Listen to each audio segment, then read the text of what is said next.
Hello.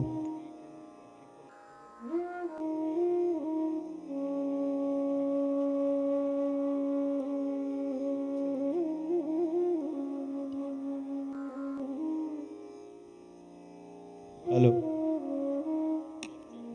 Hello check, hello check.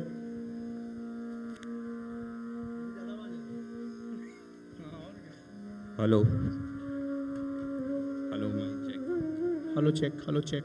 Hello hello done done. नहीं hello check. Hello check, hello check, hello check. Hallelujah, hallelujah. Hello check.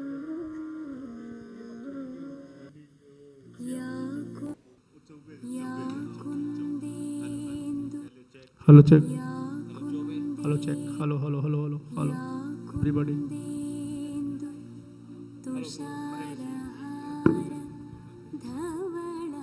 Hello check. Hello hello hello hello hello hello hello.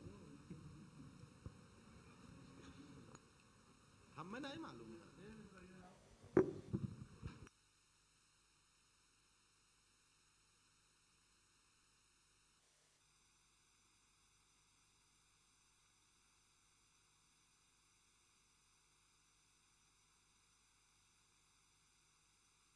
Hello hello hello hello hello hello. ए मिश्रा इधर आ भाई, वो रख ना। Hello hello hello hello hello hello hello बोलो। Hello check. Hello check, check check check. Hello check. Okay okay okay. कम हो गया, आवाज कम है। हेलो चेक, हाँ okay.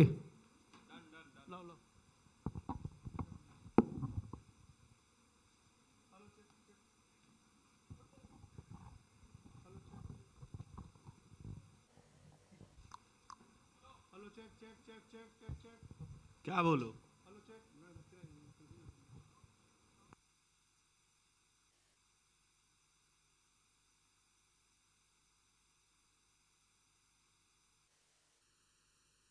Hello check.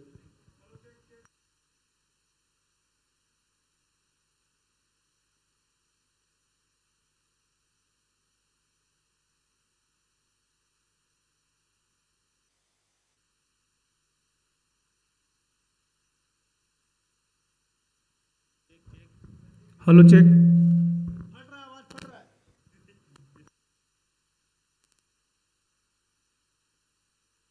Hallelujah. Hello check check check check check check. Check check check. Hello check, hello check, हाँ हाँ। Hello hello check. Hello. आ गया आ गया। दे दूं। ये माइक मिश्रा के हाथ भेज रहा हूँ Pandey. Hello hello hello. Pandey Pandey.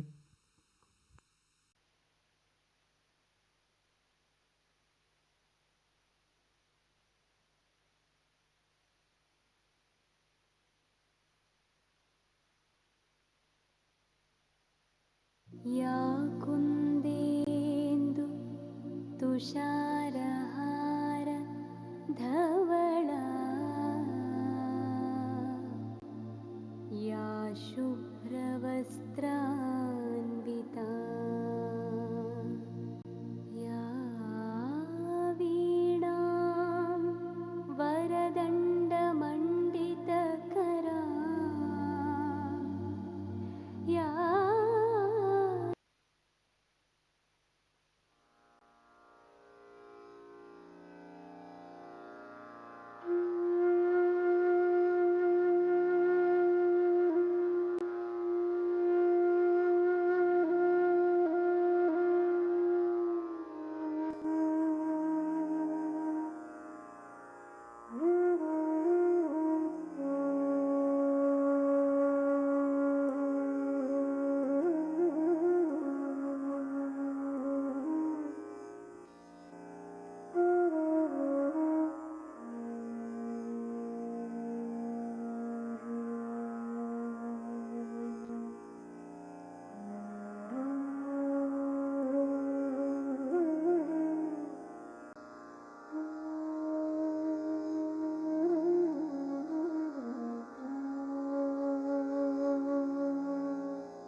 Hello hello hello hello check hello hello hello Gawde भाई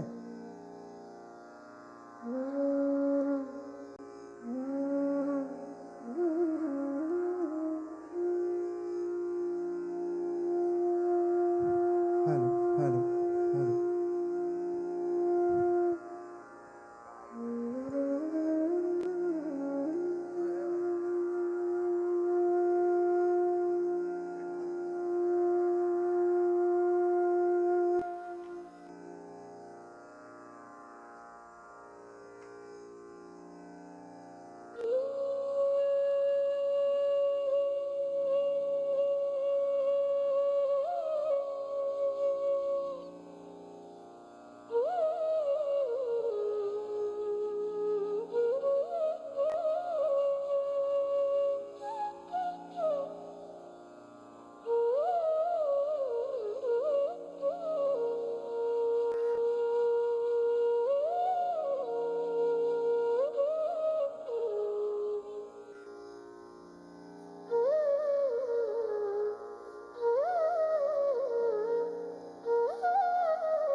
hello hello check hello hello check hello hello hello check hello hello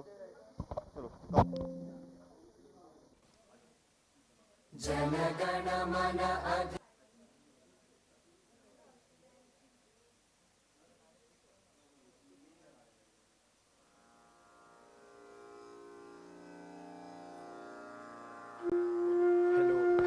hello hello hello hello hello hello hello hello hello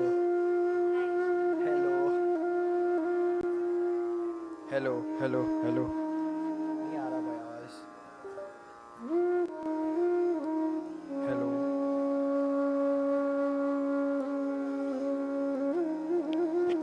hello hello hello hello check hello check hello hello hello hello hello check hello hello ये okay है भाई मेरा check नहीं हो रहा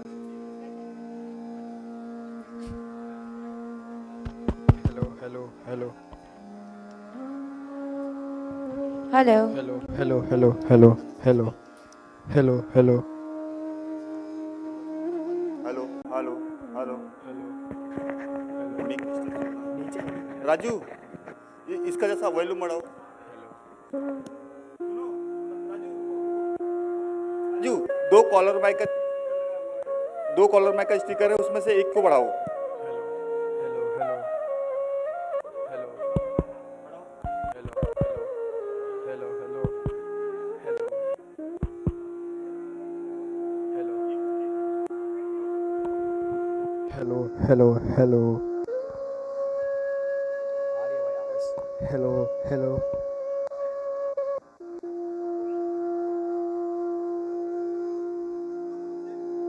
hello hello hello hello hello hello hello hello hello नहीं आ रही आवाज ना ऐसे hello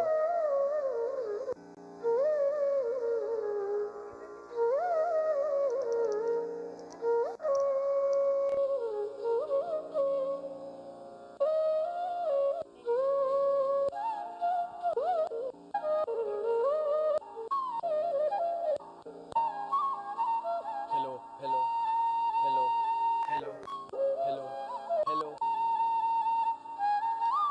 hello hello hello hello laptop को स्लाइडर हेलो लगाओ हेलो हेलो ये क्या देखो ऑडियो चेंज हो रहा है हेलो हाँ हेलो हेलो हेलो हेलो आ रही आवाज hello hello hello hello hello check hello check check hello hello hello check hello check check hello hello hello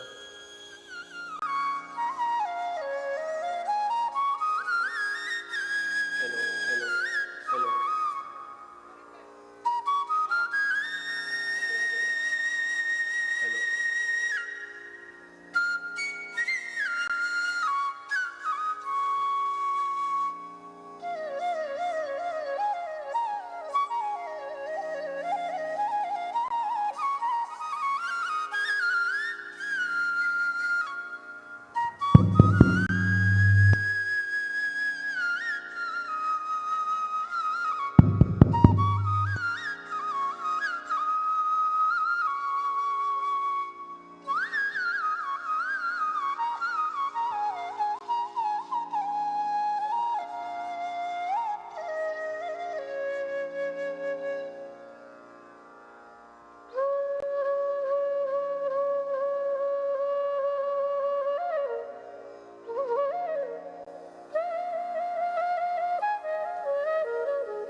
hello check, hello check, hello,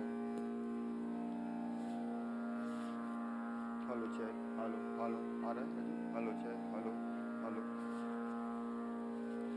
hello check, hello, hello, hello check, आ रहा है अंकित आवाज?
Guys, everyone just please settle down quickly. The guests are arriving soon.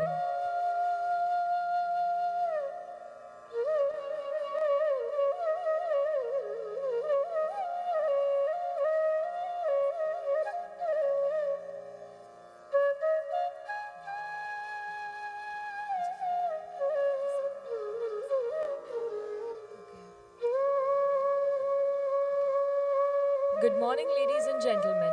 My name is Isha, and I'm delighted to be anchoring alongside the amazing Richa and Litis. Together, we warmly welcome you to the Niranjan Hiranandani School of Management and Real Estate's Industry Conclave 2025, a visionary gathering where innovation meets impact. This year, we explore the powerful theme AI across sectors, redefining innovation in industry and society. From transforming businesses to reshaping everyday life, artificial intelligence is no longer the future, it is the now.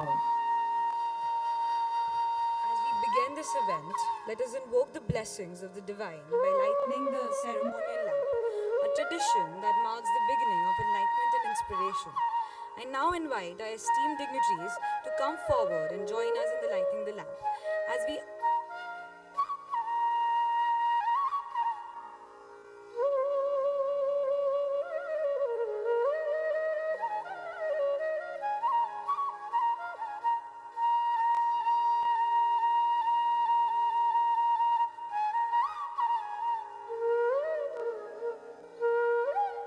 I now invite our esteemed dignitaries to come forward and join us in the lighting the lamp as we usher in this event with hope and positivity and purpose.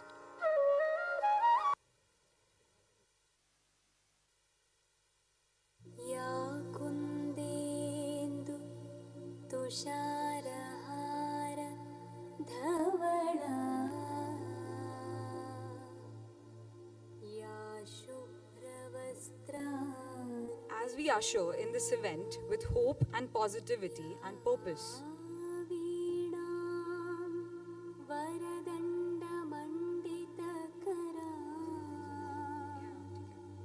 या श्वेत padmasana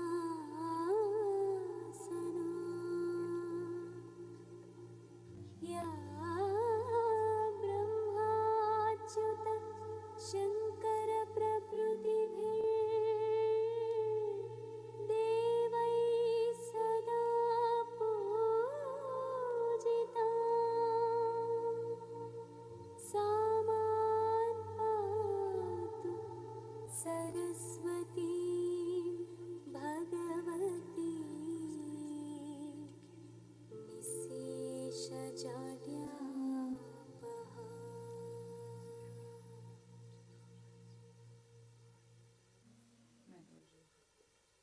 I request everyone to now rise for the national anthem.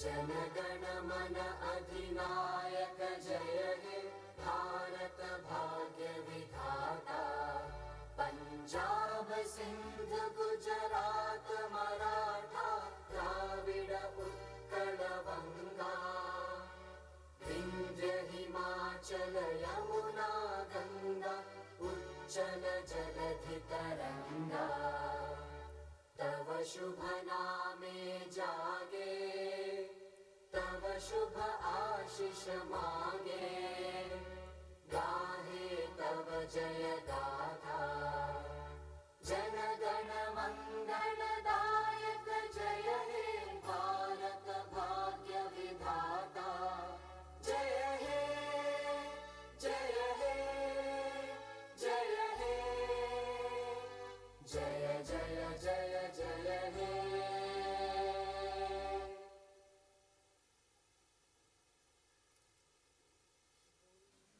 Today, we bring together thoughtful leaders, innovators, and change makers to spark dialogue, share insights, and inspire action across every corner of the industry and society. Today, we delve into the transformative impact of artificial intelligence across key factors, From revolutionary patient care in healthcare, personalizing learning and education, optimizing system and finance, to reshaping the landscape of real estate, AI is not just a tool, it is a catalyst for change across every facet of a society. We are honored to welcome our Honorable Chancellor, Vice Chancellor, and the founding director of Niranjan Hiranandani School of Management and Real Estate, Colonel Professor Dr. Hemlata K. Bavla Ma'am, an accomplished teacher, visionary educator, and a pioneer force in higher education. Currently serving as the Vice Chancellor of HSNC University, Mumbai. With over 170 published research papers, including NASA's astrophysical database and participation in numerous national and international platforms, she also represents India as a sole scientist in the IAEA's international team on medical devices. A dynamic leader with a strategic vision, her contribution to academia has been instrumental in shaping innovative educational programs and ensuring the continuous growth of HSNC University. Thank you so much, ma'am, for joining us today. We're truly honored. May I now call upon ma'am to deliver the opening remarks. Wonderful job. Speaking very well. Good. Namaste and good morning everyone present here. Jai Hind. A warm welcome to each one of you once again. Many of you have been part of us this journey of Master Induction Series. I don't know how many, but I hope so few of you would have been with us in this journey. And today, once again, within 2 days, after 9 days lecture series, induction series, we are back here for you in Industry Conclave 2025. A warm welcome to our distinguished guest of honor. Sir, it is indeed an honor that you accepted to be the guest of honor. We have with us Mr. Ranjit Bashikar, sir. A warm welcome on behalf of HSNC University. Little louder. And Niranjan Hiranandani School of Real Estate and Management. Today, entire day, we are privileged to have amidst us eminent thought leaders, change makers, domain experts, and I'm sure their insights, their valuable insights, will shape how you can navigate the most transformative force of our time. This is the transformative force of our time. It is artificial intelligence. And I don't like this term artificial intelligence, sir, to be very frankly speaking, because though the world is using it, I'm one person who's not accepting it. You know why? Because I believe it is product of human intelligence. So it is an expanded human intelligence. So I respect human intelligence for AI. We have throughout the day with us, as I mentioned, Mr. Ranjit Bashikar-ji, who's CEO of QBD International UN Advisor Geneva, is a global authority on quality by design in pharmaceuticals and regulatory compliance. Shri Bashikar-ji brings decades of thought leadership at the intersection of science, policy, and sustainable innovation. You'll have to capture his every word, and it has been curated for all of you. And his presence here wouldn't have been possible without dynamic leadership at KMK Pharmacy. Rajni Athawale-ji, who's there in the audience. Thank you, Rajni-ji. I keep extending gratitude to people who helped me join and this institution for my students with such stalwarts. Thank you so much. Entire day, as I promised, you'll have distinguished speakers and panelists, and you have to keep making notes about it. Everything is creditized. Your breath in this auditorium, the minutes in this auditorium, the seconds in this auditorium, your physical and mental presence will be creditized, and I promise that, provided you take best out of it. So whenever you're given a break, go back and come back, leaving your bags here. No one should worry that you will go. If you go, you take the credits away from this institution. So I promised you we will have Sriram Singh once again. A warm welcome to him. He's a senior private banker, strategic advisor at Neolive Real Estate Capital. His biodata you can have wherever any conclave you organize with Youth for Nation, with the veterans, or you call for food as medicine, you talk for Ayurveda, medical, I think physical well-being. He fits everywhere, I don't know how. So with your unique blend of financial acumen and strategic foresight, I know Shriram Singh will bridge the world of wealth management for you and real estate investment with deep insight and integrity. You're not learning the real estate investment, all this, you're learning AI across sectors, so they will touch upon, so that will be a building block for your life for going ahead.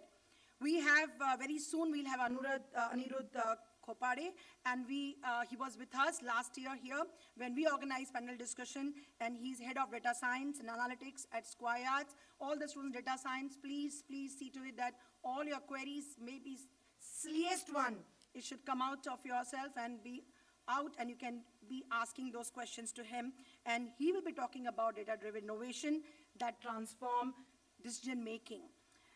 We also will have Akshay Singh when he's not here, but I may not get chance to speak again when he's there.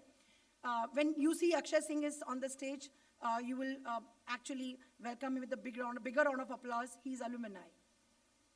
I'll share you a story, I should say, in front of him, but when I called him up with reverence that you are joining, being part of this industry conclave, he's saying, ma'am, stop.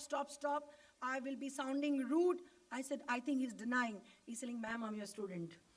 So imagine we take pride in our students, and he just passed out last year.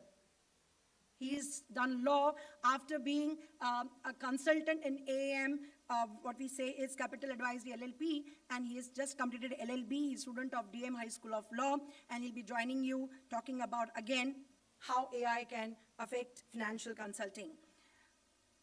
We have 7 speakers. Apart from him, of course, we have many more people coming in, but I want to extend today a warm welcome to our dearest Sakhi Chandran. She's really Sakhi to me. We met only 2 hours on a holiday, and I thought, let me explore her, but she explored me. And she's founder and president of InBack Association. Ask her what is that, but I know she's a pioneering force. With one meeting, she aligned entire panel on IoT and super intelligence. A warm welcome to you and your team who has come from Pune, along with, I think Gaurav Karale is here. Yeah, Gaurav Karale, just stand up and welcome. I may not get chance to welcome all of you, so I'm saying it. Chief Marketing Officer at Acron Infosol Private Limited, a company at the forefront of digital transformation and intelligent infrastructure solutions. Also, Rajesh ji is here. Adangale, Director of Confido Innovations Private Limited, a company known for its cutting-edge advancements in technology and smart automation.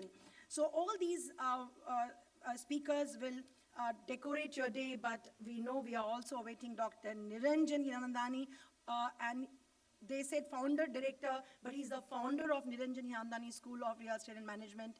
I can share a story that he came to my office. I was principal KC College that time, and converted KC into university with aligning HR college and other institutions. And we started 8 schools. So one of the school was Niranjan Hiranandani School.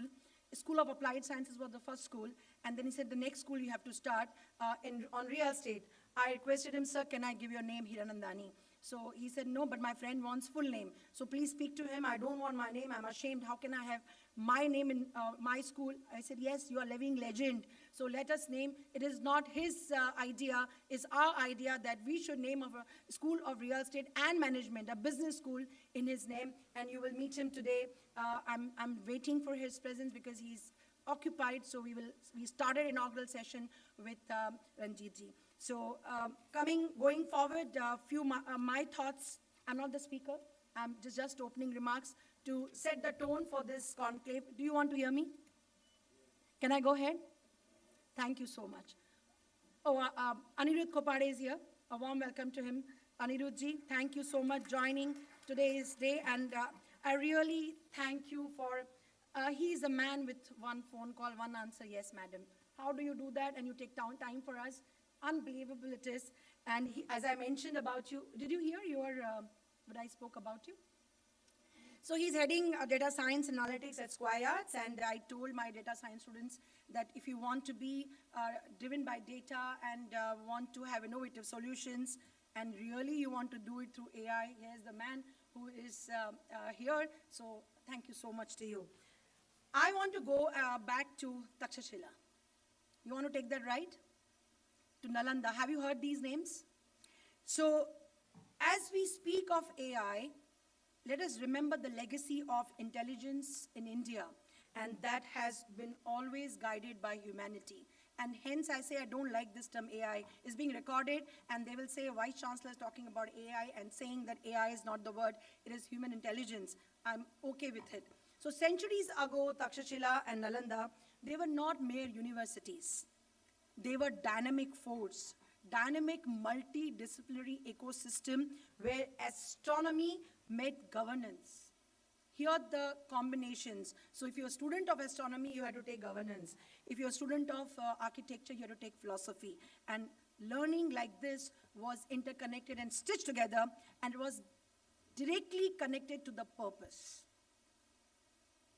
I'm coming to one word, it is purpose. It's purpose-driven education. The ecosystem around you. Today, you have not even joined HSNC University. The term has not yet started, but you are talking about AI. What is the purpose? Why are we bringing AI across sectors? So this is the thought. We want to rebuild Takshashilas and Nalandas back here, that we have students across the globe joining us, joining this thought process, or joining India, being part of India, because we have that rich legacy. And intelligence where it's not about facts and figures. Today you have tools. AI also will be a tool, Google is a tool, ChatGPT is a tool, but it is not about just the data and the facts. What are we talking today is that you sitting out in the auditorium, you have to understand and you pass it on to friends. What did they miss? They missed something beyond facts and data. Is all about insight, is about ethics, and is about collective growth. You have to collectively work together. If you are good in data science and you get a student of management, how you align together and make a party and a team and be an entrepreneur with not one person as an entrepreneur, but a collective legacy and collective growth.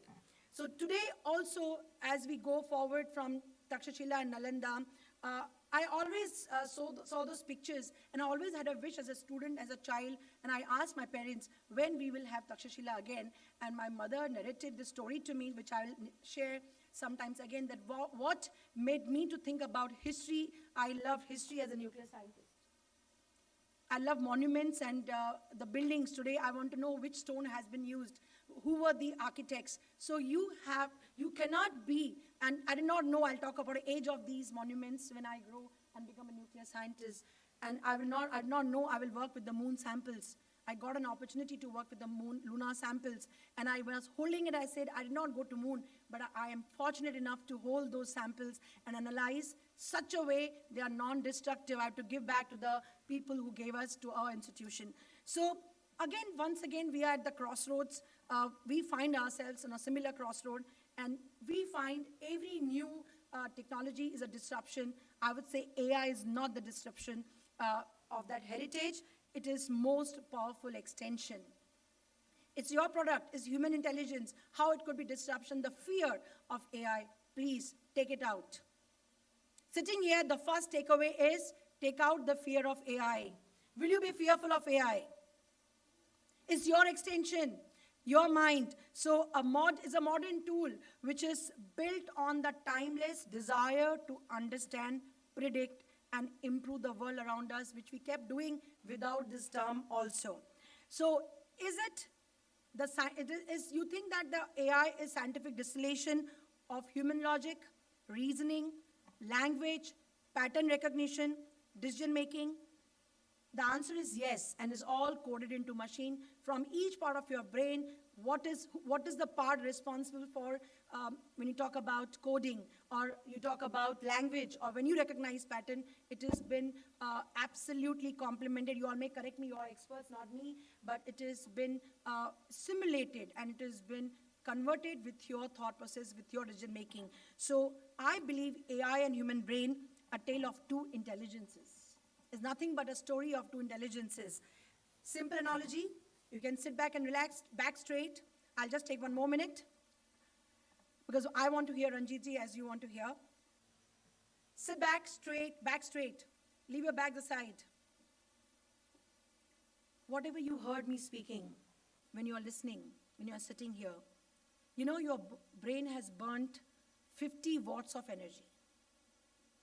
How much? Just 50 watts of energy. You require 2,000. You actually use 2,000 watts of energy throughout the day. How much you are sitting here for one day or a half a day? How much energy? Are you listening? Then you are using. Then you are burning. If you're not listening, you're not burning. Are you ready to burn 50 watts of energy? Do you understand what I'm saying? Just enough to power a light bulb requires 50 watts. Suna hai na 50 watt ka bulb? That's it. Half of that energy when you are sitting here listening to us will be used in processing the thoughts. Half of. How much is half of 50 watts? Just 25 watts will be required to transform our information, whatever everyone speaks, into processing into a thought form, in reading, in thinking, in reflecting. And whatever we do, it takes, one term is energy. By end of the day, end of the sessions, your brain will have burned equivalent to just 2 protein bars. I'm not saying only to eat 2 protein bars. It's only 50 watts energy, right? Or you say 5 apples. And 5 apples or 2 energy bars will convert your knowledge into experience. So when you leave from the auditorium, you convert that into experience. What has been part of this entire conversion? So machine do the same. Your AI does the same. What does AI does? Vast information of data which you're pouring in your mind, AI is always the same. You recognize patterns, colors, you appreciate your red chairs, the people what they are wearing, your mind goes that unconsciously. You recognize patterns, visualization of patterns, and then you also make predictions. Bagla ma'am started speaking, how will she speak, how much she'll speak, how is it, do I like it, do I don't like it? Yes or no? It's okay, whatever you feel, you can give feedback. But you start analyzing that data or what has been put into your mind in last 10 minutes. After that, when you are thinking all this, that's AI does. Am I right? Whatever our brain does, AI does. But it does in a speed which you have to pick it up. So unlike us, only thing is doesn't get tired, doesn't forget, learns at a scale, and yet it's not magical. It's simply a system that learns by mimicking us, our brains, our logic, our curiosity. How AI can be overpowering us? Can it replace us? It's only mimicking us. So again, don't be fearless, don't be fearful. So this particular conclave is designed for you. Again, when I say everybody, every time, whatever we are doing, we're cooking in the kitchen of HSNC University and put on the table for our students to consume. Delivery is done by teachers, faculty members, and experts, and this will be the method throughout.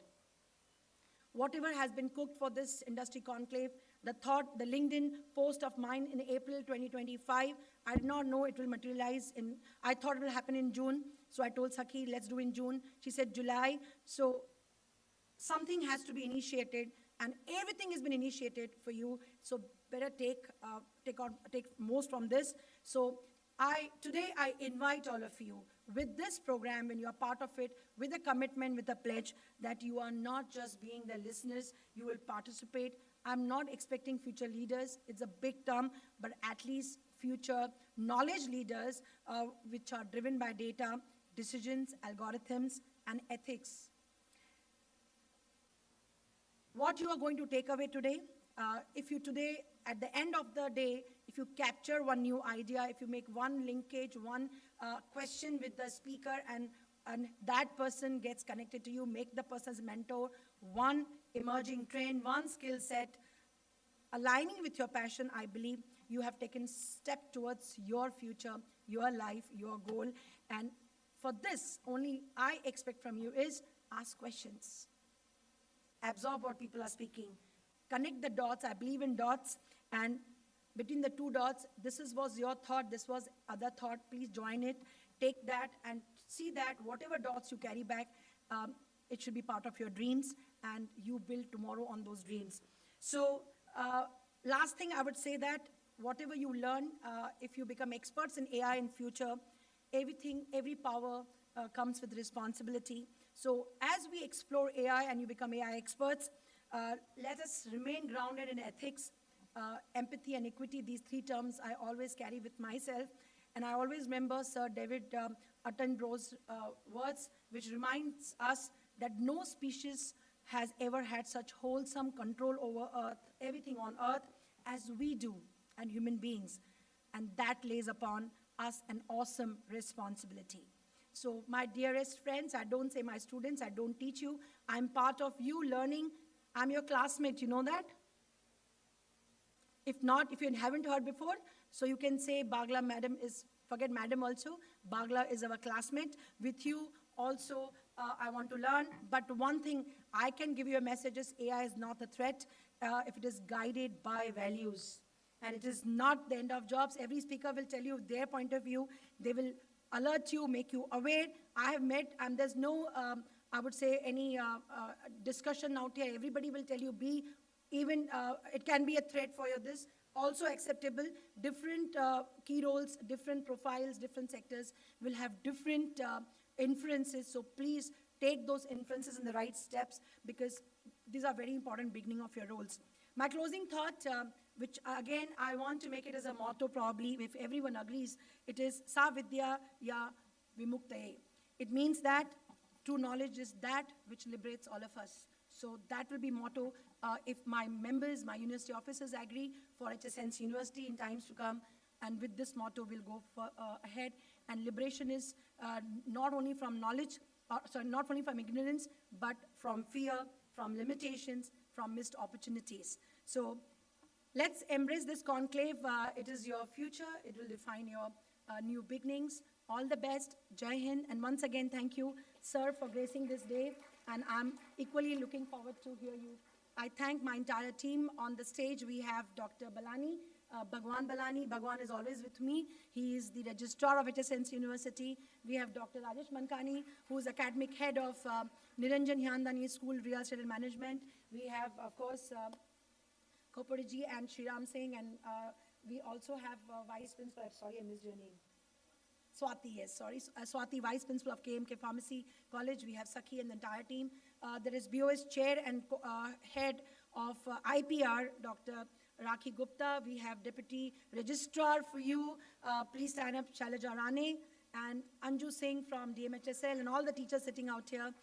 Tina, thank you so much. I don't see right and left, everyone. Mikhil Mutreja is here, Roshan Khilnani, and Dr. Mary Joshi. Everyone, thank you so much for putting all the dots together for me. Thank you. Please take this. Thank you so much, ma'am, for your gracious words. May I now call upon Mr. Mikhil Mutreja, sir, the Marketing Head of HSNC University, to introduce our guest of honor.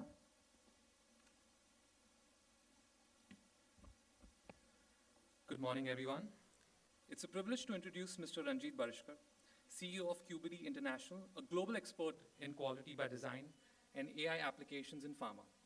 With over 55 years of experience in pharmaceutical industry, he has advised the United Nations, served on the editorial board of Generic Medicines UK, and delivered over 500 presentations in 70 countries, a recipient of prestigious awards, including Quality Champion Gold by the Government of India, and Lifetime Achievement by the International UNICEF Council. Mr. Barishkar is a leading voice in Pharma 4.0, data integrity, automation, and drug development. Today, he'll share valuable insights on AI applications in pharma industry, making pharma safer, faster, and more efficient. Please join me in welcoming Mr. Ranjit Barishkar.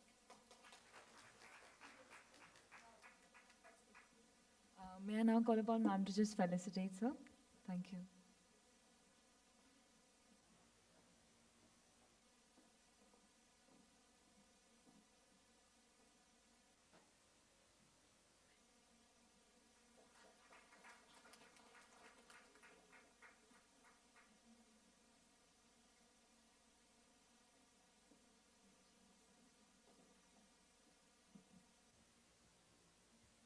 Thank you, ma'am. Tomorrow is Ranjit sir's 50th wedding anniversary. So I wish him all the best and many more years of togetherness. So we would like to give you token on behalf of all of us, and please hand over to madam.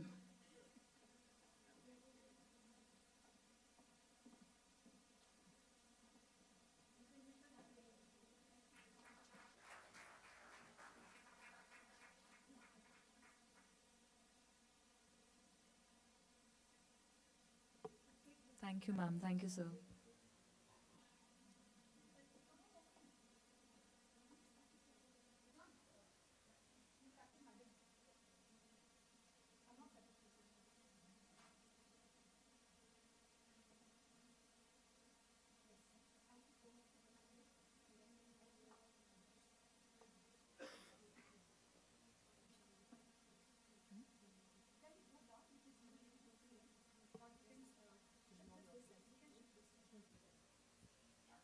May I request sir to please address the crowd?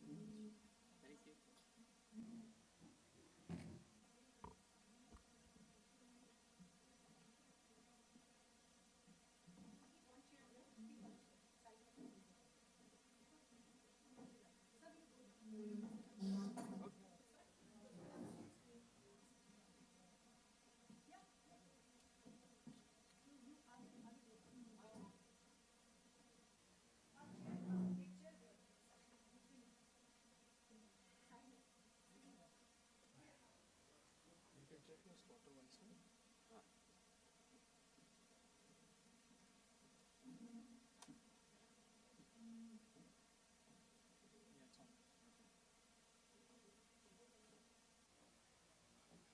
Okay, now I need to see the presentation. Here it is. It doesn't go back.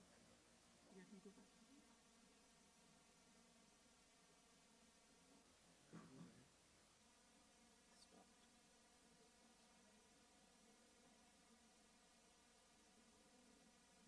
Yes, thank you. Well, good morning, my friends. Good morning. Thank you. You all are so lucky, dear students, and even I am also lucky that I came in contact such an excellent leader, the Vice Chancellor Madam, such a bubbling with energy and giving out continuous messages in your interest.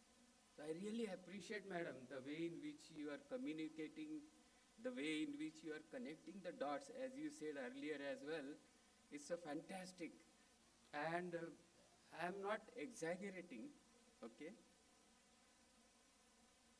that in last my 55 years of career, I haven't seen such a vice chancellor.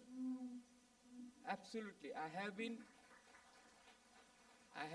with several universities. I am their advisory board also, but it rarely we come across such a person who is constantly thinking about the students, nothing beyond that.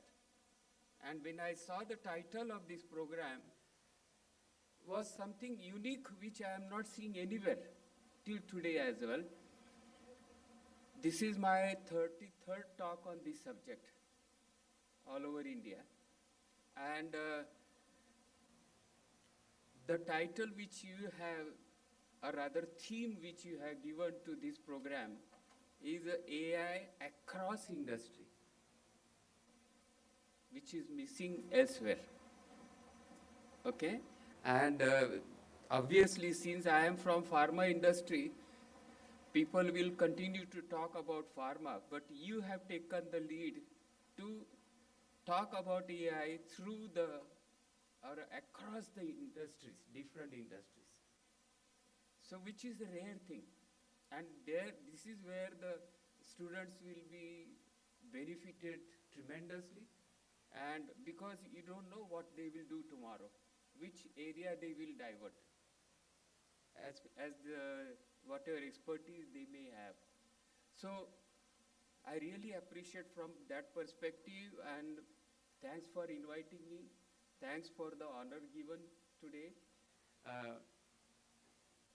I have been also with different 70 countries in the world. And one such university which is so much serious about the students, you are one of the few of those. So I really appreciate once again from that perspective. And I had already told Dr. Malkani earlier that whenever you need any help, anytime, count on me for any kind of help. So thanks to you, Dr. Malkani and Dr. Balani as well, and also today's keynote speakers. The subject which has been given to me about is the pharma industry. And I echo your views, Doctor, that artificial intelligence is artificial intelligence. That is why it is called artificial.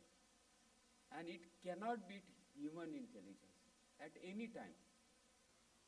No doubt, AI has a tremendous advantage over human from working perspective, but not from intelligence perspective. Because human is designing AI. So the human knows how to spoil it, how to take benefit out of it. And I'm going to speak little on that subject by the end of my presentations about the ethics of this AI implementation in any industry. So let's move towards AI applications in pharma industry, because this industry has been suffering tremendously since last 30, 40 years due to several quality issues, my friends. And when we talk of pharma, why it is required in pharma? The whole concept of using this in the pharma industry is because of the very high input cost. Every day the costs are increasing.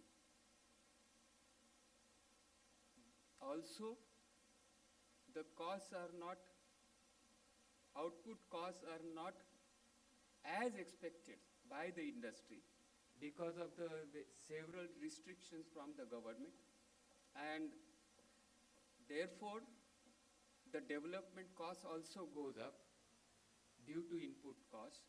And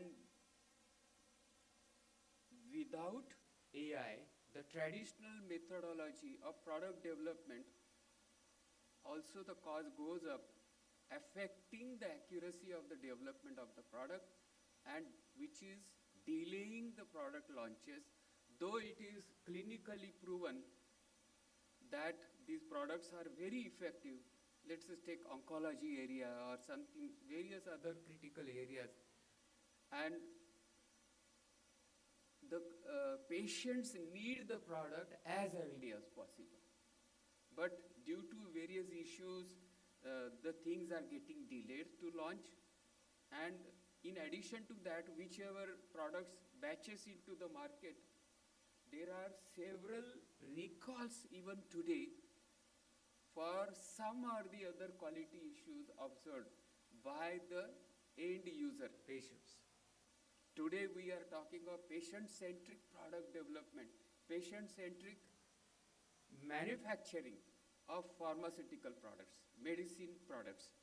And therefore, it is now essential when we see the US FDA communication to the industry that several product recalls in the market goes to the tune of 62% of the quality issues, which is a very bad thing and affecting the market, and the patients are starved with a good product. Therefore, it is essential that the industry must take precautions. Now, US FDA themselves have been waiting for this day, and therefore they took very big step to educate the industry on artificial intelligence in pharmaceutical product development, the quality and manufacturing, also in supply chain. So therefore, this AI is giving tremendous benefit, and it has been established now, and more than 50 Indian companies have already started implementing it. Already. And because of more efficient and automated processes, fully automated processes for a real-time monitoring the manufacturing activity and testing activity. And therefore, when we go for that, there is a very important tool which is part of AI, that is the predictive analytics, that predicting the quality in advance before the manufacturing is over. So you are not putting the product in the market and then you are getting complaint and there is some issues. Now the things are changing. Now we are monitoring the batches. In advance we will know that whether quality is going to comply or not. whether the standards are going to comply or not. So this is a tremendous boon to us in pharma industry of AI application, which was missing in the past. Traditionally, we were manufacturing the batches, and at the end of complete manufacturing, the quality control was testing the batches, and if it is okay, then release to the market. But there was no assurance of quality throughout the manufacturing. It was testing at the end of manufacturing. Then came quality by design concept, and which ensures that quality is built in every steps of manufacturing and testing. So we started eliminating the quality issues, but now AI is now further supporting from the quality and process monitoring perspective, predictive analytics, minimizing the quality issues in the market, and hence product development, new product development, launch is very successful, timely. Almost 50% time is saved now because of AI to launch a new product. And obviously, when you lose 50% time otherwise, now we are gaining that 50% much earlier. So if my product development takes 10 years, now I am launching in 5 years. That gives me 5 years additional revenues. That's a tremendous boon to the pharma industry, and that is why AI, and now we are transitioning from traditional ways to digitalization perspective to moving towards paperless factories. Since last 5 years, there are several manufacturing sites in India and also in world which are now end-to-end paperless documentation. So no chance of manipulation anywhere. Absolutely no data integrity issues. Everything will automatically come into the play. So and therefore, when we see the AI applications in pharma industry, right from drug discovery to supply chain, every department, this AI is playing a key role. Remember, every department. Also, let me put it in a slightly wider way. As soon as you enter the plant, till you exit, everything is now monitored by AI. Okay? Security back to security. This is very interesting. Now you see, with the help of AI, more than 50 antibiotics are developed today. Those do not have any resistance in the body. The earlier picture, few years back, it was if you develop an antibiotic, within 2 to 3 years, the companies used to get a feel from the market and the doctors that patients are not responding because there is a resistance generated in the body. You understand this concept? The people do not respond to the treatment. And that is why now this AI technology is supporting for more accurate analysis of billions of data points which are now getting connected, which were missing in the past. We knew there are several billions of data points every day generated in manufacturing site, but we were not knowing earlier. Now we know it because of AI. AI takes complete information for all the points, connects, analyzes, and gives the output. It is very, very accurate. Therefore, such once antibiotic is started, developed by MIT, USA, Halicin. They named it Halicin antibiotic, and it showed very encouraging result of antibiotic resistance is not seen while using this in clinical trials. And similarly, 50 plus such products are developed now under clinical phases, and in another 2 to 3 years, Helicine will come officially into the market. In clinical research area, trial quality, obviously it is improving.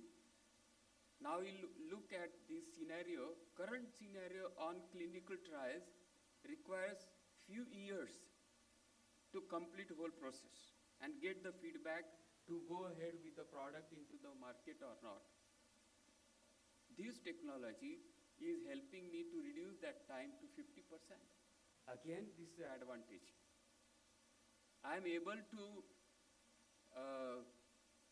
identify the volunteers in minutes than 6 months period normally take for a clinical trial. So AI reads much faster than human can read. If a 500-page book is given to you, I don't know how many hours or days it will require to read. But AI is now reading in seconds and giving us very accurate output, accurate information or the results of that data. In quality assurance, there are laboratory information systems, quality management systems, and these are now AI enabled, which was not there earlier. So LIMS and QMS, quality management system, were there, but they were not AI enabled. So now the things are changing from that perspective and moving towards smart quality management than in the past. It also helps in internal audits, and therefore, obviously, the cost savings, the time saving are standard now benefits from AI technology. And now this further with the help of predictive analytics and predictive maintenance. Analytics, I talked to you earlier. When we talk of predictive maintenance, there are hundreds of equipment at the manufacturing sites. And the normal traditional way is to do the calibration of the equipment periodically. So, for example, simple thing, you must be doing pH meters. And the pharma industry ensures that pH meter will work perfectly every day by using calibrating them, validating their outcome. So this predictive maintenance, what does it say? That every equipment is controlled by AI activity, and it tells you in advance which equipment is under risk of failure during how many days, much before the failure. Are you getting my point, my friends? So, when you know that this equipment is going to fail and you get the red flag on your system, you are taking corrective measures. And what the AI does, it gives also suggestions how to correct it. 3-4 suggestions, and out of that, it also guides the technical person that which suggestion will be more effective to be used to remove the problem. And the advantage to the industry is I am reducing my downtime of equipment. And my manufacturing process, testing process is very smooth. And my productivity also increases because failures are identified before. So we are doing the correction before failure happens. So it's a tremendous benefit. Look at this in tablets in manufacturing.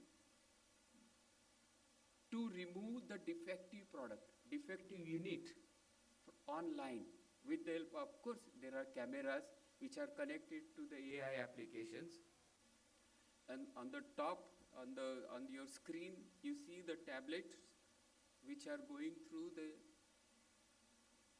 color imaging with the help of cameras which are AI enabled. Similarly, the robotic hands below, this is what is shown is a warehouse or even pharmacy shops. These robotic hands are used fully automated, and the person who is sitting on the computer, a desktop or laptop, knows which material is, which product, how much quantity is lying at which corner of the warehouse. So you don't have to struggle to find out where it is. Similarly, on packaging conveyor belt as well, we see fully automated. Now, all of us know barcode, scan code, right? Today, there are a lot of EPI systems. Everybody is practically handling every now and then. So, this system on manufacturing or packaging area is reading the barcode, reading the scan which is provided, and sees whether it is accurate for that product, that batch number, and perfect inside quantity of the carton. It visualizes very accurately. Same way, on your left-hand side, top left-hand side, you see the sterile manufacturing, injectable vial manufacturing. That also is fully monitored by the robotic hands, because this human contamination or human intervention in manufacturing is one of the major cause of foreign matter contamination into the product. And these robotic hands are taking care of that. Person is outside the actual core area of manufacturing, can visualize it, but robotic hand does a perfect job and does not allow contamination to come inside the room. Same way in quality control test on the right hand side below, tertiary packaging online in manufacturing is fully automated system. There are several companies in India which are using AI, machine learning, deep learning. Robotic process automation is one of the very effective tool today. And during my association till this year, in last 5 years with Dr. Reddy Labs, in all their factories, I have seen this technology of robotic process automation. Every quality control lab is fully automated. Every equipment is controlled by RPA technology. Every second it checks the data coming out of every equipment and monitors it. If anything is wrong, it immediately gives the red flag, and the QC chemist has to attend to it immediately. It also intimates to the quality assurance and the site head. And those actions are taken by the concerned people immediately.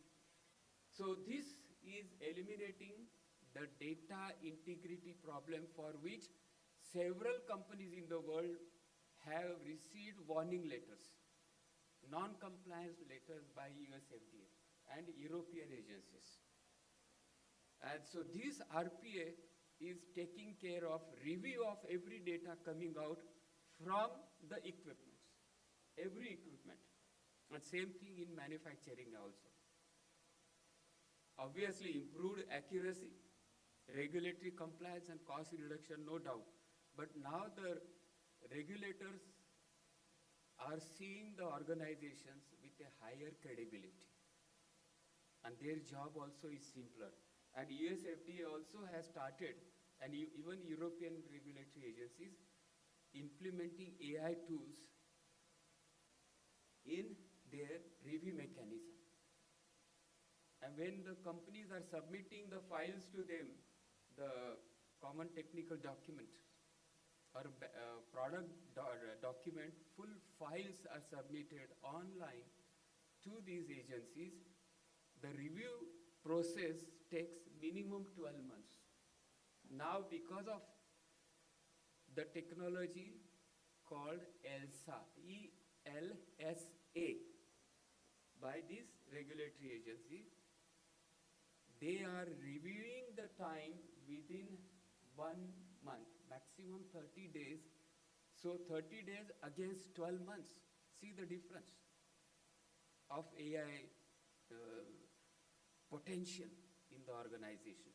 So it's a boon, and important thing, the FDA is taking care that no one can hack their system, nobody can steal the data of different companies which is available to them as a confidentiality. So no one can use that software outside. That is what they have been aiming. So audit trails in QC lab, I already discussed with you just now. So this is data integrity compliance. Blockchain in pharma supply chain, end-to-end traceability we get, right from the input material as a part of supply chain, manufacturing, and either exporting or local market supplies till the end user traceability is now available to the company through the chemist shops as well. So they are connecting these dots completely, and blockchain is helping tremendously to protect also the information, because every block of that chain has a slightly different information, and when they connect with each other, there is a total information, and nobody can easily track this system, outsiders. In compliance audits, of course, it is advantage. Last week I was in Hyderabad talking to the All India Drug Controller Officers in their third annual conference, where about 1,000 plus drug inspectors were present, including DCGI.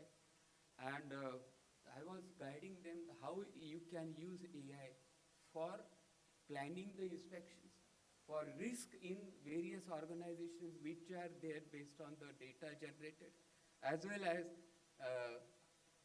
which area you should audit or focus more than others of that company.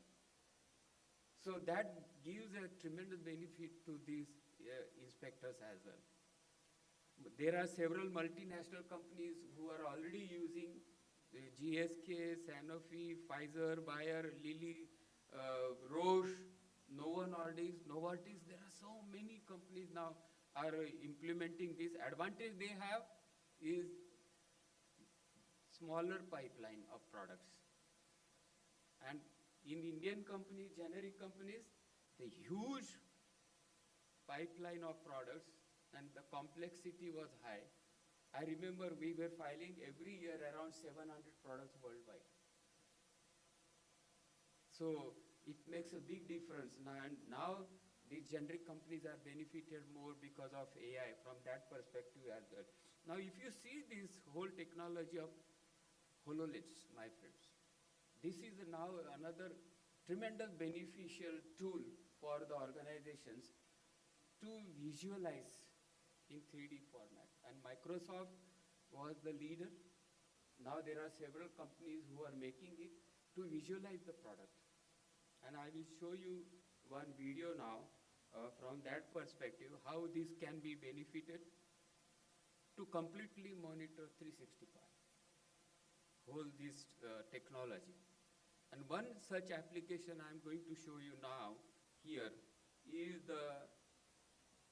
Now, it's a pleasure to be here in Las Vegas to present to you. Now, I get invited to do keynotes across the globe. And while it's easy for me to be here in Las Vegas, it isn't always easy for me to travel across the world. And even when I do, I can't always speak the local language. Well, what if neither language nor distance mattered for me to deliver a fantastic keynote? What if technology could help me be anywhere I needed to be and speak any language I wanted? Well, it can. We are bringing together the power of mixed reality and Azure AI services to create a truly game-changing experience. What you're about to see is an exact hologram of me wearing the same outfit that we recently captured at a mixed reality studio.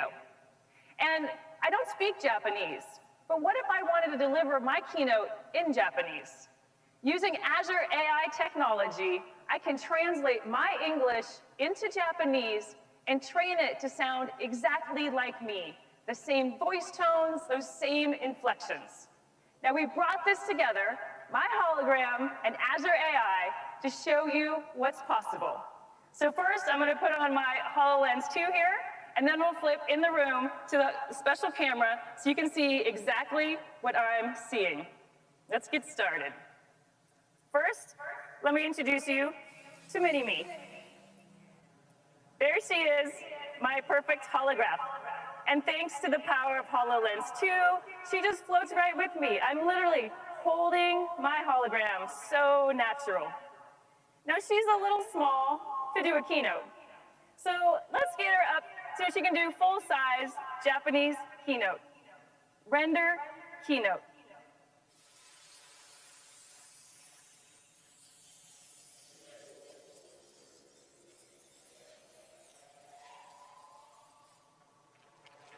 ホログラムになることには本当に驚くべきことがあります。私たちは最新の複合現実キャプチャ技術を使用し、私のホログラムを作成しています。実在の人物をホログラムとして見たことがあるかもしれませんが、私が実際に日本語を話しているのが新しいのです。私は日本語を話しませんが、私の声とホログラムは完璧な日本語で話しています。これはニューラルテキスト読み上げと呼ばれる最新の人工知能技術、いわゆるニューラル TTS を使用しています。私たちは自分の声の録音を使用し、私の読みを聞こえる私自身の個人的な音声署名を作成します。日本語からフランス語、ポルトガル語まで話せます。今、この技術は私たちが働き、遊び、生活する方法に関して、世界中の国境や障壁を取り除くことができると想像してみてください。まさに SF が現実になるところです。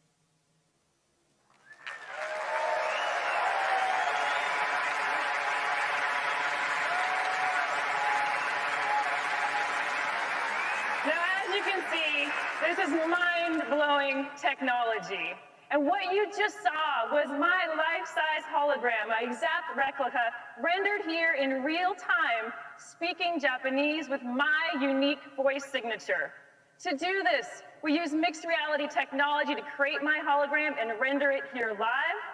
Then we use Azure's speech-to-text capability and English transcription to get my speech.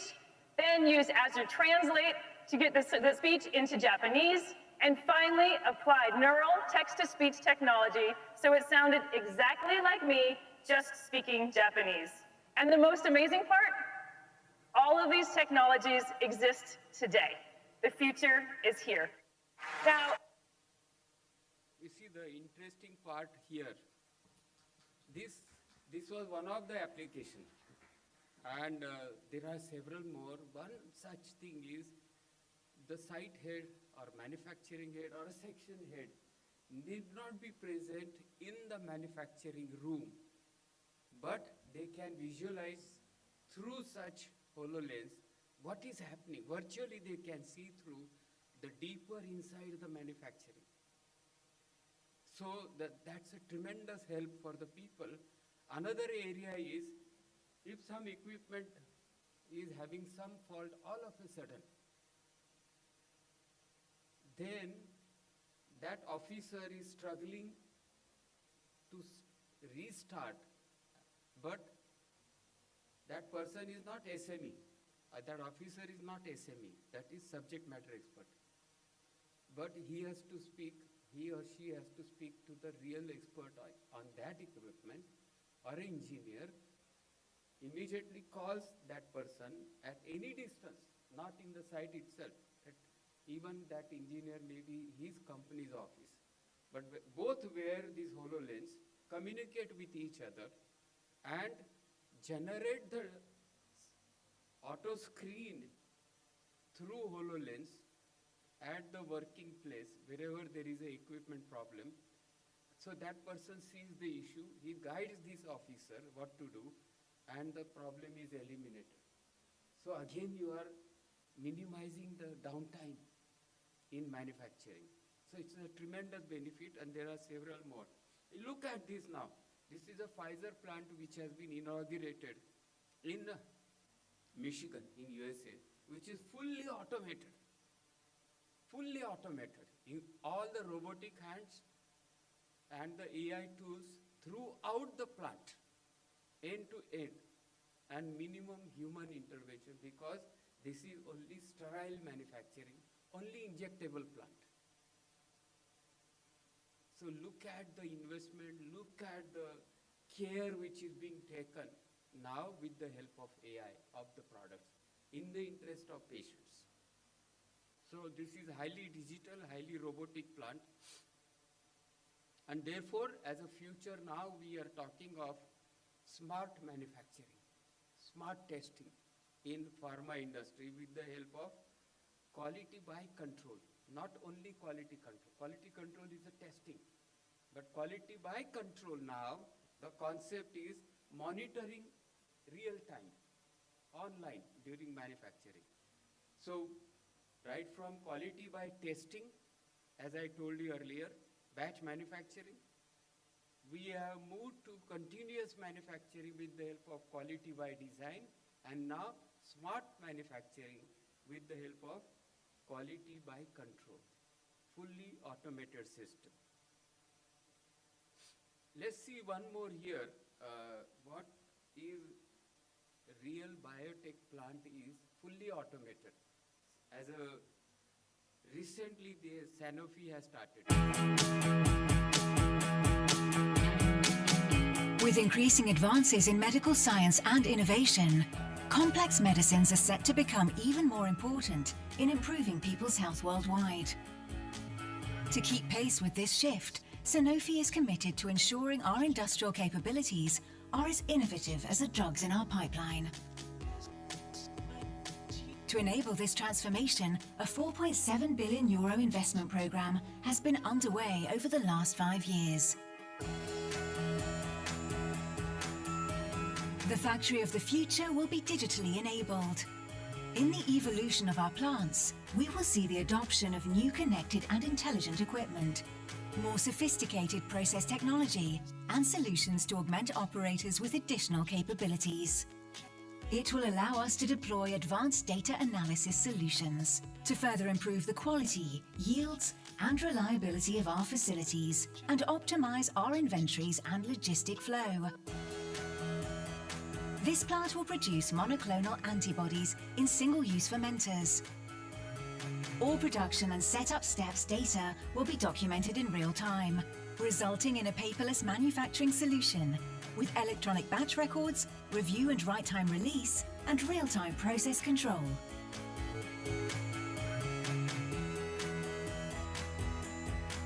Leveraging 3D models from engineering and real-time data during the production process, it will be possible to optimize operations by using a digital twin, mirroring the real plant and enabling simulations of changes.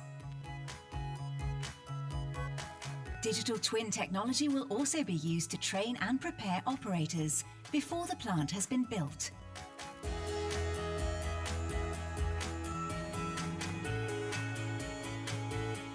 The first stage of the production starts with the upstream process, fermentation and cell amplification. For this, we use single-use bioreactors with disposable bags instead of a culture vessel made from stainless steel. Single-use bioreactors will change the way we operate and organize our facilities with a higher level of flexibility.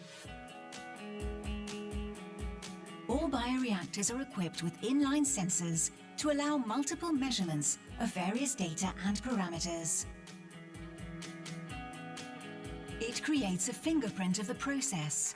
Therefore, all procedural irregularities are spotted immediately and rectified to avoid any impact on the product's quality.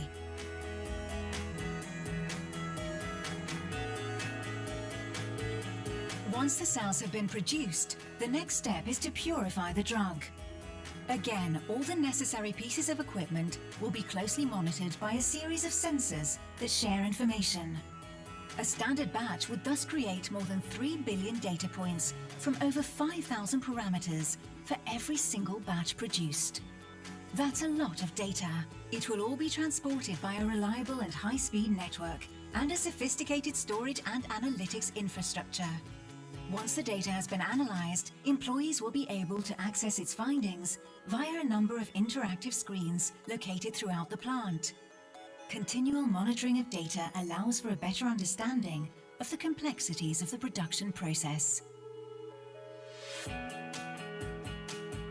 The ambition for Sanofi is to create a fully fledged and disruptive biotechnology sector, answering the demand for customized and high-quality products. A patient-oriented, flexible, digital and sustainable ecosystem. This is Sanofi's vision for its factory of the future.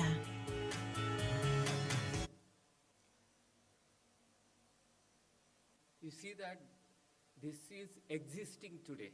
It is already implemented last month by Sanofi, and it's exemplary to the pharma world how the factory is going to look like throughout the world now. And it's a wonderful plant, and US FDA has been very proud also to inspect this kind of plants. And they are also trying to upskill themselves from that perspective to how to audit such plants. So it's very interesting, and when I was given this information, I was happy that they permitted me to show this video to the audience wherever I go. So I always show this as a pride of pharma industry. What changes are happening in the industry. And therefore, we have to embrace the modernization, my friends. Need of the hour. Otherwise, you will be behind the world. So we are now moving from treatment to prevention in the interest of patients. Shifting priorities to create smart factories. And therefore, digitization or digitalization for the manufacture, development of the product, manufacturing and testing at every stage. No doubt, when we have such a tremendous benefit potential of AI, my friends, there are always challenges as well, right? You agree or no? Are you listening? So do you agree with me or no? Okay, one of the biggest is the knowledge and the skill to handle this technology, which is very, very essential, my friends. And that therefore, it is essential for all of us to come together and train, and beyond that, learn ourselves as well about this technology. And second thing is the problem which we are seeing in the world is ethics while using AI. Sometimes there are defects happening. You look at the disadvantage taken of AI. That is where I'm seeing ethics. So look at positive, use it in a right perspective, you will be very big successful from that perspective. And our thinking process should be ethics, and I'm not going to deviate from that throughout our life. And therefore, when we talk of AI in pharma, it is paving way for safe and efficacious, patient-centric medicine to the world. And therefore, when we see now, I am sure you remember this. Earlier days, when the illiteration was high, percentage of illiterate population was high, in the past, I am talking more than 50, 60 years back, and everybody, those who are not learned, they were putting their own thumbprint on any legal document which was valid. Even now also it is valid. But that was a thumb impression, right? So we have come all the way from them, that time, with the help of education. Look at this difference, my friend. We started signing the documents legally because of education. And when we started signing the document, the signature, with the help of digitalization, now we are into back the thumb impression because of the biometric system, right? Look at the 360 degrees, the changes are happening, the thought processes are different, right? So why digital literacy? See, another 5 minutes. Yeah. Why digital literacy? Of course, for better future. So therefore, we must have a competitive edge in this implementation, such a technology. No doubt we need professional excellence as well, and entrepreneurship. We are looking more from entrepreneurship. Do you know how many startups we have in AI in India? Any one of you? We have more than 1,500 startups in India handling AI.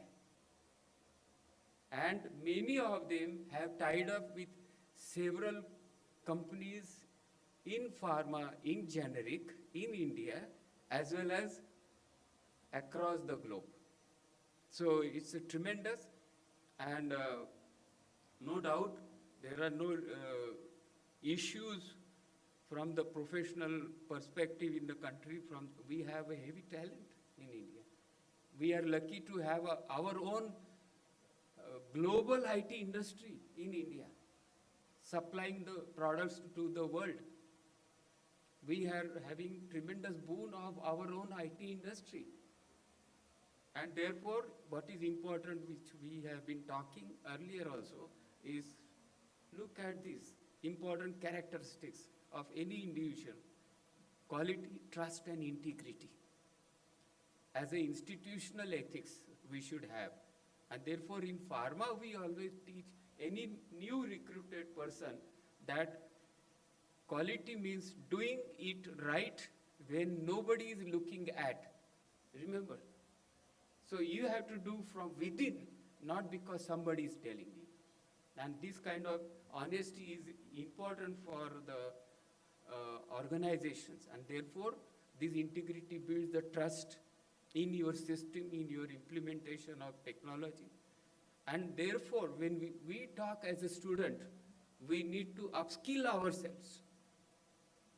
We have to encourage ourselves and educate ourselves. It begins with personality.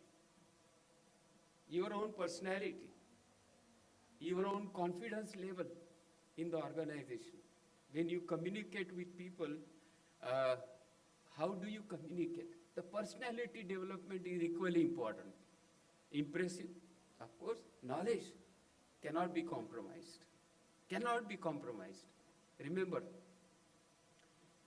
obviously, warm smile, right? Yes or no? Are you listening on the last bench? You will always give warm smile, right? Yes? Okay. You are supposed to be confident also of whatever you are doing. And when there is a confidence, when there is a knowledge, you will always give smile. Remember, while discussing with others, smart casuals. I have seen at some places. Anyway, I don't want to describe elsewhere experience, but smart casual is important. When you carry yourself, when you go to the industry, because we see in the industry expectations against the new freshers, they enter the industry, there is a big gap, which reveals a lot. So we want practically educated students to come in the industry with the latest information. At least that knowledge is required.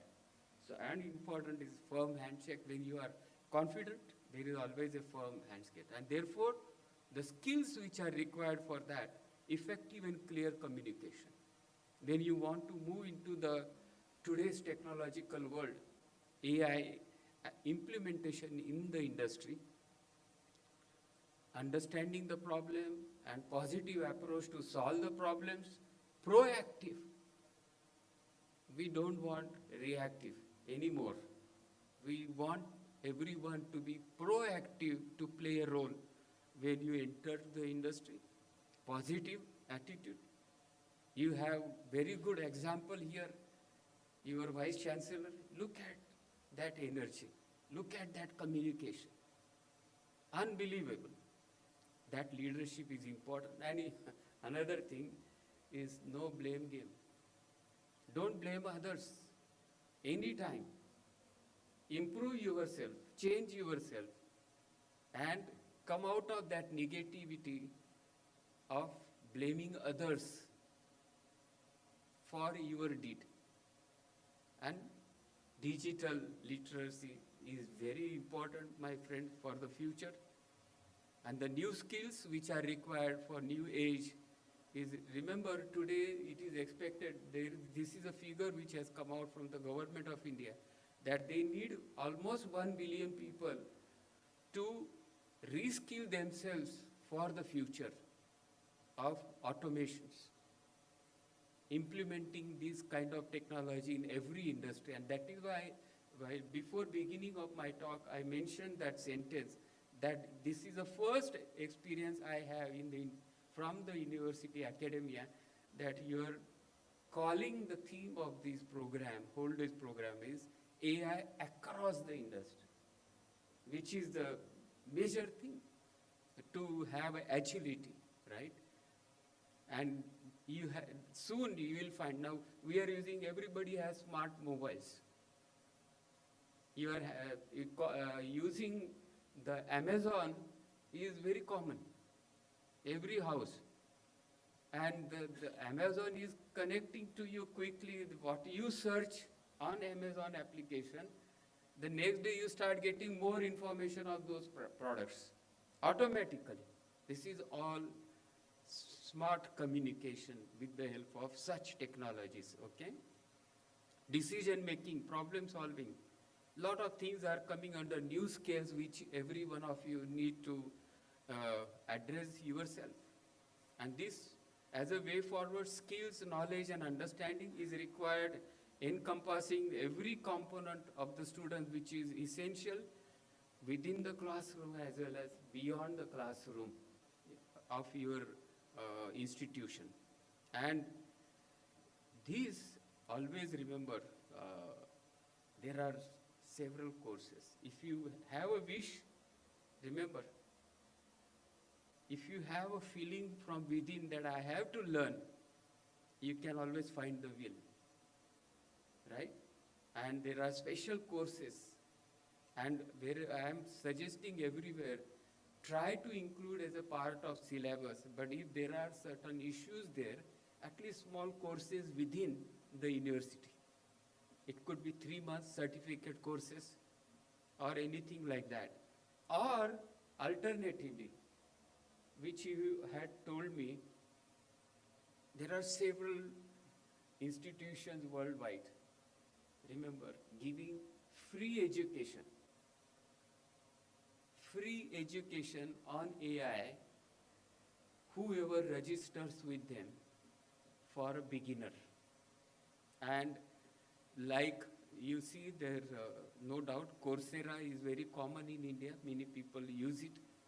Then University of London, IBM, Microsoft themselves are having several programs. For advanced program, you have a very minor fee to bring you to the seriousness of the whole thing. So minor fees are charged by them. And the Google also has this program.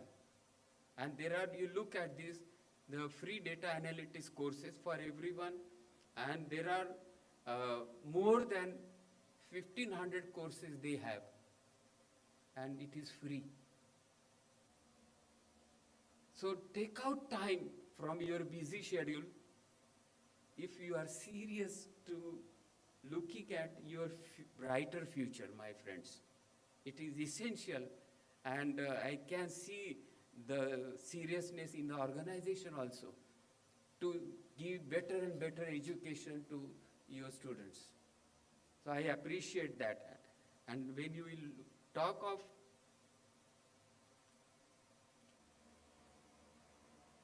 career selection, I always quote this, and I'm sure you also would look from that perspective. A student asked a wise man, "Sir, in which field I should make my career?" Now you are into the noble profession, my friends, pharmacy, which is very good thought. But what the wise man tells now to the student, what is the reply do you expect? Anybody?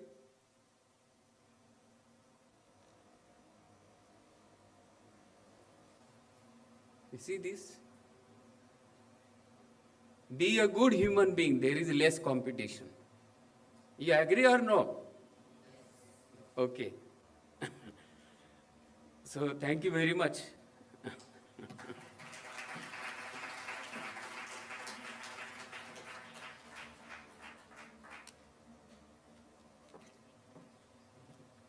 Anytime you need any kind of help, feel free. I am always available. The madam has got my contact details. You can always access, communicate to me freely. Don't hesitate how to communicate with me. Okay? I also gone through these stages 60 years back. I completed my post-graduation in 1971. So thank you very much. Can I disconnect now? Thank you.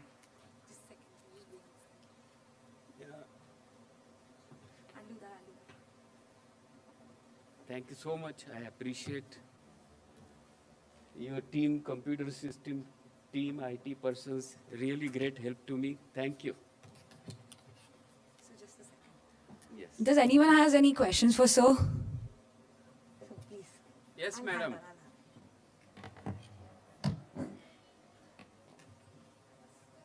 Give her a mic.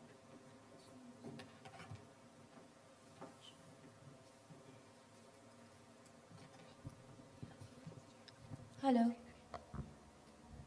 Hello, sir. My name is Arfin Qureshi. First of all, sir, it was really a pleasure to hear you today. Oh, so I'm happy you mentioned that. But can you please repeat your name? Arfin Qureshi. Okay, Miss Qureshi. Yes, sir. Great, great. And so thank you very much for sharing your valuable knowledge with us today and your presentation. Okay. Yes, sir. So my question is, what role can business graduate play in supporting AI-driven transformation in pharma industries or companies? Can you Should please I repeat my I'm question? sorry, can you repeat me Sure, more sir. clearly? So my question is, what role can business graduate play in supporting AI-driven transformations in pharma companies?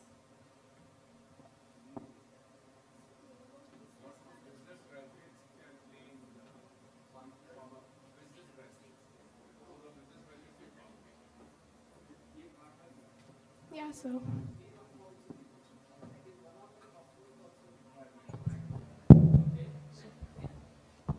Thank you. You know, whenever I talk on career-based opportunities to the pharma students, I include this as a MBA. Many of you may be MBA students here, right? So what MBA plays in the organization? Right from startup or to go to the level of CEO, managing director, right? But important there is a planning of the organization. And when we talk of pharma and using AI there, from business perspective, it comes through finance, HR, and also the materials department. When you communicate outside, these departments are key. And no doubt HR plays a major role because they are using now this technology every day.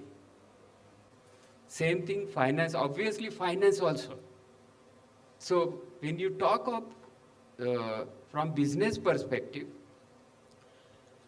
these three side departments plus technical departments, they are on same page all the time in communication with the help of AI. Because everybody sees the program, the expectations of marketing and sales with AI. They are predicting the market requirement in advance. And they know how much stock is available in the organization.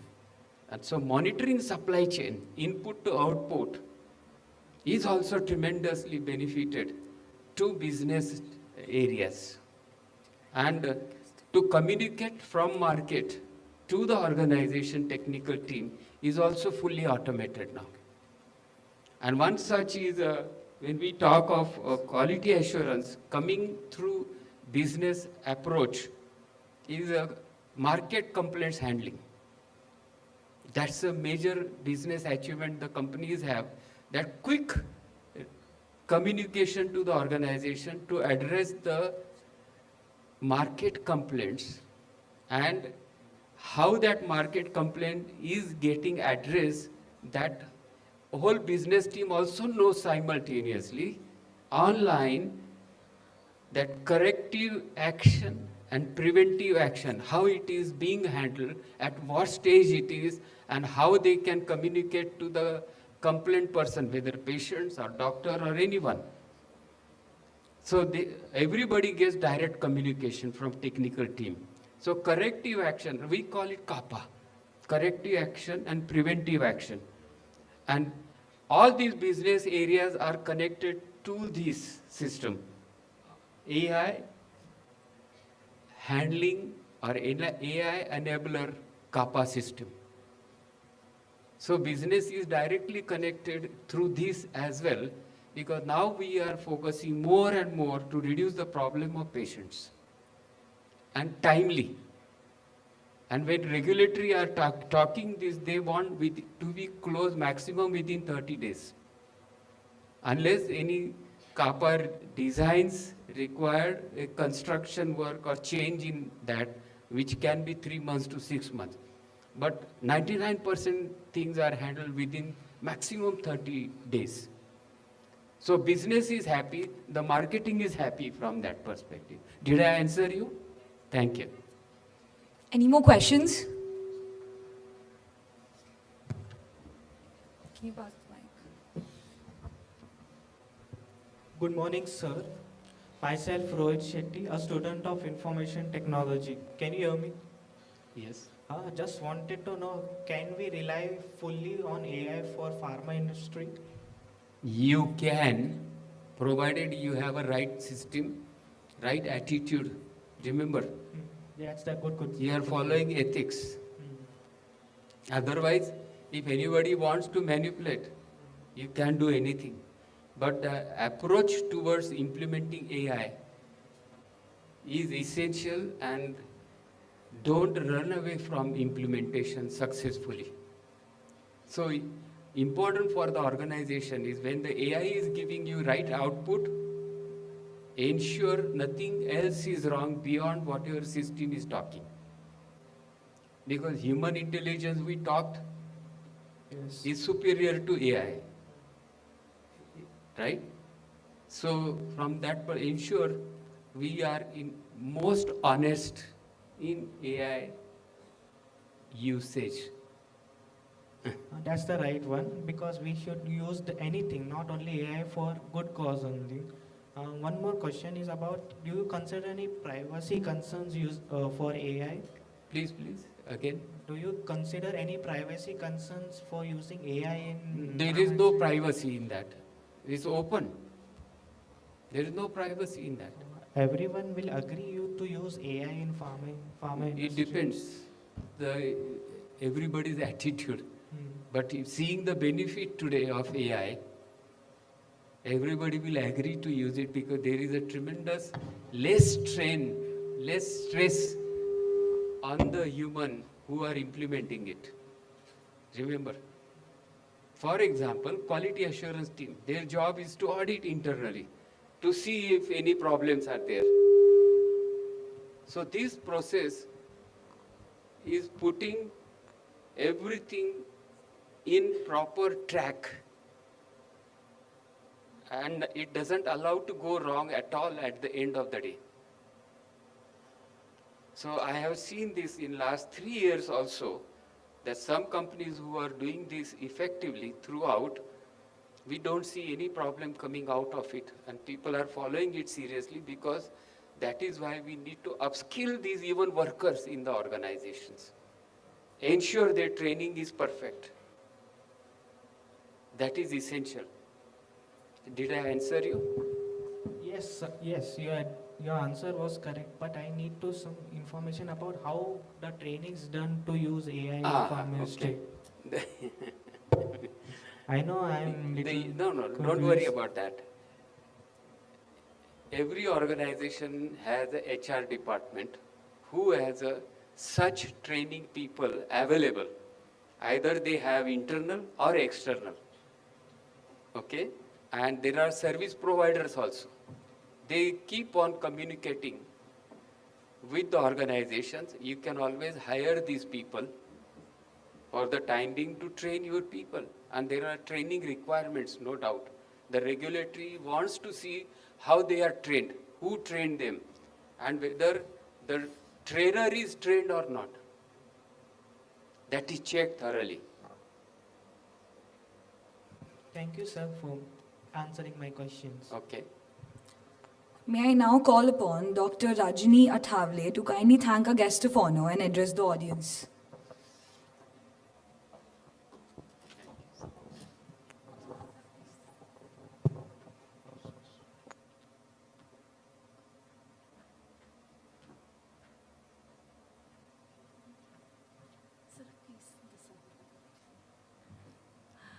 Good morning, one and all, respected dignitaries. Thank you, ma'am, for giving me a chance to summarize this lecture. See, we are from pharma division or from pharma sector. Now, I know here the students are there from IT, they are from computers, they are from data analytics. Please remember, like in every organization, there are different departments, right? So first I will summarize the lecture and then I will talk about the role of a students in pharma. Sir, thank you for giving details about how AI is transforming various sectors in pharma industry. And you have covered complete process starting from drug discovery till end-to-end solutions. Here I would like to add, AI has reduced the time required for the drug discovery because of use of computer-aided drug design. Like we identify the various lead compounds, receptors, interactions. So thus our synthesis time is reduced, right? And when actual process and the scale up comes, there are n number of parameters which we have to consider. And because of automation, definitely the process is fast, right? And then, you must have seen the next stages is a manufacturing, QC. So in pharma, every steps is always validated minimum 3 to 6 times. Here, my student, he has asked about the security, right? So, every pharma machineries, all the stages, all the protocols are confirmed minimum 6 times, and then only they are used. And again, all the systems will be coded here, so the security issue will be resolved. Sir has covered, starting from drug discovery, then sir has covered how the supply chain works, then use of AI in pharma manufacturing and quality control. And all of us are aware of that India is the largest exporter of a medicine, right? And sir initially only said that we face a recall problem. Now recall is not because of some fault in the products. But what, as I mentioned, every steps need to be validated and proved by documentation, by confirmation of giving the details, by using the process, methodology and results. So now with the help of AI, all this has been fastened up and the data confirmation is there, and because of less human intervention, the less error will occur. Sir, thank you for giving all the details with respect to use of AI in pharma industry. And as I would like to tell you, we, being a pharmacist, we are associated with pharma departments, but there are n number of stages, from receive till end, then the business, then management, then the export, and now the AI, it is used for even early detection of diseases. We know what are the changes taking place in our body. So all that can be recorded and the disease can be even identified at early stage. Thank you, sir, for giving us complete details about pharma industry. I take this opportunity to thank you on behalf of HSNC University, my trust, madam, our president, sir, HSNC family, and on behalf of my students. Thank you, sir.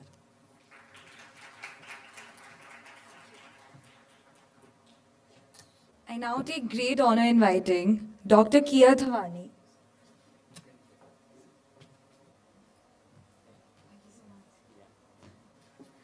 I now take great honor in inviting Dr. Kia Thawani, the Assistant Professor of Niranjan Hiranandani College of Real Estate and Management, to come and introduce our next dignitary.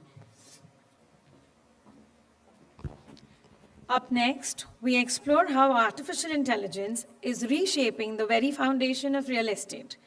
It gives me immense pleasure to introduce Mr. Anirudh Khopade, Head of Data Science and Analytics at Square Yards, a leading tech-enabled real estate platform.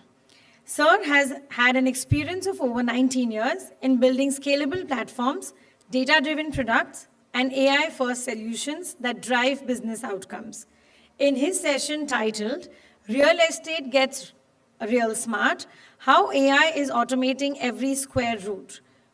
Mr. Khopade will shed light on how AI is driving smarter property decisions through predictive analytics, virtual sites, and end-to-end automation. May I please welcome sir on stage. May I also request Vice Chancellor ma'am to kindly come on stage and felicitate sir.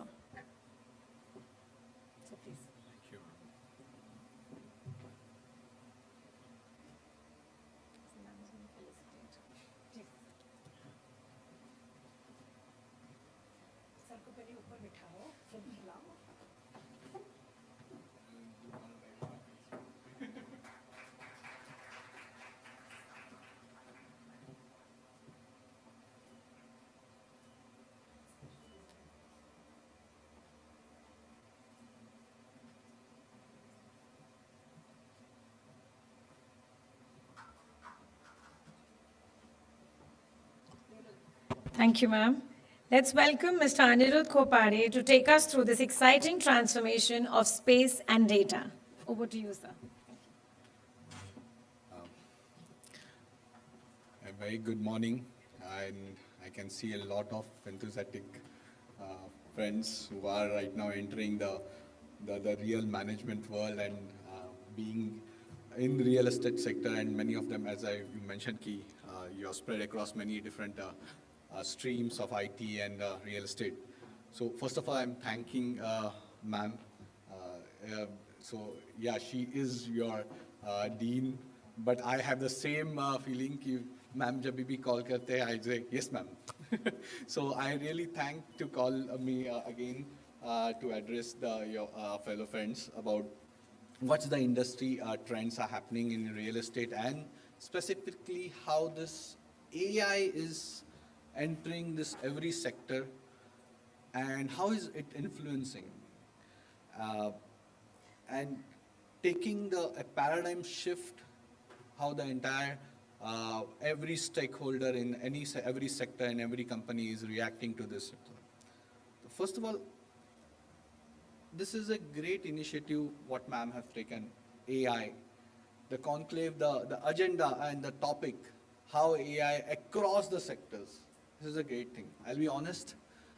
I think 1 or 2 years back only I spoke to the same dais related to some of the AI, Gen I things.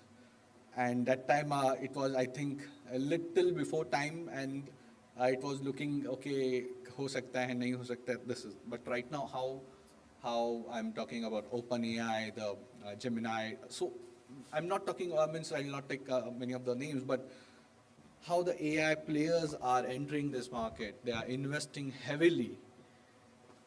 There are specific reasons for all these things. Again, do not be afraid of AI. Usko apna friend bana lo. It is going to help you and take you to the next level. And this is what I will talk about, how I represent Square Yards, and let me introduce a small about my company. We are one of the you can say leading player in real estate sector, and for last 11 years we are in the same, and we have touch based all the different angles of you can say real estate. We are selling primary, we are selling secondary, resale, rental. We are one of the you can say leading prop tech players in the same market. We are doing a lot of analytics and helping the developer community and the B2C, B2B both communities. We are in interiors, we are in not only we are in the bank, you can say lending side also. So if I have to just put a small stats is last year we did nearly around $7 billion real estate sales across globe. So this is how Square Yards is, and we might soon get listed also in the next year. So this is what real estate is, and how this entire industry is seeing a paradigm shift by using this AI, Gen I, both. So I'll keep giving some examples only. I don't have any presentation, but I'll keep touch basing how AI is slowly entered the every process, every stage of a real estate sector. And I'm starting from the point where developers, or you can say the builders, are taking a decision whether to build a project or not. You know, the data definitely is the new oil. You can say the availability, the democratic data, what we say is geospatial data, or the across the geographical data, what flows into our ecosystem. How it has been used, that's some of the examples I'll put it. So let's say any one developer says, okay, what is this land? Should I invest in this or not? How the data is helping or AI is helping. He takes a decision to understand what is the momentum of the sales happening in this area. How many 2 BHKs or 3 BHKs are getting sold? At what momentum it is sold? Whether they are sold with a balcony, whether it's a Jodi flat, something like this. And then he plans what is the inventory should be built on these things. What is the pricing point has to be offered onto it. So from that single, the first stage where actually the developer taking a stand key whether to build a project or not, and if project, yes, what is the configurations to be built onto it. And AI is helping in a big way. Whether he should build a Jain Derasar or a Hanuman Mandir or any other stuff, that also decision is taken by AI. The data is influencing that decisions also. And I'll be honest, be very much grateful that you are in a very great sector, real estate sector, as the students which are seeing your future in real estate sector. You will be selling the most costliest product in Indian soil. Any flat. Mumbai to 1 BHK, 1 CR is the commodity what you are selling. And the B2C customer, he might take only 1 or 2 you can say apartments in his whole lifetime. Once he takes, he is going to pay that EMI for the next 10 years. So just be cognizant about the fact that what you are selling is not any impulsive product. It is a real estate, a flat or apartment. It's a dream house for anyone. And you might see means people don't change a lot. They stick to the average lifetime shelf life of any apartment with any of the product is a very high. And this takes to the next level where actually the conversions or the TAT to convert is also big. So how the data is influencing even the buying decision of a customers is also playing it at different. The moment if when let's say a builder makes a point where I'm going to build this inventory, the very next companies like Square Yards or companies, many of the real estate players starts flowing into the system where they are sitting with a big consumer behavior data as the portals or something, how you interact, all the data which flows and gives a very much signals. See again, the data is just an data unless it is used for some of the use cases. and how means you should thank this AI and the Gen AI. I know means you might be using chat GPTs for your projects or all. So it is changing the way the non-technical guys are started interacting with the data.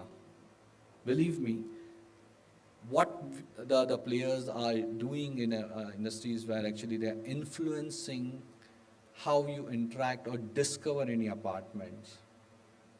The way, okay, let's say ma'am is coming on our website, she always sees 3 BHK in Worli, a budget of 6 year. This entire data makes the person or the salesperson in a much more way where he talks more scientific. The gone are the days where people used to call as cold calling ki okay sir ma'am ye launch ho raha hai wo hai. Gone. The people are, when we talk, they talk more scientific in way. Okay ma'am, you were looking for so and so. There is something which is a worldly real estate market is appreciating by 5% of the lot as compared to last quarters. Whatever we talk is all backed by data. And this is empowering the people in the company to talk in a much more better way onto it. So the journey from, you can say, interacting with the customer till he ends up buying that flat. Might be, you can say, the normal shelf life is around 6 to 1 year. The RM has to keep following with the customer and keep talking something sensible to him. And that's where actually data plays a role. Where he talks about many of the recommendations. Okay, you liked this product of X builder. You might like this products also. It doesn't comes with a means today I'm talking about the people or the engines which is below this entire recommendation engines. Whenever you are seeing if you're clicking some ads or you're clicking something, you're putting up a lead in somewhere, you might start getting some emailers which might get enthusiastic. Means real estate sector is one, you might see a lot of adoptive things in Instagram. The feed, what you see, it gets adopted to what you likes and these things. And same is the real estate sector. The moment we get to know, our machines, our models get to know your preferences towards locations, areas, the budget, everything. It starts adopting to you and you start getting the recommendation very much near to these things, and which induces you to buy some of the things. So entire AI is helping the journey of discovering the flats or apartments in this ecosystem. And trust me, convincing a customer to buy minimum 1 CR flat is the most difficult thing. So you might have seen some of the examples in the earlier, you can say, earlier session, HoloLens. You know, in most of, if you have seen in Mumbai and any other cities, you might have seen show flats ready from developers. They show, okay, ye flat aisa hoga, ye 1 BHK hai, yahan se balcony hai, and these things. I'll just turn the things, when you're trying to sell a $10 million villa in UAE. We are heavily invested into that UAE sector. It's a barren land, and if someone is sitting in Riyadh, then how are you going to explain that this is going to happen, some villa, water villa is going to come up? And that's where actually this HoloLens and such things, virtualizations are coming into the picture, where actually he or she is wearing at that lens and she can actually see the entire project in and around. Okay, yahan pe swimming pool hai, this is the interior, this is the balcony which is going to. So this is an experience what the customer is getting because of this AI. You might have heard, you might have played some games of virtual Unreal engines are using onto it. So we use the same, where actually the metaverse, where actually once you wear the lens, you will visualize yourself in that project. He's seeing, okay, this is a swimming pool, this is a gym. Or you can say this is the 1 BHK or 2 BHK apartments looking out. So the more the comfort you are giving to the customer, it helps him to take the decisions very fast. And that's where the AI is coming. So I'm just throwing use cases ki how AI and GenAI are entering onto it. So this is something where the digital twin technology, what you can say earlier sir was mentioning, the digital twin is something where actually you're actually seeing the entire 3D view of the entire project, or you entering any flat, how it is visible, what is the, you can say, the furnitures you are able to see in a very immersive ways onto it. This gives a next level comfort to a customer when he's trying to make that decisions onto it. Not only this is one of the ways where your touch and feel things are getting replaced or somehow influenced by the AI technologies. The very next thing is what you are saying, we'll talk about the pricing. In the real estate, always the B2C customer always have doubt कि यार ये मुझे बराबर मिला है price पे. If I'm paying 1.5 CR, am I got cheated? Have I bought very expensive from that builder? This is where actually the entire pricing analytics are getting, or you can say evolved, and helping the B2C customers to know ki, okay, how the prices of Worli is increasing and how this project is placed in a much more balanced pricing. Or what is the ROI I'm going to get if I'm an investor? Ki, okay, I'm going to buy a 1 CR flat, I might get on rent and I can get a rent, X yield and something. So not only the RM or the salesperson is talking analytics, but the B2C customer, the end customer is also expecting in a such way onto it. So what AI is not only taking the salesperson to a next level, but the customers are also expecting the same. And no more are the days where actually people were taking an impulsive decisions. They are much more data driven onto it. So the moment when you have to be equipped to talk more data rather than only the soft skills. You have to marry this data or the AI knowledge with your communication skills also. Just going little further, where actually the customer is making a decision to buy. The very next is the mortgages, the loans, what the people apply. The banks are also entering the sector where they are using a lot of AI, your income and expenses, what's happening in and around, whether my mortgage will go, you can say, will convert as an NPA, or this customer has the eligibility to give so and so a AMI, whether that property is right. So all these things are becoming AI driven, where actually on a single click, the banks are able to know, ki, okay, Anirudh can pay, Anirudh can afford this, Anirudh has this eligibility. So AI even is entering the banking sector, where it's already there, means many of the CIBIL and such things, data are being gathered, and actually you create a persona of that customer of profile, where what's there in him to purchase this thing, whether I should be able to give a loan or not to him. The very next things which once you purchase any flat or apartment,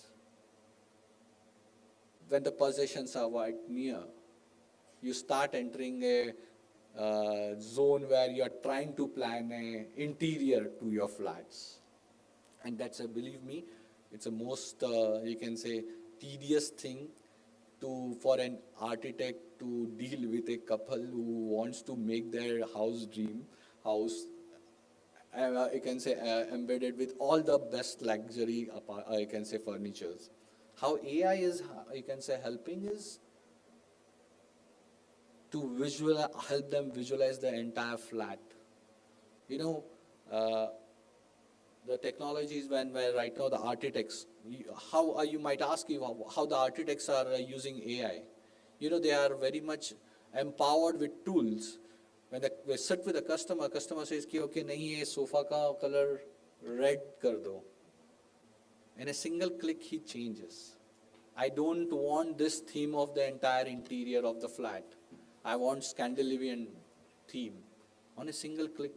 And this used to take 1 or 2 weeks to come up with one design, and that has already changed.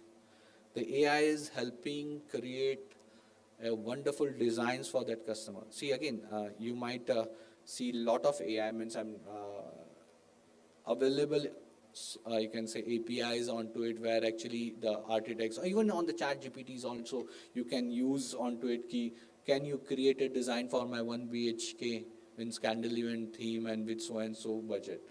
Believe me, the trust, the images, what it will create, it will take your minds out, okay, wow, he's able to create such images.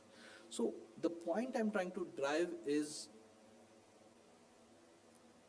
not only data, but creation of the contents are also getting influenced by AI. Whatever content, whether it's a website or a video, what you see, sometimes you'll never know that it has been shooted on a AI. So you might see some of the content on our websites also, where someone is sitting and trying to explain a project. That employee or the person what you might be seeing on this thing never exists. It's a AI. So why is AI happened? See, again, AI is not reducing any employment across the industries. Is enabling the existing people or the new people to embrace and improve their productivities. So that's where I'm saying the contents are now become very smart. It has become very easy to create contents, and you can say many of the bloggers and influencers also using the same, where actually are creating a content in their own small room and then they are publishing out.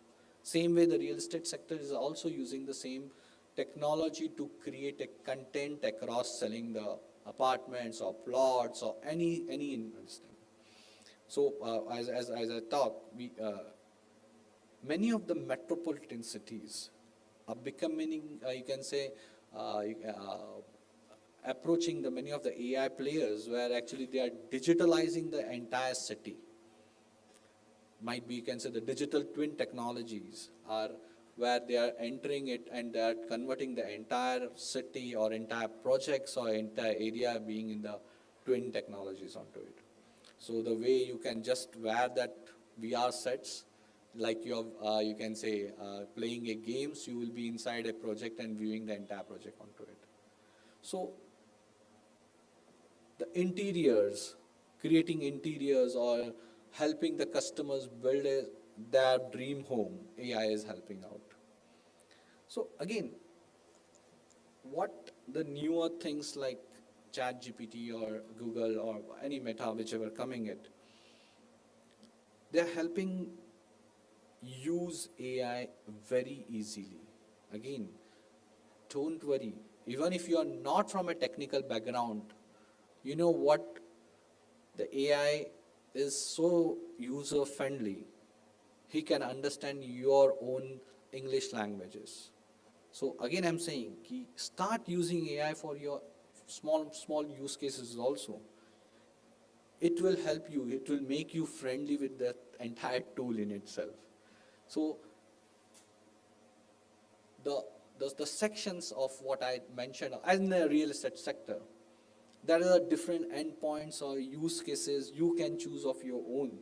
Okay, I like to work with the developers doing analytics related to the project feasibilities. You can enter it where actually data intelligence, where actually the pricing and the geospatial data are helping the B2C customers or the B2B customers to take the next level of decisions. You can even enter interiors with the help of AI. You don't gone are the days where actually you need a lot of CAD cams and sketches to be very handy onto it. But the moment if you have any ideas, you can place it across this GenAI and it can create wonderful outputs for you. Start using it.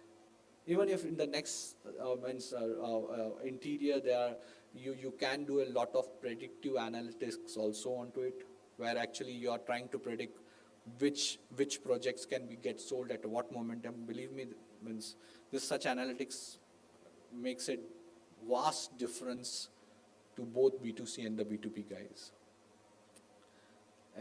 Taking a little step ahead, where are the many of the websites you might have chat bots, or you can say you might have right now the calling bots.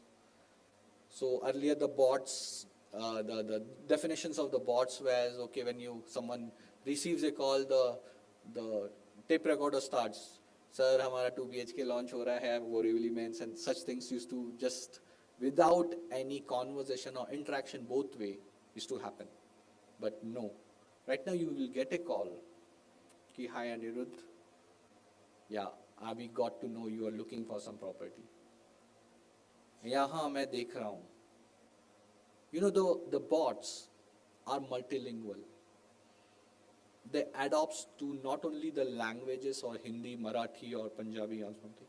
Even it adopts to the dialects, the way I talk, the way it gives a little comfort zone to the customer. So again, the real estate sector being for ages, it was driven more of a human touch. The people, unless they are meeting some broker or someone out there, they never take the decision. मुझे पहले दिखाओ. And the way they talk is a more casual way. अरे यहाँ पे कुछ चल रहा है क्या? See, I'm giving you a very, you can say, ground reality example. This is what happens. And whereas the biggest bots are failed in the early days, where to be launching in India, they were not able to understand कि it's not the pure English, but every 50 kilometers, the language and the dialects are changing in India. And that's where actually the NLPs and such things have started getting into picture, where actually it's adopting the languages, the keywords, when any customer talks on they like to have a conversation. They like to know more information on the phone itself. Even the WhatsApp is a highly used messaging app across into it. People like to interact very fast onto it. They don't like any more type 1 for this, type 2 for this. No. They have gone to this conversational AI, where actually they keep asking and they get more answers. The conversation is something like, okay, आप देख रहे हैं 2 BHK, आपका budget क्या है? The bots keeps digging more information from the customer to derive some best alternatives or recommendations to this thing. So this is where the entire world is going on to it. Hoga, kafi hoga, means one of them, you saw that hologram, a female lady standing virtually. I don't know. You might visit a site and you might get a really hologram lady explaining and taking you through the entire project and telling what things will happen. These things are going to come. And what new future leaders are going to do is, you can say, come up with a brilliant ideas. Right now, the earlier used to happen ki ideas aata tha, but implementation was the problem statements, how to implement these things. Now that is not the case. Implementations can be very easy. The industry is want to hunt for the new ideas. So I'm not trying to push ki you come up with the startups of your own. That's a good thing, but bring your ideas. Every idea, whichever it might sound stupid, it can be doable as of now. The technology has gone to that level. Learn this Genai's things. Many things are happening onto it. Keep reading, I can say. And start utilizing on your small day-to-day things also. It will make you understand once you enter the, you can say, post your academics, you enter the management or you can say, the career path, you will realize how it is helping and you are becoming your best buddies. So again, starting from very simple it is helping you to even craft your speeches, your emails and such things. Means many AI tools came up and helping such smaller things. Smaller things can bring a bigger differences on everyday basis onto it in your life. So to your students, please, I can say, learn, you take some courses, as Mr. Rajuji mentioned, many courses out there. You can get yourself enrolled, learn about it. There are n number of use cases which are still to be unveiled onto it, where real estate is one of the sectors, as you mentioned, pharma, many, all the, see right now it is created across sectors or across companies. It has become a FOMO. If I am not doing GenAI or AI, I am lagging behind. So there is definitely a demand, okay boss, we have to enter it, because there are proven track records about how the productivity is influenced, the turnaround times to convert anything, not only the conversion of a customers, but a simple task has been reduced drastically. Third, the quality of things have changed to the next level. You might, the visualization, what I mentioned, now you're seeing hologram, you're seeing a project virtually in a 3D side of it. The data in itself, you might see the bar graphs and pie charts, but now the visualizations are also happening on a geospatial levels, where actually, okay, I'm trying to drill down to Thane and micro market and this thing, what is the real prices happening out there? I'm going to Parbhani and that plot exactly what it is the price onto it. So this use a next level technologies to represent your own use cases or the business projects in your curriculums also. Use such, you can say, I do not know, means you are using a Tableaus or Power BIs. If not, get into it. You know, when we started our careers, AI to abhi aaya hai, the words, even if it was analytics or business analytics or Excel was the only tool we definitely used to do all the slice and dices, and it was very widely accepted also. But now it is not just the tables and such things. It is something where actually how you triangulate different data sets and represent your story to us. So you need to be a very good storyteller. Means data numbers doesn't talk anything. Unless until you stitch a story, you'll not be able to explain your entire data. See, data is okay. It is always as a backing. But that 5-liner summary, what you write based on your findings, is going to drive different things. So again, when you want to even represent something, back with the data, but that 5-liner will make the entire pitch or deck. So eventually if you end up going in some startups or something you come up with your own startups and these things, and you are representing the PE investors or any of the angel investors, the single page is the one pager is the only formula to represent your ideas. And right now, how things are, see, we might have heard how Meta is trying to gather talent from the market, and they are just throwing millions of dollars to acquire talent.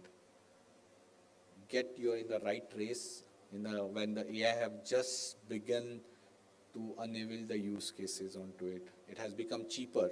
2 years back, AI was very costly. We were using ChatGPTs, and one single guy doing some wrong prompt, and we were paid $500, $600 or something like this. So believe me, right now it has become cheaper.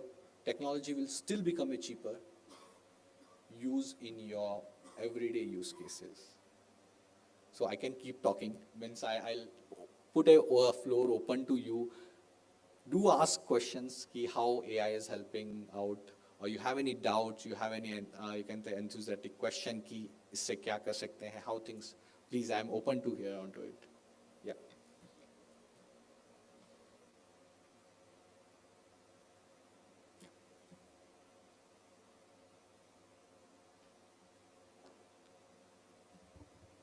Hi, Aryan this side, sir.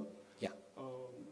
What skill should a business student develop if they want to really work at the intersections of AI or real estate? sorry, your voice. Uh, what skills should the business student develop if they want to work at the intersections of AI or real estate? So here's it. AI is a very, very generic word, very generic. You choose your interest first, which is the domain you like it. Even if you're liking arts or fine arts, any such, you take that domain first. मतलब, I'll be honest, means uh, if your work is a passionate, if you have passion towards your work, you will learn everything as you go, and you will like the job onto it. So you don't worry about AI. AI is in all the sectors. You define your own interest, which domain you want to enter. AI is there, it's going to help you in every aspect. Means during the sessions, you will see all different sectors, they are all talking about AI and how it is helping onto it. So define your sector, and you will find कि okay, there is an AI where helping you on it. So don't reverse engineering कि okay, AI इस sector में अच्छा चल रहा है तो I will go in that sector. Don't do that. It's the other way around you do it. It's my suggestion, soft suggestion. Thank you, sir.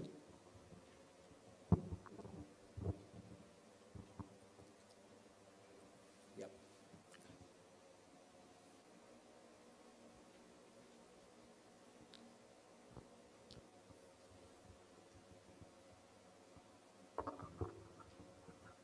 Good morning, sir. My name is Pavit Arora. My question is, how is AI helpful uh, in real estate, in site selection, and in urban planning through data analytics? Great. So I'll just divide your question in two parts. One is the urban planning, and which is a much bigger things where actually more of I can say, if you say right now most of the corporations, municipal corporations of many of the cities are trying to triangulate many of the data related to how the migrations or the peoples are coming to that city. What is the traffic, or you can say the zone matrices which are happening. They are triangulating such geospatial data across it to help the entire urban planning across that city. Even to that manner, to that even a specific location where the schools has to be there, where hospitals has to be there. So many of the right now, if you might see, the planning not only at a city location level, but at a project level where entire city is getting built. How many grounds has to be there? How many schools has to be there? So all such data, all such decisions are taken based on such geospatial data only. Or you can say all the other data flowing into ecosystems like traffic, what is the number of people over there, what is the average income happening in that area, what are the new offices coming up. So this is helping a lot on the urban planning side of it. The second side is site selection. If you ask me, right now, Bombay is a different thing. Means, when this analytics flows later, if there is a vacant land, plan start grabbing on it. Such things are happening onto it. Yeah, but the site selections, the many developers are using in a such way to whether to invest in that site or not, what to build. That also decisions are very much driven to the data side of it, and it goes to that level key. What religion people are living in and around, what is the configuration they believe. Okay, there are smaller families, they will prefer 3 BHKs, or bigger families, they might prefer 5 BHKs or something. So this all drives the decision of that architect, of that, whether it's a project or a, you can say a big, you can say bigger accommodated this thing, what to build and where to build, at what quantity, that they are taking out. So lot means it's a little bigger question, I'll be honest, means, but I try to narrate ki, okay, there is definitely scope at every point where data is helping to take the decisions onto it. And again, take a empathy ki to learn the things, means this AI and everything, पहले तो this is not a machine where actually आप आलू डालोगे और gold निकलेगा, ऐसा nothing is there. It's not something like this. Believe me, where actually we have invested 2 years in training a bot, whether it was a chat bot or a you can say WhatsApp bot or you can say telephonic bot. It takes a while to make understand. It's just like a baby. AI is our baby. वो means थोड़ा सा, if we don't train him or discipline that, he becomes hallucinating, or you can say in a simple words, it starts answering on its own. So that's where actually the AI bots are right now failing, and many of the companies are trying to solve that issues. Okay, he should not talk something on his own. Jitna information hai, that, see again, believe me, real estate is okay, fine. If it is in pharma, if the bots are there and they recommending any wrong medicines, it can create havoc onto it. So that's what I'm trying to tell.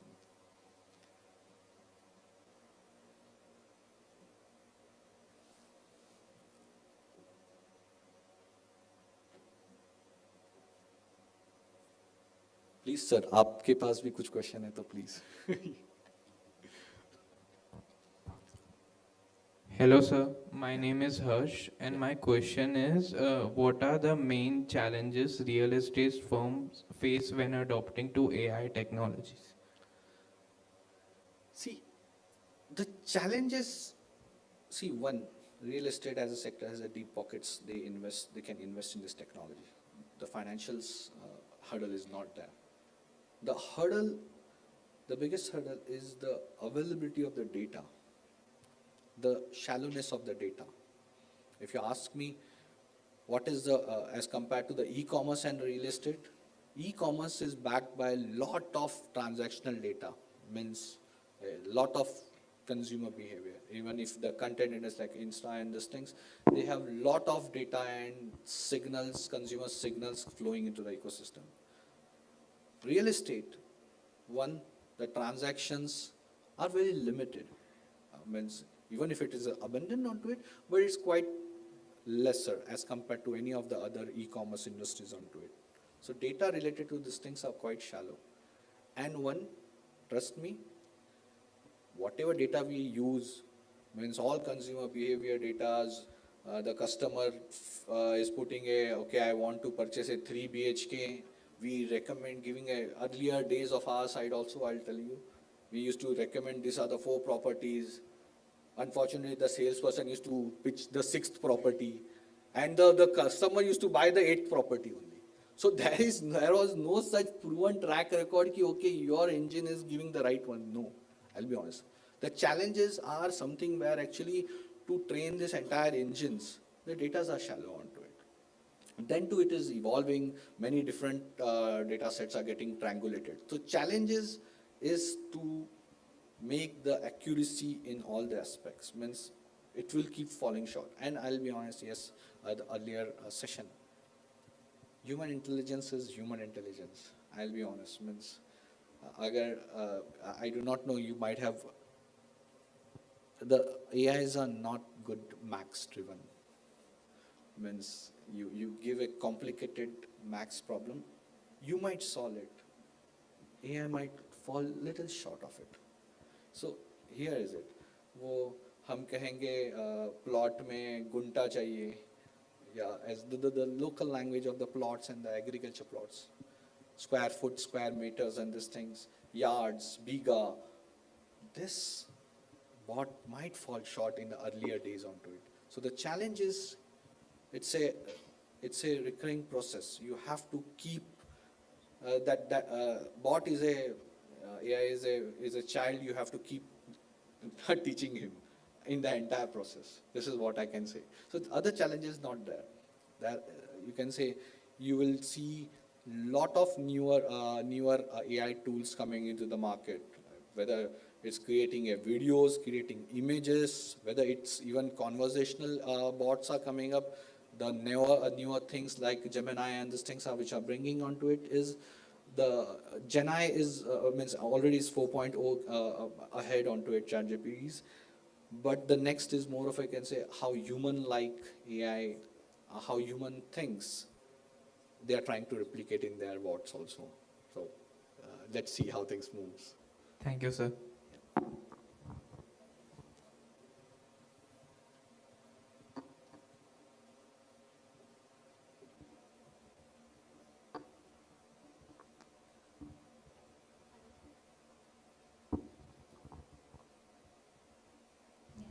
Hello, sir. So myself, Afrin Khan, and earlier you talked about like convincing the customers and customer experiences in buying the properties and tenants. So what role does an AI can play in improving the customer's experience in buying the property buyers and tenants?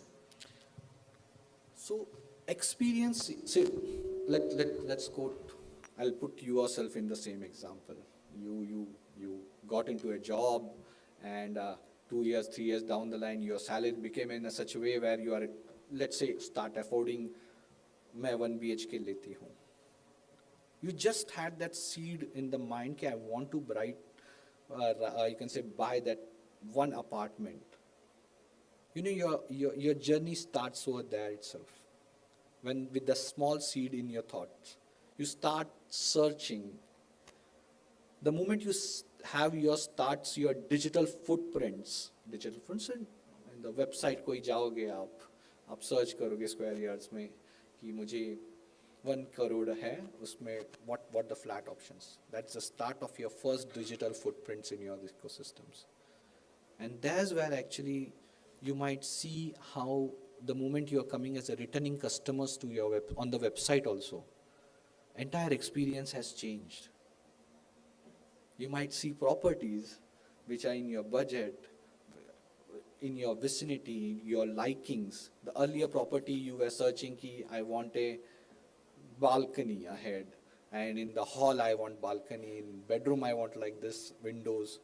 All such information what you have fed to our ecosystem starts training our model, where any model, I'm talking not us, it starts recommending and influencing your experience. It starts giving you a comfort zone to discover new properties.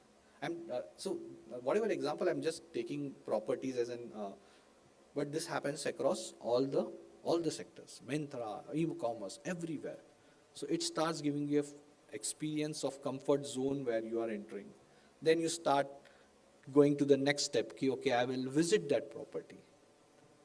The moment you came to the site or the project where you are going to view the apartments, might be it's an under construction, it's just flat land, you do not know. You're wearing an HoloLens and you're seeing, okay, this is the project and this is a swimming pool. It has created a different aura of experience and taken to your next level of decision. So the experience at every stages is taking you nearer to the decisions what you are going to buy onto it. And this journey might take 2 months, 3 months, 6 months. That's depending upon how.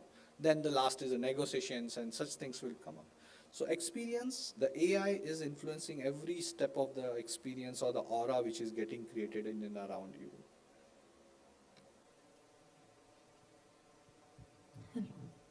Hi sir, my name is Jia Majithia. So I wanted to ask you that like for someone like me, just starting out, how can we stay ahead and be part of this AI-driven transformation of real estate? Like I have seen the old school way up very close, but AI.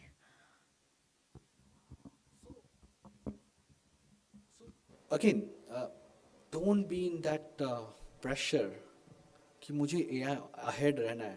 Don't worry. Even if you are in the same now, anyways you are quite with the help of this AI. With earlier, you can say you are a Gen X. You are anyways. You are a breed which has seen a lot of newer technologies onto it, and you might see in the last, even if I've taken 4-5 years, the number of innovations which has happened has at a very different pace in itself. Again, how you can remain ahead?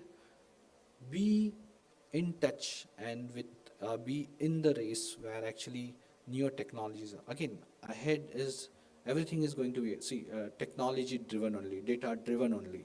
The people, the amount of data which is consumed by anyone, any kid also on the mobile is quite a different. You know how many GBs of data every day one small mobile is getting consumed by anyone. It's a very different level on it. So all are somehow become a data driven. Data can be anything. It's a numbers or it's a videos or images.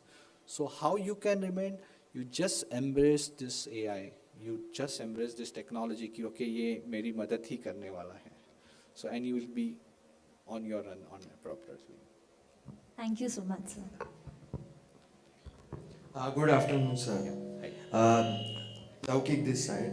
I want to ask that suppose I am a builder and I want to the use of AI and Gen AI. Gen AI for building and how to make a successful business by being a builder with the help of AI, like to capitalize it more. That's the question I want to ask. So right now, let's say you are a builder, you are entering as a startup and trying to build some small project in your own location. You know, AI will start from that same point where actually you are trying to come up with an ROI, ki, okay, I'm going to put 10 CR. What is the ROI I'm going to get? The first decision is this thing. Ki, okay, I'm going to put it, what is the potential of doing such things? So AI is not only means how I can enhance my sales, how I can enhance my quality of the way I am architecturing on these things. So right now, you know, AI is incapable of such things. Many of the architectural AI things are where the moment you write, okay, I want to build an architecture where it should have east-west, west-facing doors or east-facing doors. It has to have ventilation, east-facing. Even such granular instructions are helping to create an architecture. Yeah, I'm not taking away the you can say the efforts, the architectural manual interventions has to be there, definitely, because it creates a little base for you and then the manual intervention. So coming to your point, if you are a builder, your journey starts from that, from your designing the project to making it, implementing, how you are monitoring your development across, how you are interacting and with the sales team, the PR, you can say advertising teams, and how your project has been promoted across and such things. Means many aspects can help it out to it. It's all boiling down to your these things ki kahan zarurat hai and kahan nahi hai. Just for the sake of AI, might be many of the things right now also humans are doing much better than as compared to AI onto it. I'll be honest with you.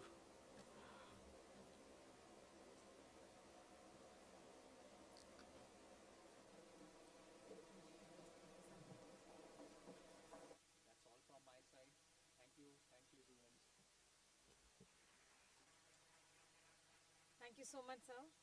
Thank you so much, sir. It's truly enlightening to see how AI works for us, and we do not really need to be extremely knowledgeable to be able to design our own house with just a click. Also, I think the key takeaway from today's session is that we all are going to marry the data instead of the other skills. Thank you so much, sir. And it's been a pleasure to hear from you, sir. Thank you. Thank you. Thank you.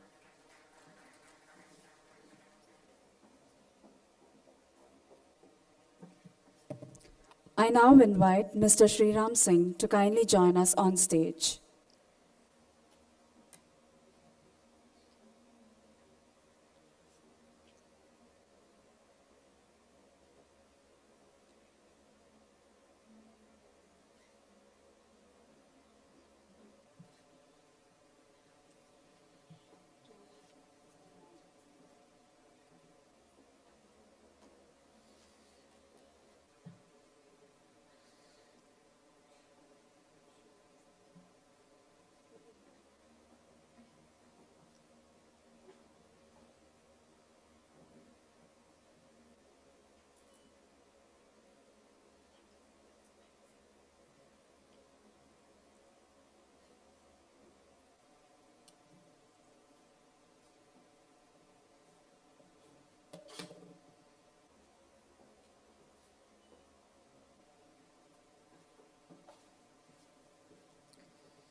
Our next session focuses on a sector where precision, trust, and foresight are paramount: banking and financial services. And as AI continues to evolve, it's transforming not just how we manage money, but how we think strategically about financial ecosystems. We are honored to welcome Mr. Sriram Singh, Senior Private Banker and Strategic Advisor to the Neolive Real Estate Fund. With extensive experience in wealth management and strategic financial planning, Mr. Singh brings a unique lens to how AI is influencing decision making at the highest levels. His session, titled AI and Strategic Thinking in Banking and Financial Services, will uncover how intelligent systems are enabling smarter investments, risk management, and customer engagement. I would like to call upon Mr. Bhagwan Balani, the Registrar of HSNC University, and Dr. Kia Tawani to felicitate Sir.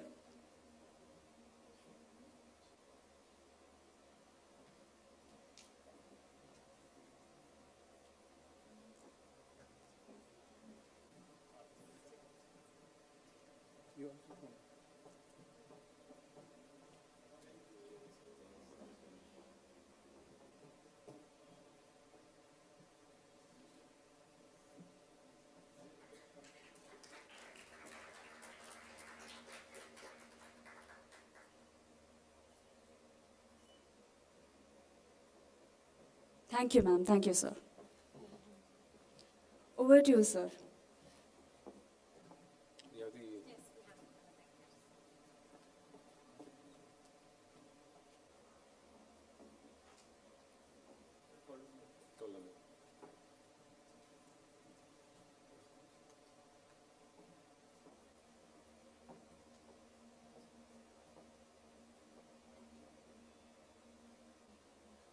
Hello, hello, hello. Audible? Great. Namaste. I think you have been since I liked the way Dr. Bagla man presented and started with human intelligence. How human intelligence is evolving to artificial intelligence, but the human intelligence is more important and is going to control the artificial intelligence so that it is used more judiciously and in a righteous manner.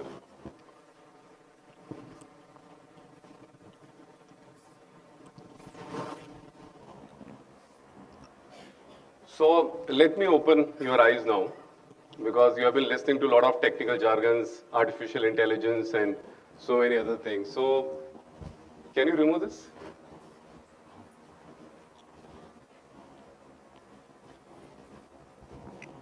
So how many of you know that 1,000 years back, what was the GDP, India's GDP, Bharat's GDP in terms of contribution to the world? Yes, 50%. Okay, good. Very positive and delighted to know that at least. Anyone else? 1,000 years back, I'm talking about, let's say 1,000 years back, when these temples were constructed.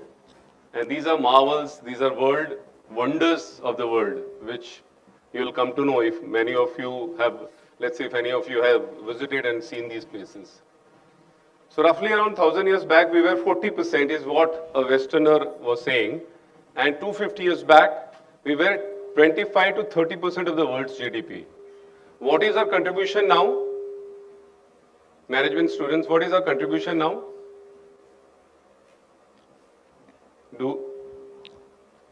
What is our contribution now in world's GDP? What is our GDP, by the way? What is our GDP, India's GDP? So our GDP is $4 trillion approximately. US is $25 trillion. I'm a banker, so I'll talk numbers. China is roughly around 17, 18 trillion dollars. And we are going to surpass Japan and Germany soon. And we are expected to become the world leader in 2047, even surpassing all other countries, including US. And you guys are I'm telling you, in last 2,000 years, you are the you are luckiest generation in the last 2000 years who are going to witness India, Bharat becoming world leader like what US is now in next 25 years. Let it sink in. You are the best generation in the last 2000 years and you are going to witness. And this is going to be AI-led economy. Bharat is going to lead AI-led economy. We missed the bus of Alphabet, WhatsApp, Facebook, and all these. By the way, most of these scientists and engineers are from India. And you know, all these top companies are led by Indian CEOs. But now those, whatever brain drain has happened will come back to India because all the other countries are struggling big time. I am a banker, financially I know what's happening there. It's mostly inflated economy. Ours is the real economy which is growing in the right way, in the more righteous way.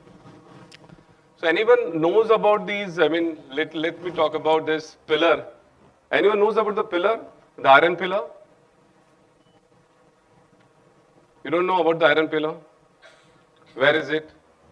What is so unique about it? Anyone has seen this iron pillar? And what about the temple below, the middle one, which is in Maharashtra only, nearby? Anyone has seen the temple? What about the extreme right side, the left side, the temple here on the left side, below?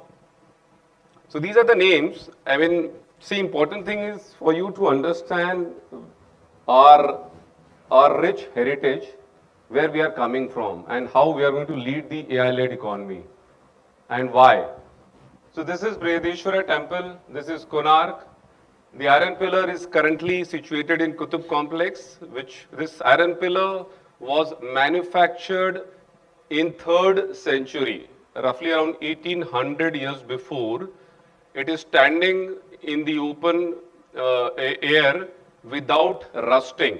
Lot of ITians are studying.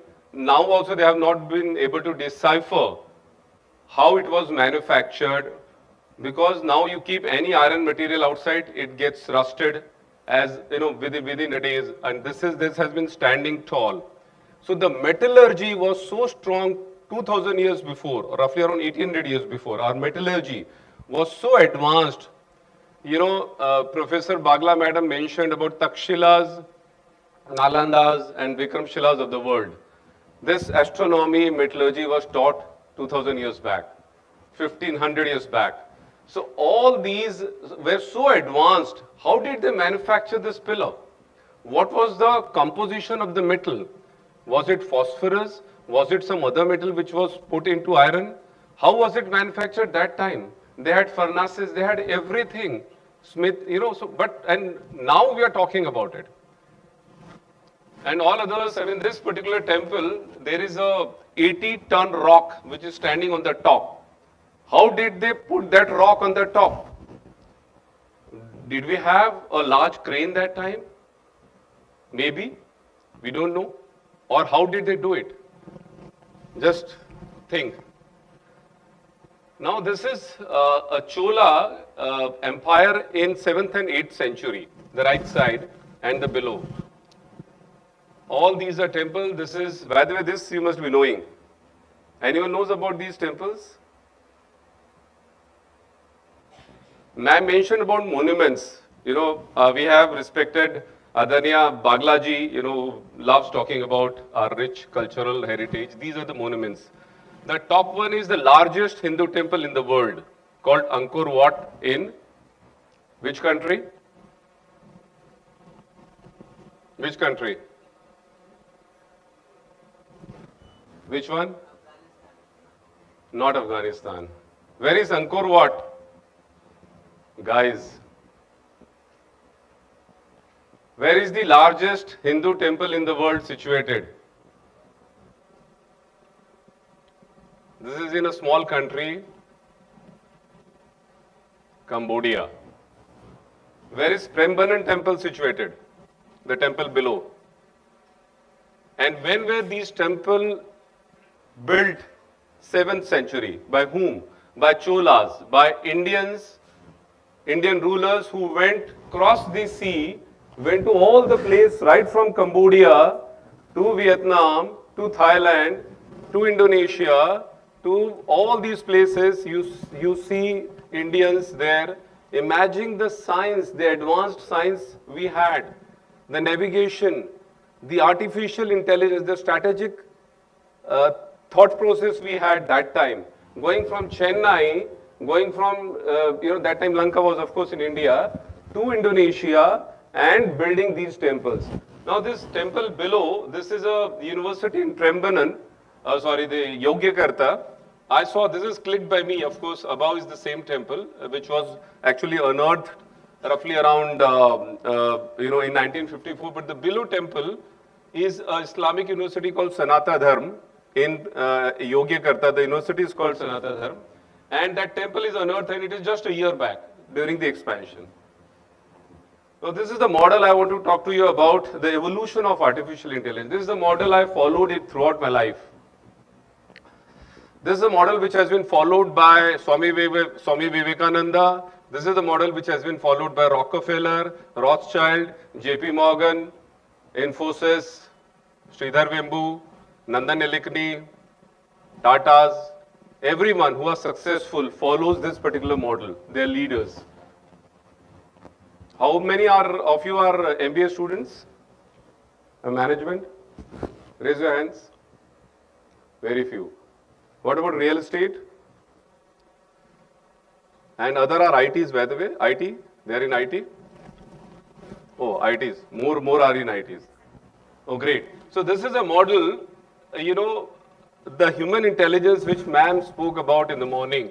How we are evolving from matter-based to energy-based to consciousness-based. What is artificial intelligence? It's consciousness. Believe me, earlier all these spiritual rishis used to do everything in their mind and tell you, you do this. They never used to calculate and they had the data. The quantum computing which is going to happen now, they were doing in their brain. They were so advanced.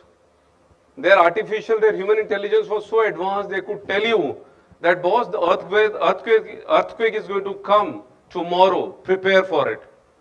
They used to learn this, they had all that, imagine, but we lost all those spiritual and cosmic power.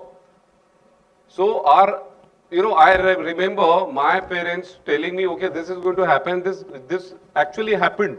Whenever they would tell me that, okay, tomorrow it's going to rain, or, it's going to, whatever, regarding some predictions, it used to happen. Why? Because they were more advanced. Now your journey from unconscious incompetence to unconscious competence, the words are very important. So I'll quickly run through. This is a very detailed model which we need to understand properly. Unconscious competence, that you are not even aware of it, that you don't know. So you are not aware that you don't know, Okay, so this is like the lowest level of consciousness. The second is, you know that you don't know. You know that you know your weakness. Unless until you know your weakness, you won't be able to make it your strength. So you know your weakness. At least you have reached to that level. The third level is, you have converted that weakness into your strength. Okay, which is conscious competence. And the last one is unconscious competence. That has been ingrained into your culture every day. Like आप cycle करते हैं, initially you learned cycle, you are very conscious. But now are you conscious while driving cycle or car or anything? That has got into your brain. So the culture which ma'am is planning to bring into this, university of, having multidisciplinary, very specialized, focused. So that culture needs to come to you. Respecting nature, respecting environment, respecting elders, respecting nations, all the time. Whatever you're doing since morning till evening, that has to be your culture. That is what is the last stage. Now this, I've learned a lot. So, this particular character gave me 2 artificial intelligence inputs. Now, has anyone heard of this character? Yes? Very good. What is his name? Barbaric. His son of Ghatotkach. And who was Ghatotkach? Bhim. He was son of Bhim, Hidimba. And you know the story of Ghatotkach? Anyone knows? How many of you know the story of Ghatotkach? I'm talking about AI, by the way. So Barbaric. So Ghatotkach was son of Bhim, of course. And there is a Khatu Sham temple in Rajasthan. Yeah, how many of you know? Great, at least, oh, very good. So many of you. So Barbaric has given me 2 inputs. So he had a wish. He could select 5 out of lakhs of people standing, and his arrow could go and mark it, the first arrow. The second arrow will go and kill only those 5. That's artificial intelligence. You know, the missile or the arrow is going, it's going, let's say he would want to kill, because he was initially from Karwa side. He wants to kill 5 Pandavas. He could have killed them within a minute. Within a minute. So what was that? That was target killing. And he has given this, inspired Israelis to come out with weapons who are targeted. Wherever you go to Mariana Trench, that missile will come and hit that person. Even if you are in bunker, it will hit that person. That has come from Barbaric. The other thing is, I just spoke to Ranjit ji when he was going for cancer. There is a friend of mine who is doing research in AI in healthcare. Using AI in healthcare. For cancer, cancer, we go through chemotherapy and radiation. So chemotherapy kills cancer cells as well as our good cells. Am I right? You must have seen a lot of cancer patients coming up now because of excessive use of chemicals and pesticides and all that. But the medicine is coming now which will only kill cancer cells and not good cells, which is a targeted killing. Coming from whom? Barbaric. And there are multiple such characters who will teach you so many things in artificial intelligence. You just need to learn all these Vedic scriptures and derive your current technology from them. So continuous innovation, DNA marker based weapon, multiple current artificial intelligence based technology, we are getting it derived from Barbaric. Now I have used AI, by the way, to make this presentation. Okay, so this is something which has come up. Where are the importance of Vedic principles? I'm using digital agriculture, especially to map, do a lot of things, including canopy mapping, moisture, and multiple things, because we are monitoring organic farming pan-India. So digital, agriculture, then cosmic intelligence we spoke about,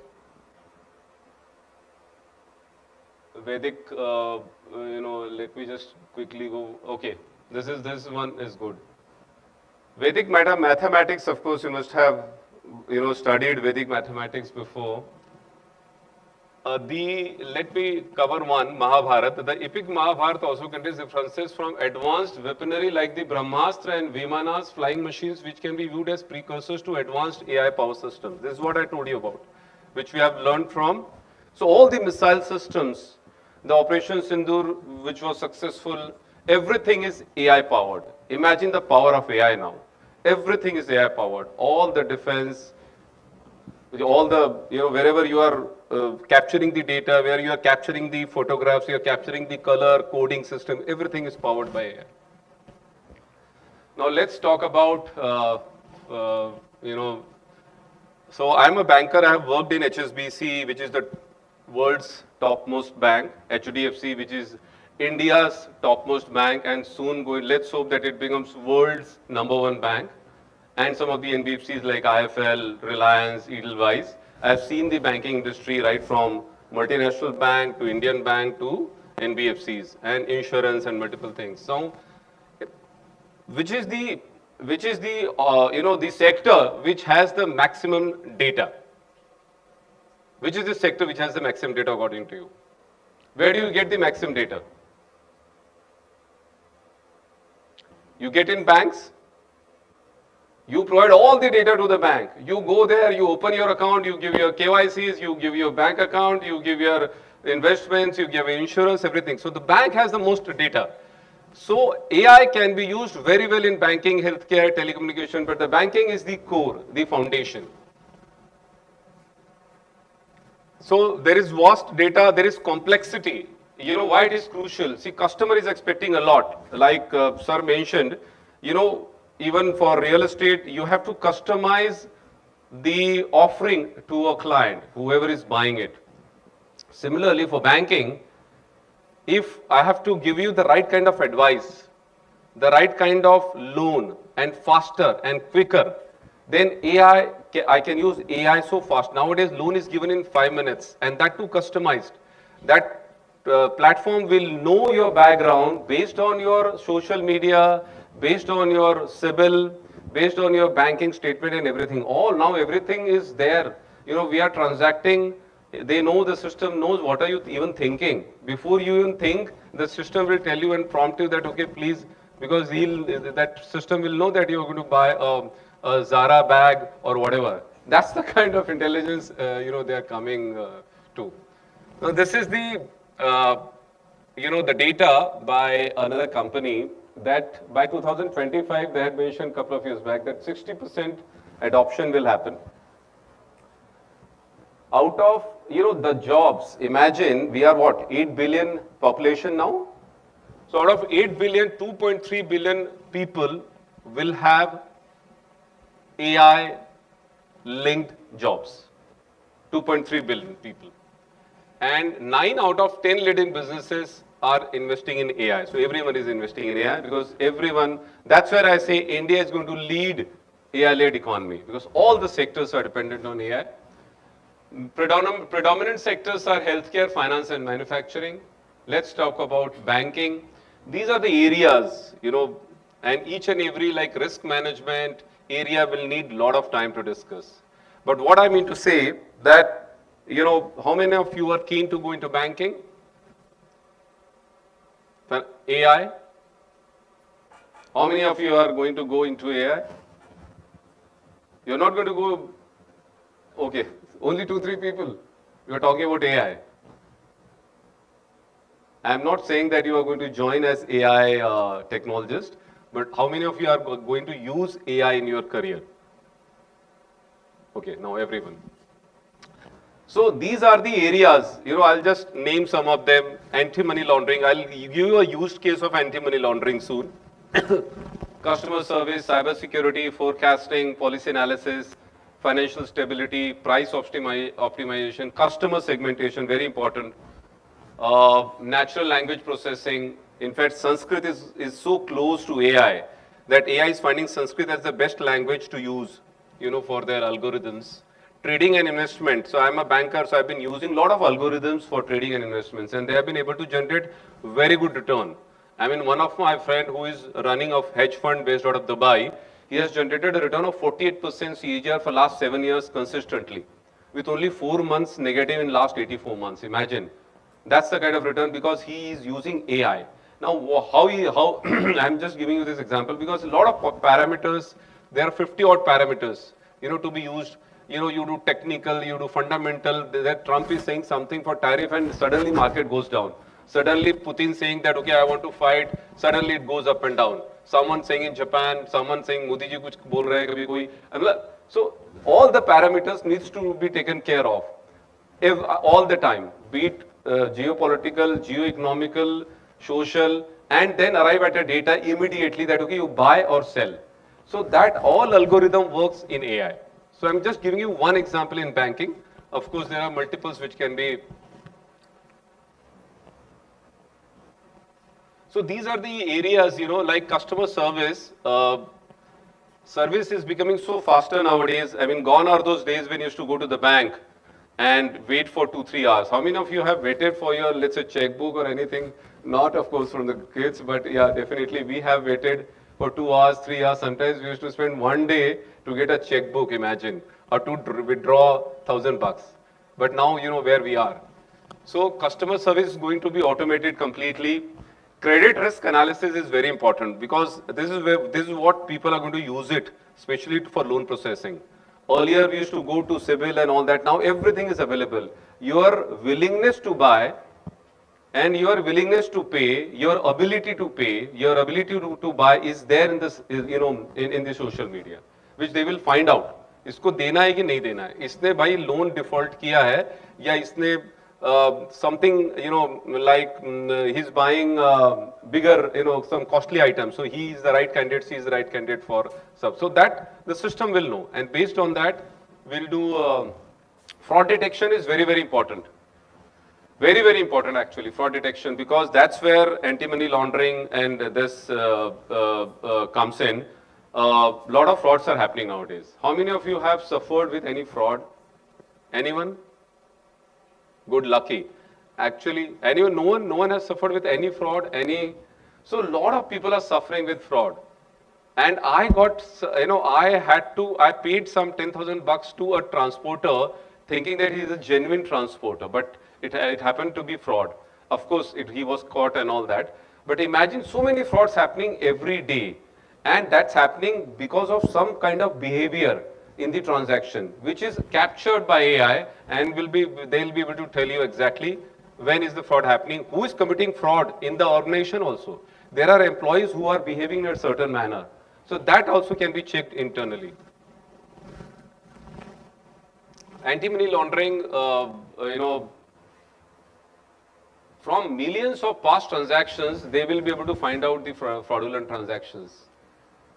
Compliance and regulatory reporting, personalized marketing, I told you, like, you spend a lot on dining out, here's a credit card with greater restaurant rewards. So all that customized marketing can be done using AI in banking. Cyber security is again very important because all the websites, you don't know, your firewall may be broken by anyone, can enter into your system and can see whatever you're doing. So cyber security, ring fencing, all your websites, all your, let's say this university, for example, we need to secure all the data which is there in this university, otherwise anyone can tamper with it. Again, AI can be used for that. Investment advisory and wealth management, I've told you, robo-advisory is going to come. I am into wealth management for the last 20 years. Robo-advisory is going to come, which will give better advice, especially for clients who are in retail and faster than the human. But of course, for some customized, you need human touch for family offices, for large clients. Credit and loan processing, I've told you, based on AI algorithms, it can be very faster loan approvals. Forecasting, trading and investment, risk management, policy analysis, natural language processing. Sanskrit texts, I've told you already, that's more closer to, what AI can use it.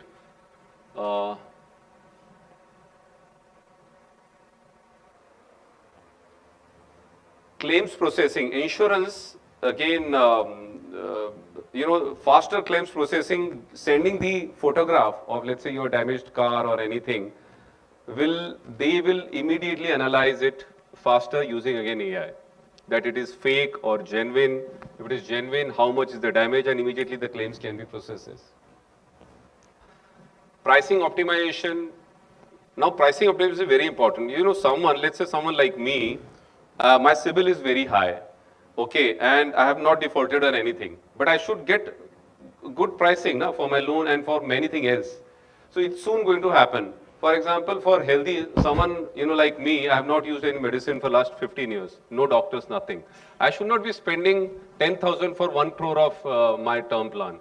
And someone who is, let's say, all whatever habits, I don't want to say bad habits, but let's say smoking, drinking, and not exercising, he's also paying the same premium. I'm also paying the same premium. That's not fair. If I'm doing exercise, if I'm putting more effort, I'm investing in my health, I should be paying less premium on my insurance, be it term plan or whatever. That's soon going to happen. It's going to be customized to a level wherein your health and everything will be monitored and your premium will be according to your health. That's called more ethical way of insurance, or we are monetizing our human values, our health.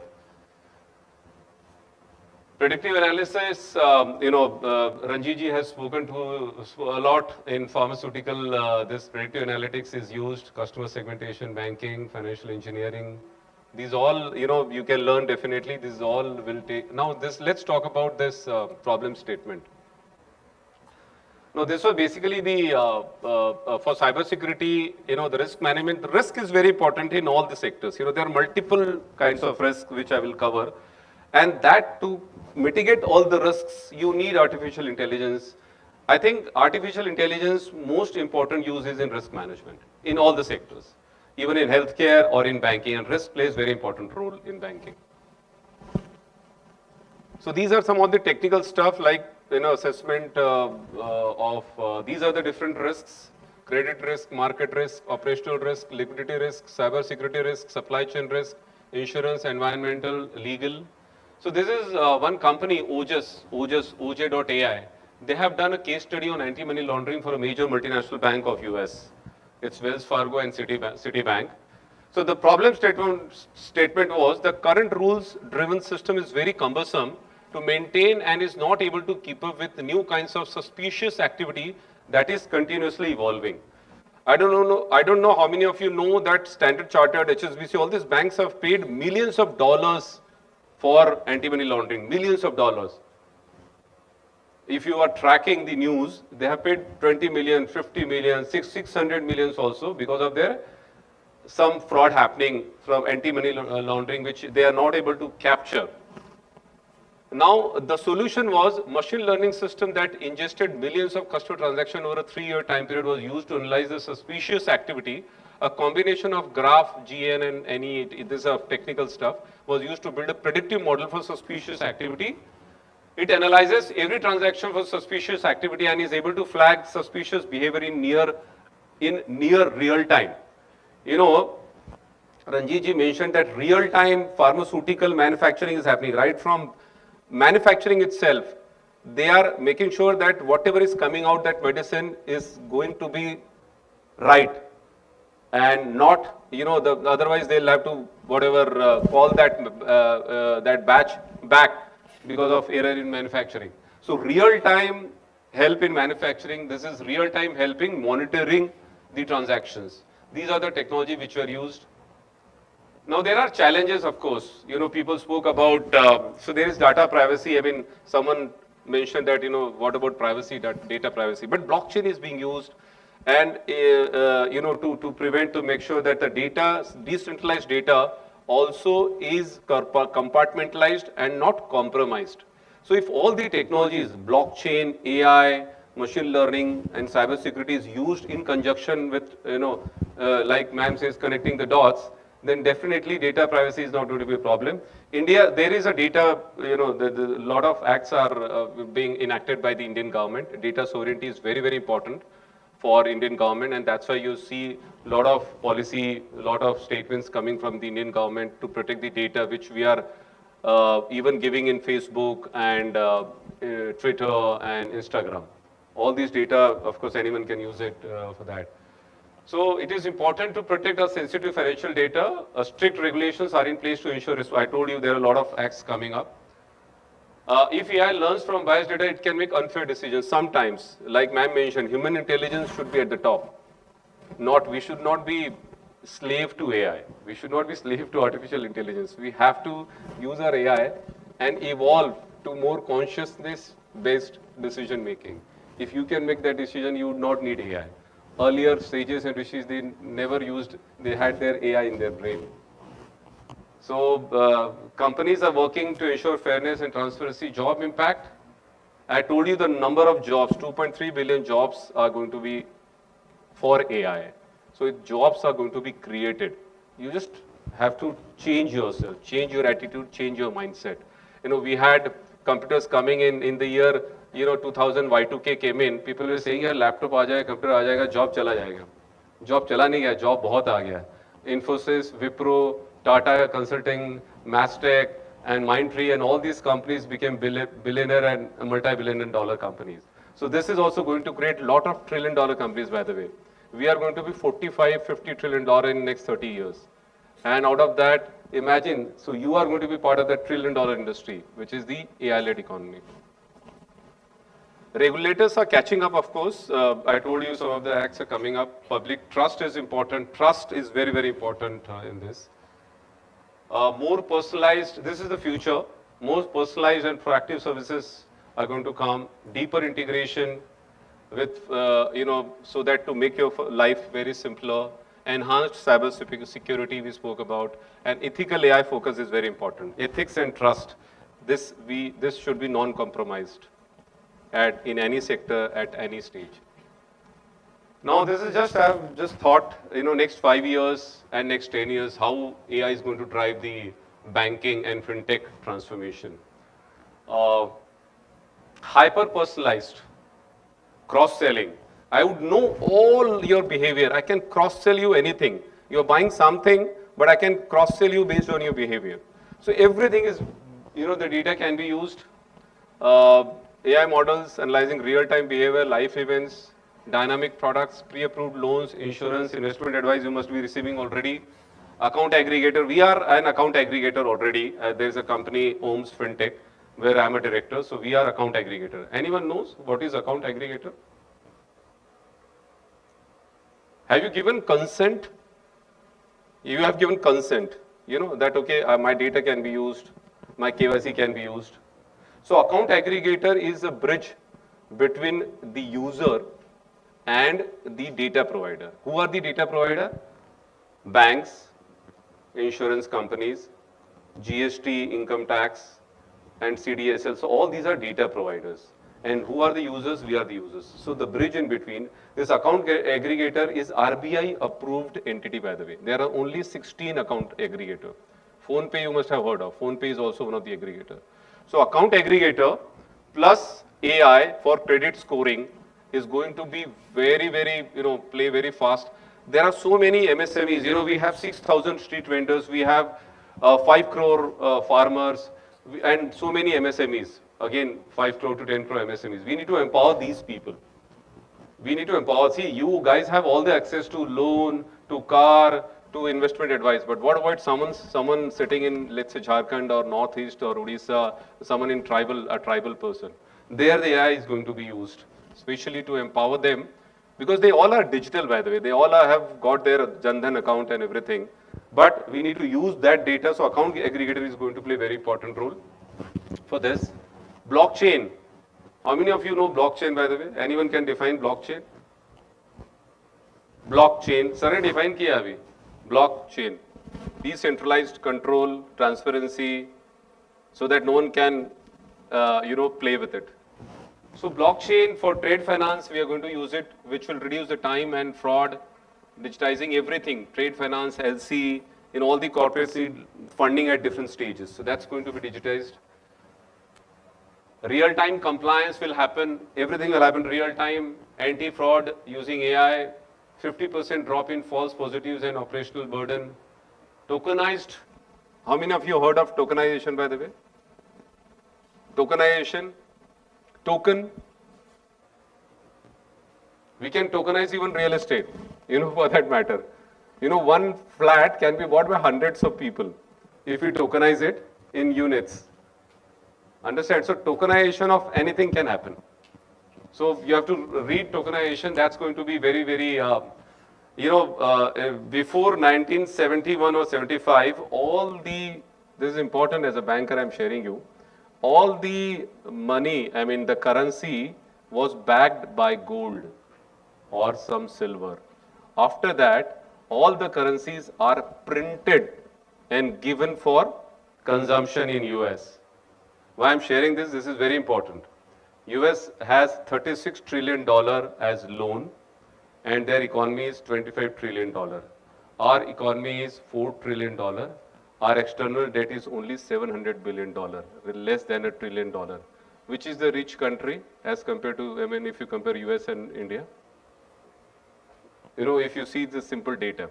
So in US, they started printing a lot of money after 71. And it was not backed by gold. So, but they started spending in the right direction. They started spending in a lot of research, NASA, DARPA, your Boeing and all that. And that's where they came out with a lot of research and patented semiconductor and all that, which we did not do it. Now we are doing it. Now we are coming out with artificial intelligence, AI policy. We are coming out with semiconductor mission. You know that there is a mission by the government, AI mission. How many of you are aware of it or read it? How many of you have read? Oh, good. There is someone who has read it. Good. So of course we know. So you have to read, all these to understand where we are. Where we are going in terms of AI. So tokenization, we are soon going to have a policy with on tokenization as well. Green finance, carbon credit. How many of you know carbon credit? Carbon credit, RECs. Carbon credit you don't know? No one knows carbon credit? What is your carbon consumption? Are you carbon neutral as an individual or as an institution? Are we carbon neutral? Apple has, by the way, is becoming carbon neutral, or they have, I think, had some date, some target of becoming carbon neutral. So please guys, study carbon neutral. This is very important. Environment, we need to protect our environment and be carbon negative, not carbon positive. So we are generating a lot of carbon by consuming. I use, public transport, very less outside, very less travel, very less food, no packed food and all that. That's consuming a lot of carbon. So you have to be carbon neutral first. So that carbon credit tracking is going to happen. Green finance will come so that the right kind of people who are really respecting nature will get cheaper loan. That's what green financing will happen. Voice-enabled banking for Bharat. That will happen soon in tier 3, tier 6 locations. And this, will cover the vernacular languages. We have so many languages in South, Malayalam, Kannada, Telugu, and other languages. And all those languages, it's easy nowadays. You saw that video which Mr. Ranjit just showed. Someone talking in, whatever, Japanese. So it's soon going to happen. I'm talking in real time, there will be Sriram saying, if there is someone who is only Odia, he will listen about in Odia. Real time will happen. That's what, this is a 10-year horizon. Decentralized autonomous banking. Driverless car. Central digital currency, CBDC is going to come, ecosystem. See, you study this CBDC ecosystem. Anyone, if you want to enter into AI or in banking, you need to know this very well. Automatic tax deductions, automatic subsidy delivery, no reconciliation, direct benefit transfer happening already, digital identity driven wealth management, quantum resistant cryptography in banking, AI as financial coach and autonomous advisor we spoke about, ESG linked bonds. And ESG, what does ESG stands for? What does ESG stands for? Anyone ESG stands for? You don't know what does ESG stand for? Next conference in ESG. अच्छा सोचते हैं E क्या होगा? Guess? Yeah? Very good. तो आपको problem क्या होता है यार खड़े होके बोलने में? What is the problem? नींद आ रही है क्या? लंच मैंने सुबह से कुछ नहीं खाया, बाय द वे, एक आम खा के आया हूँ. रात को 3 बजे मैं पटना से लैंड किया, आपको मैंने प्रेजेंटेशन भेजा, and I slept for 2-3 hours. That's what is happening in my life for last many days now.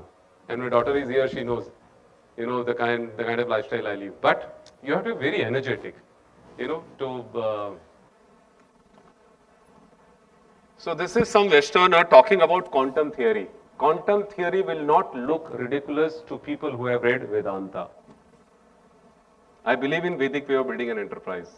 I've read Rig Veda, Yajurveda, Samveda, Atharvaveda, how you are building an enterprise. If you follow that, the right ethical with human values, companies can be built. $1 trillion company. Even Rockefeller, for example. How many of you know Rockefeller, by the way?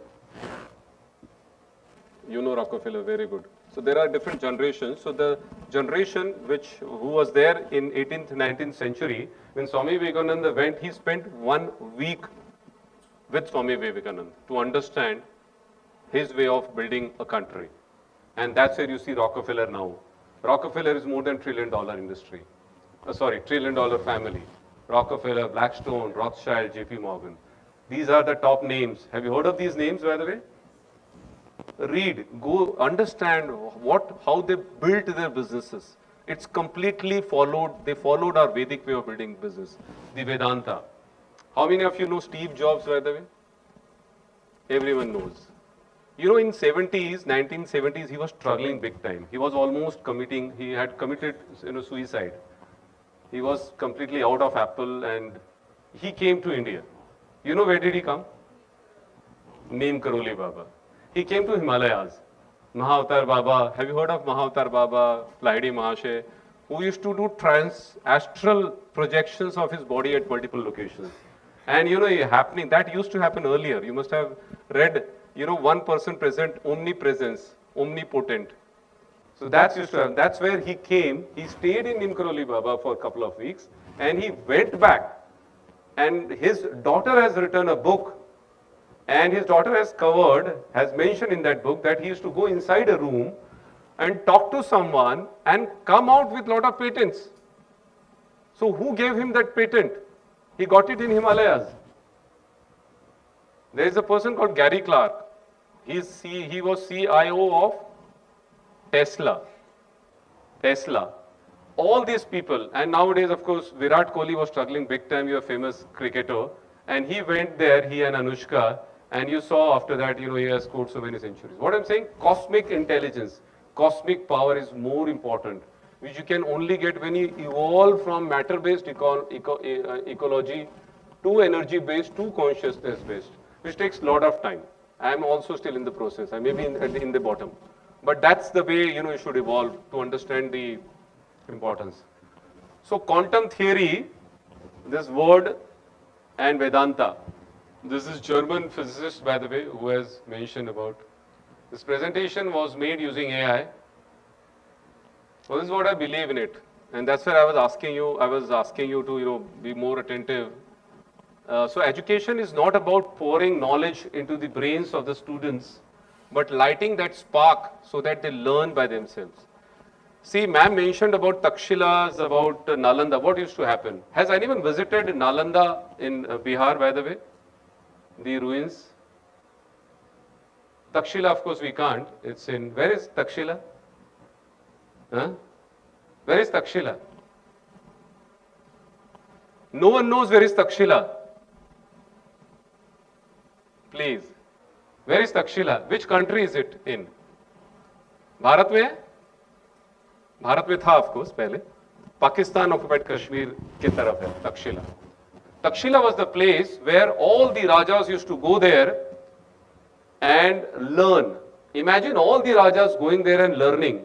No one could attack India because all these Rajas used to go along with their Sena or whatever. So no one could attack. That's what Khyber Pass वहाँ से कोई attack नहीं कर सकता था because of Takshila. And Takshila को खत्म कर दिया गया. After that, हमारा open हो गया सब कुछ. So Takshila, has anyone heard of Vikramshila? Sharda Peeth? These were our real institution. So if you go to Nalanda, let's say, understand the model, the students used to sit together, there were like 15 students sitting together and talking to each other. So creating a problem, one problem, and then solving and discussing amongst themselves. Teachers' role was just to observe and give them a direction. They used to use their brain and not unlike now the teacher is teaching them everything without knowing whether they are grasping their thesis, writing. It was a proper discussion, proper deliberation, proper manthan of each and every problem statements and solving it. That's called peer-to-peer learning. What is that called? Peer-to-peer learning. आजकल की इसमें हम दोस्त लोग बैठे हैं, mobile लेके बैठे हैं. We need to discuss. We need to have peer-to-peer learning. That's what Takshila and Nalanda was famous for. So peer-to-peer learning. There is a school in Delhi, which actually follows this particular model, peer-to-peer learning. That's what, so from my side, that's all. Om Namah Shivaya. Thank you very much. If you have any questions, I'll be happy to address.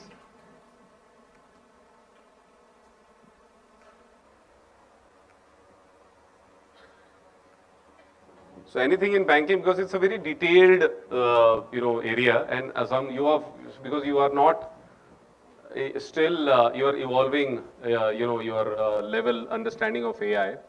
But in banking, if you go deep into it, then there is a lot which is happening, in different sectors: insurance, operation, wealth management, trading. Each and every part of banking, a sector of banking, has use of AI, and very detailed use of AI.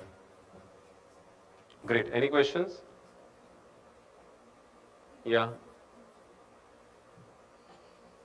मतलब या तो किसी को समझ में नहीं आया?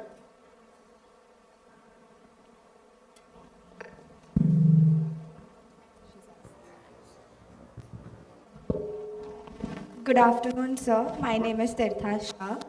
First of all, thank you so much for conducting such an interesting session. It was really wonderful. So my question is, what future trends in AI do you think will most disrupt the financial services landscape in the next decade? Yeah, so I tried to cover, one sec, how do you go back? So these are the areas, future areas which are going to play a very important role.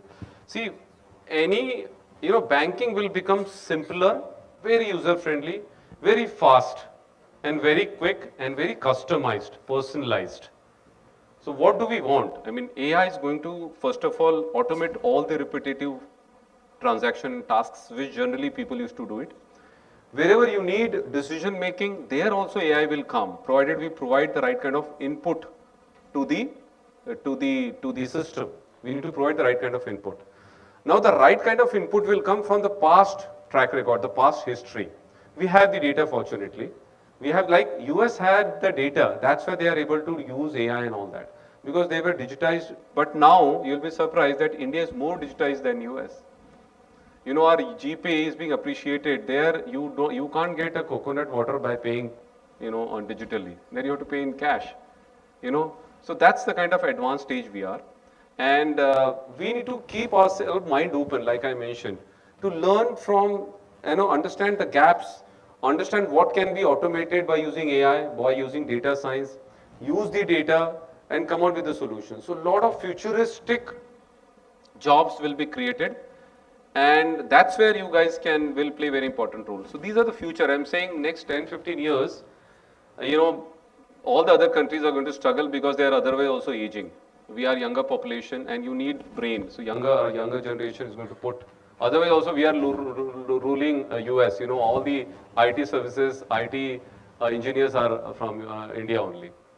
So these are the, you need to study what is central bank digital currency, autonomous banking, wealth management I mentioned already, quantum computing is going to play a very important role. Another area, photonics. Have you heard of photonics, by the way? Anyone has heard of photonics? Photons. What is photon? What is photon? What is this light? Photons is light. The communication will happen by light, not by cable in future. Photons will send signal from moon to Mars to Earth. And that photonics is going to be another area which is going to come up. 3D, 4D printing, you must be aware of it. Additive manufacturing, quantum computing, these are the areas which are going to be, the futuristic areas where metaverse, IoT, these are very detailed discussion. We can have, that's all. Thank you. Thank you. Done? Acha, sorry, yeah. Namaste, sir. Om Namah Shivaya. Om Namah Shivaya. what does a business student's skills or knowledge require in an AI-driven environment, like to learn various skills and knowledge in the AI-driven environment for the students? So there are different models, large language models, different models, LLMs. I mentioned Pythons and all that. So I'm not a technical guy, but I'm more applied. So if you go, it's basically again advanced level of algorithms and programming, which you need to learn to produce different models to, let's say you want to capture a photograph, you need to create a model which will capture different colors, different shape, and then decide on it. And if you want to capture voice, and if my voice is like Sri Ram saying, so that whatever the voice recorder should be able to capture and say that this is Sri Ram or this is some, because everyone has unique voice. So we need to capture the body. So you need to learn that programming, which will be able to make this. And there are programs, there are languages, Python and all that. One of my friend, Balaji Venkateshwara, who had come during our Youth for Nation conclave, he's running a company called cybersipahi.com. He has trained 6 lakh Indians, and now he's in Middle East and a lot of other people. So those people I can connect, and they will be able to tell you. Do we have a session? Do we have AI as a course here? Integrated in all curriculum. So AI, you understand from basics. See, there are multiple people whom you have to talk. You can talk to me, so I'll connect you to some of my friends who are actually AI expert. So I've got inputs from them only. There's another friend of mine, Milind Soche, who's in Pune, Suman Kalyan, who is in IT in Madras, Ojas, and a lot of other people. So you need to speak to these people, understand what are the problems they are solving. First of all, you need to understand, open your mind to understand what are the gaps in India. Where are the problems? Problems lies in not reaching someone in Jharkhand. That's where you need to focus on. And if you do that, you will be successful. You will make money in it. So India has their unique problem. You can't copy everything. So, but there are multiple such, if you want technical, and I can show you. Oh, sorry.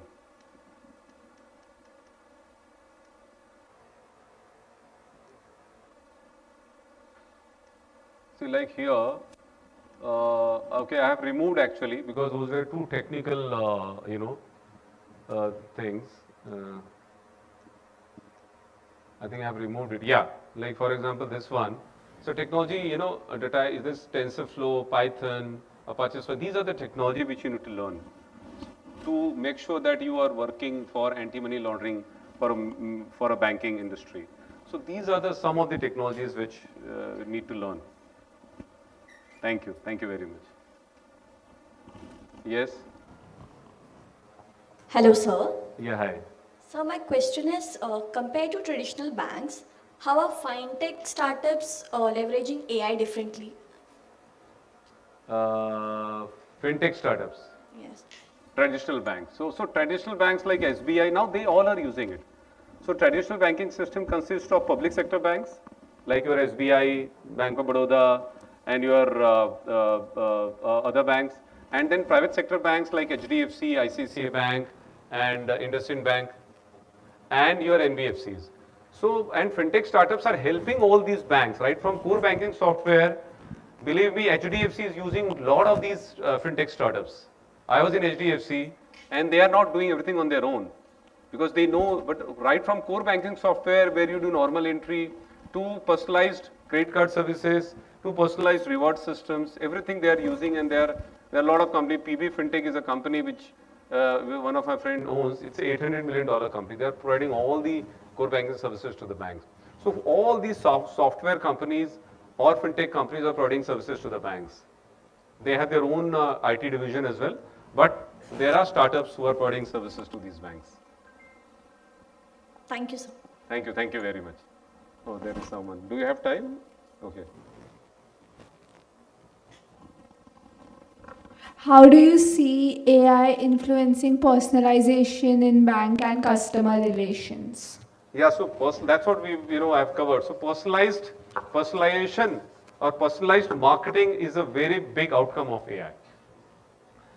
Okay, so the AI will know each and every person. The identity will be known to AI. Each and every, their behavior, their personality, their health, their insurance, what are they doing, they're drinking, eating, smoking, and based on that, they'll be given the provided the service.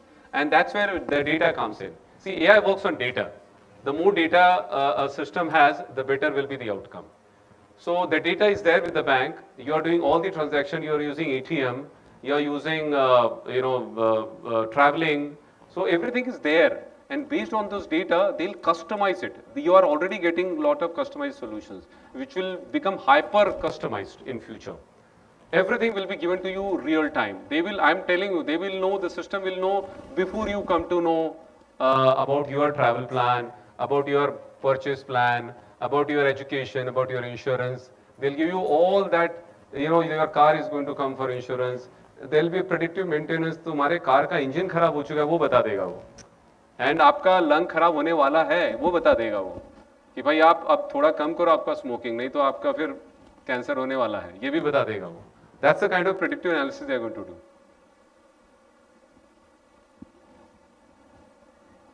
Thank you. Chalo, thank you very much. Thanks. So I have a question. Last question.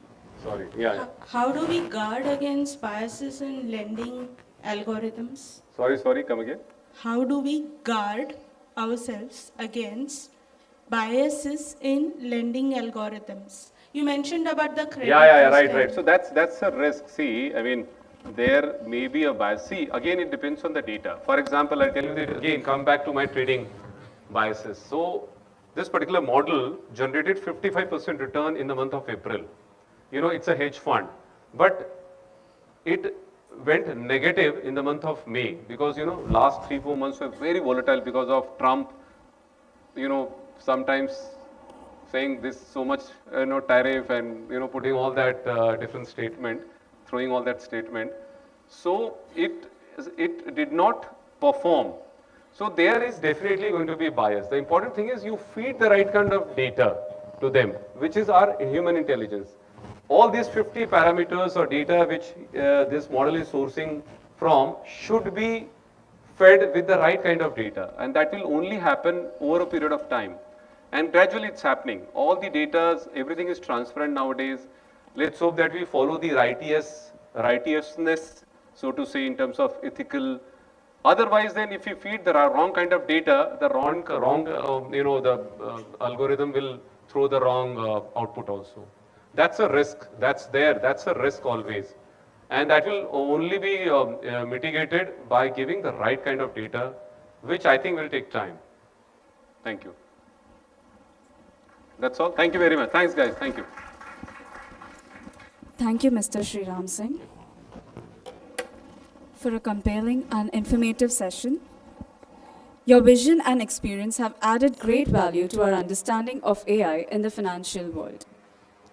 It is my absolute honor and privilege to welcome a visionary leader, a pioneering entrepreneur, and an esteemed educationist, Mr. Niranjan Hiranandani, sir, on stage, along with our Vice Chancellor, ma'am.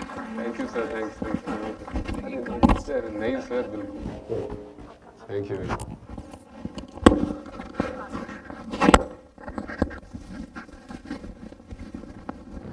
You want to use this or that one?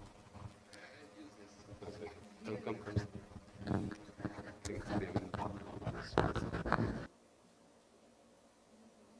Sir, please join us on stage.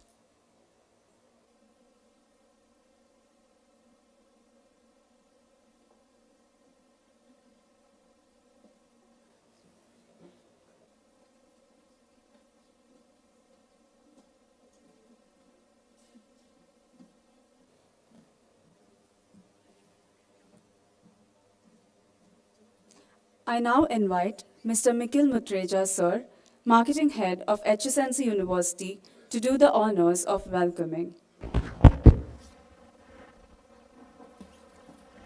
Good afternoon, everyone.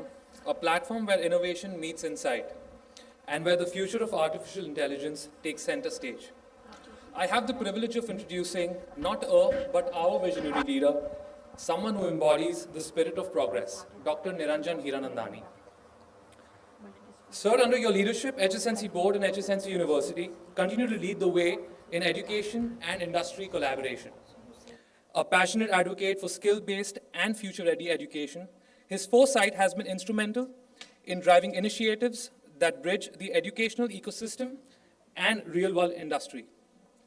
A vision that perfectly aligns with today's theme of AI for a transformative impact. Sir, we are honored to have you here to guide the spirit of this conclave. Please join me in welcoming Dr. Niranjan Hiranandani.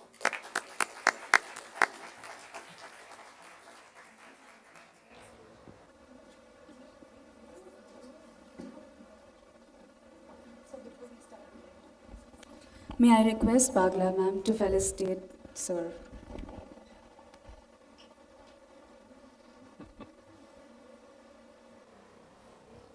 Thank you. Thank you.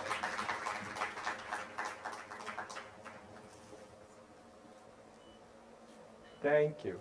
Thank you.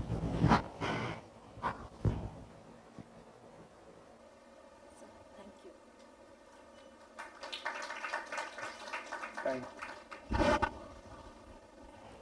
Thank you so much, ma'am.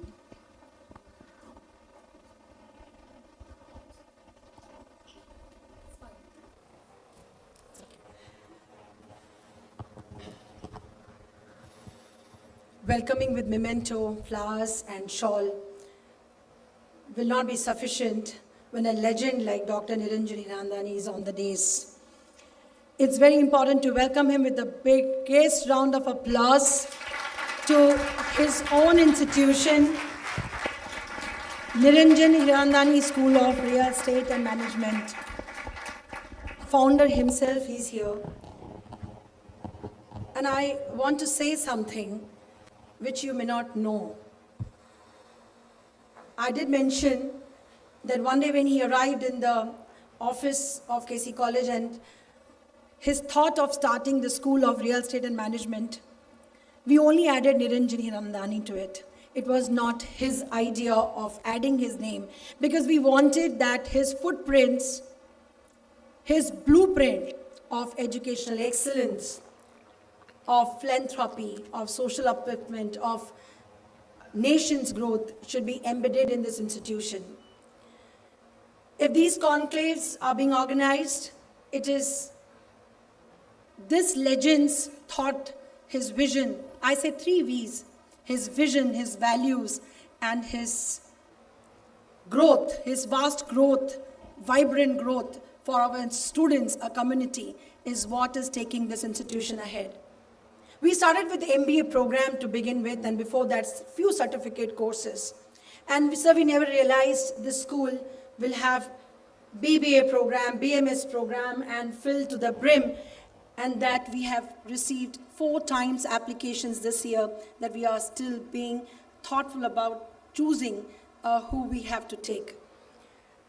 People would introduce him as business icon, build up our excellence. But for us, it's not about just building businesses for great people like him. It's about building institutions. It's about transforming mindsets. It's about inspiring generations. I can go on and on and on. But to be very frank with you, when someone asked me not long ago that what makes Dr. Niranjan Hiranandani what he is today and stand out for, and I replied, he's not building just the buildings. He's also thinking about the people who live in, the dreams they have, where they will go, what is they aspiring for. So he is that dreamer. Inculcated with discipline, he is an example who leads by himself. Sir, we are truly honored and privileged to have your presence today in this Industry Conclave 2025 as the chief guest and keynote speaker of the event. A warm welcome to you and express gratitude for having graced this occasion and even address our students. Over to you, sir. Thank you. A very good afternoon to each and every one of you. My apologies because I was supposed to come in the morning, but 2 other programs landed up at my kettle and Central Minister, Mr. Piyush Goyal, landed, and I had to be attended in that program also, so hence I'm not able to do. So first of all, I must congratulate Dr. Bagla.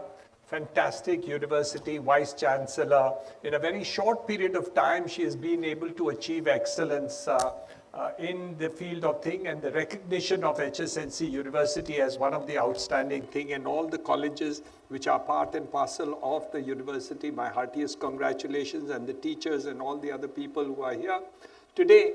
And of course, more congratulations to all the wonderful students. Why do I congratulate the students? First, you are the lucky ones. You know why you're lucky? I can give you 10 reasons for it, but I'll give you 1 or 2 or 3. The first reason, India is now the fastest growing nation in the world. We grow at 6.2% per annum GDP, which is fastest growing. We are the 4th wealthiest nation in GDP in the world. And we'll very soon, in the next 5 years, probably reach number 3. So you all are becoming students and coming in the economy at a time when India is actually doing wonderfully. When your parents came into the world, they came into the world where India was considered a poor country, an underdeveloped country, a slowly developing country, a country which was not having a great future. Because we looked up to the Western world for everything that we were doing here. And we spoke in English, as we are still doing, and we picked up all the knowledge and base which is there. All the progress that has taken all over the world is considered from the Western world. And that is the thing which now we are seeing a huge change. 2020, 3-4 years ago, we created a new national housing education policy, the NEP 2020. You know what happened 4 years or 5 years ago? I was talking to one of the teachers, teaching one of the subjects. And casually, I tried to find out what the subject content or curriculum was. And I found, surprisingly, what I was taught 45 years ago in college is still being taught today. And that was a shock to me. Because the world has moved forward, a lot of change has taken place, and suddenly our teaching learning was still dated in a large number of subjects. In many subjects, we have gone forward, but still, a large number of subjects, we were still behind the times. There was a date and time when India, 1500 years ago, Nalanda, Takshila, was actually the leader of education in the world. And at that point of time, the world came to India to learn. Not the other way around, where when we want to do postgraduate, we want to go to the Howards of the world, to the Whartons of the world, and to all the other institutions of the world that we really want to go. That is a change that we are now looking at. We, of course, have icons. The icons of the institutions of India, the IITs, the IIMs, and the others.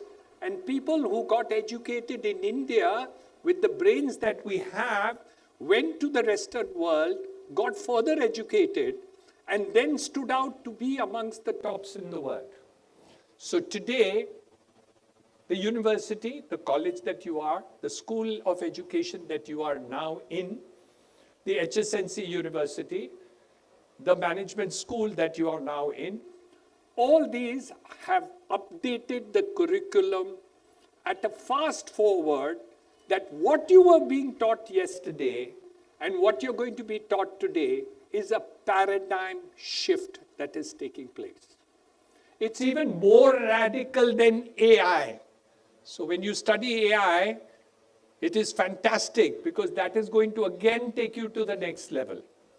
But what you've seen in terms of the curriculum that you are now getting into is seeing that paradigm happen. That's the first most important thing that we all need to do. Every item that we now talk about is going to make a change in the world that you need to do.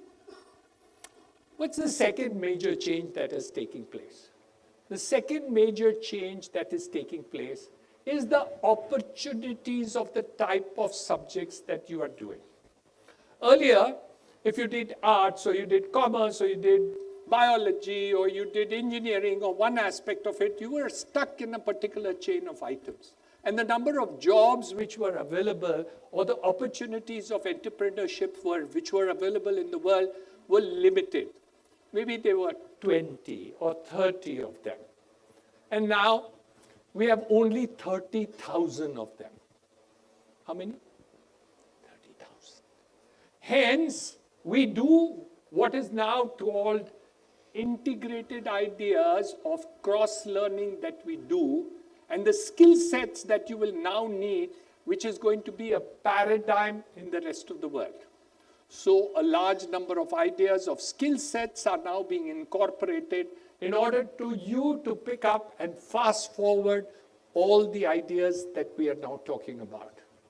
So the entire base that you stand on, the platform that you are getting educated, which was there, has now jumped up to the next level. You are the fortunate ones who are having that advantage, which I didn't have, or many of the people who studied before you did not have. So you are having a plus that we are now talking about. Now, you have a new tool. And what is this new tool? You have heard about it from this morning. It's a fantastic tool. The AI of the world is creating a new paradigm. And the paradigm of change is so radical that it is unbelievable. I just heard a part of the lecture, and they were telling that a bank which has lakhs and millions of customers, AI will be able to understand the background and have a knowledge about the transactions of each individual customer that is there in the bank. Me, who has tens and twenties of thousands of customers who are buying real estate apartments for me, I will now be able to categorize from where are they coming, what is their background, what is the possibility, and when I go for market study, I'll be able to say where is the focus of area of which customers are likely to buy which apartments. So these are the radical changes that we are doing. But AI is not limited to that. So what is this AI which we are talking about? When I look at it as simple as possible, it's just one new tool. In the good old days, we had no calculators. And we jumped into the situation where we could use calculators to make the change. Very simple. Then we moved to computers, and then we had the second change paradigm which took place. So we have many such tools which have taken place in the last couple of years. The question is not of what AI is, but how we are going to use AI for various aspects of activities. Since the morning, you've heard various ways by which this tool can be used, or will be used, or is going to be used in various subjects that we are doing. But tools have both a positive and a negative. A knife is a tool you can use for cutting bread, vegetables, and other things. You can kill somebody. Is knife good or bad? Knife is not good nor bad. It's a tool. So you either use the tool lucratively, positively, or negatively. How do you use your computer or the internet? You use it positively because you communicate, you have your calendar, you have your data. All these things are able to do it as far as that is concerned, and that is the positive that you have in terms of what computer you can have. The internet, fantastic tool. You can use it positively, which all of you must be doing. The mobile, that you use it positively. And you can use these tools negatively. How? Just by scrolling 24/7, not a good idea, though I also do a little excess. Sorry about that. Or you can watch pornography, or you can do negative messaging, which is done by people. So is the mobile or the internet good or bad? It's not good, it's not bad. It's just a tool. You have to learn how to use whatever instruments you have, whether it's the internet, whether it's the tool of other things, lucratively in a positive way in the future.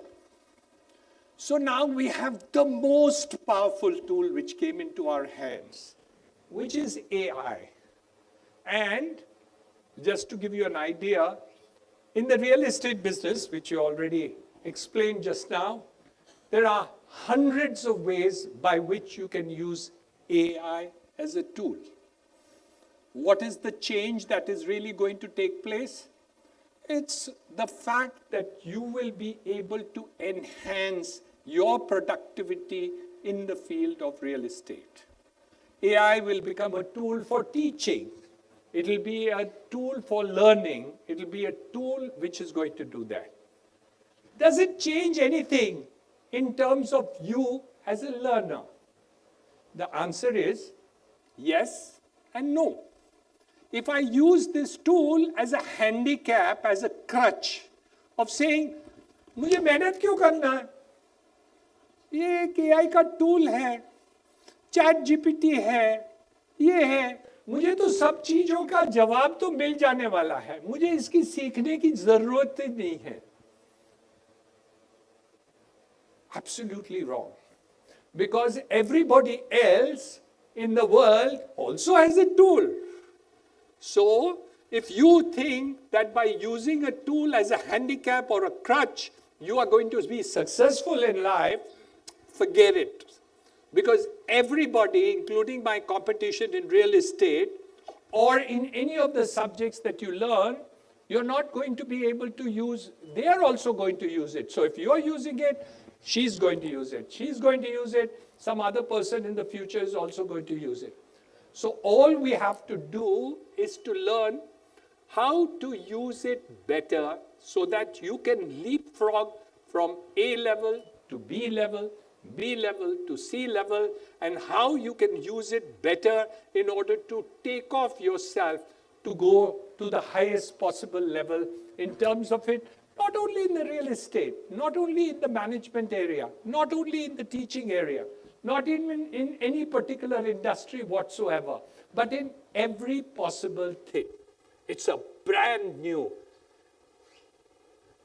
the best tool that I can see that is available to you. And it is so easily available because it's available on my mobile, available to each and every one of us to do whatever it is.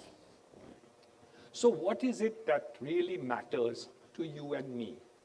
You as a student, me as a person who heads education, and do it. We today have to all, both of us, decide what is it that you're going to learn today? Is it just going to be data information that I'm going to pass on to you? Or is it going to be something which will take you to the next level? What's the difference? There's one thing called information. There's a surfeit of information in our lives. Go to Google, go to Safari, go to any of the sources of things, I get all the data. You get so many books to read, right? Many books in each of the subjects. So much of that is additional data that comes to you. But it's also available to you, but it's also available to her, and also available to him, and even available to the person who sits in the last row, or sits anywhere in the world. That is simply data. Great data, Anybody can resource it. Earlier, it was very difficult to have all the data together, combined, and all those things. So that becomes the thing. So in the next few years, data and information is easy to resource and surfeit of that information. So all that you're going to study, which you may have studied or are going to study, I can pick up my mobile, click, click, click, click, click, and I'll get everything that you have studied. So what's the difference? What's the difference between pure information and getting educated?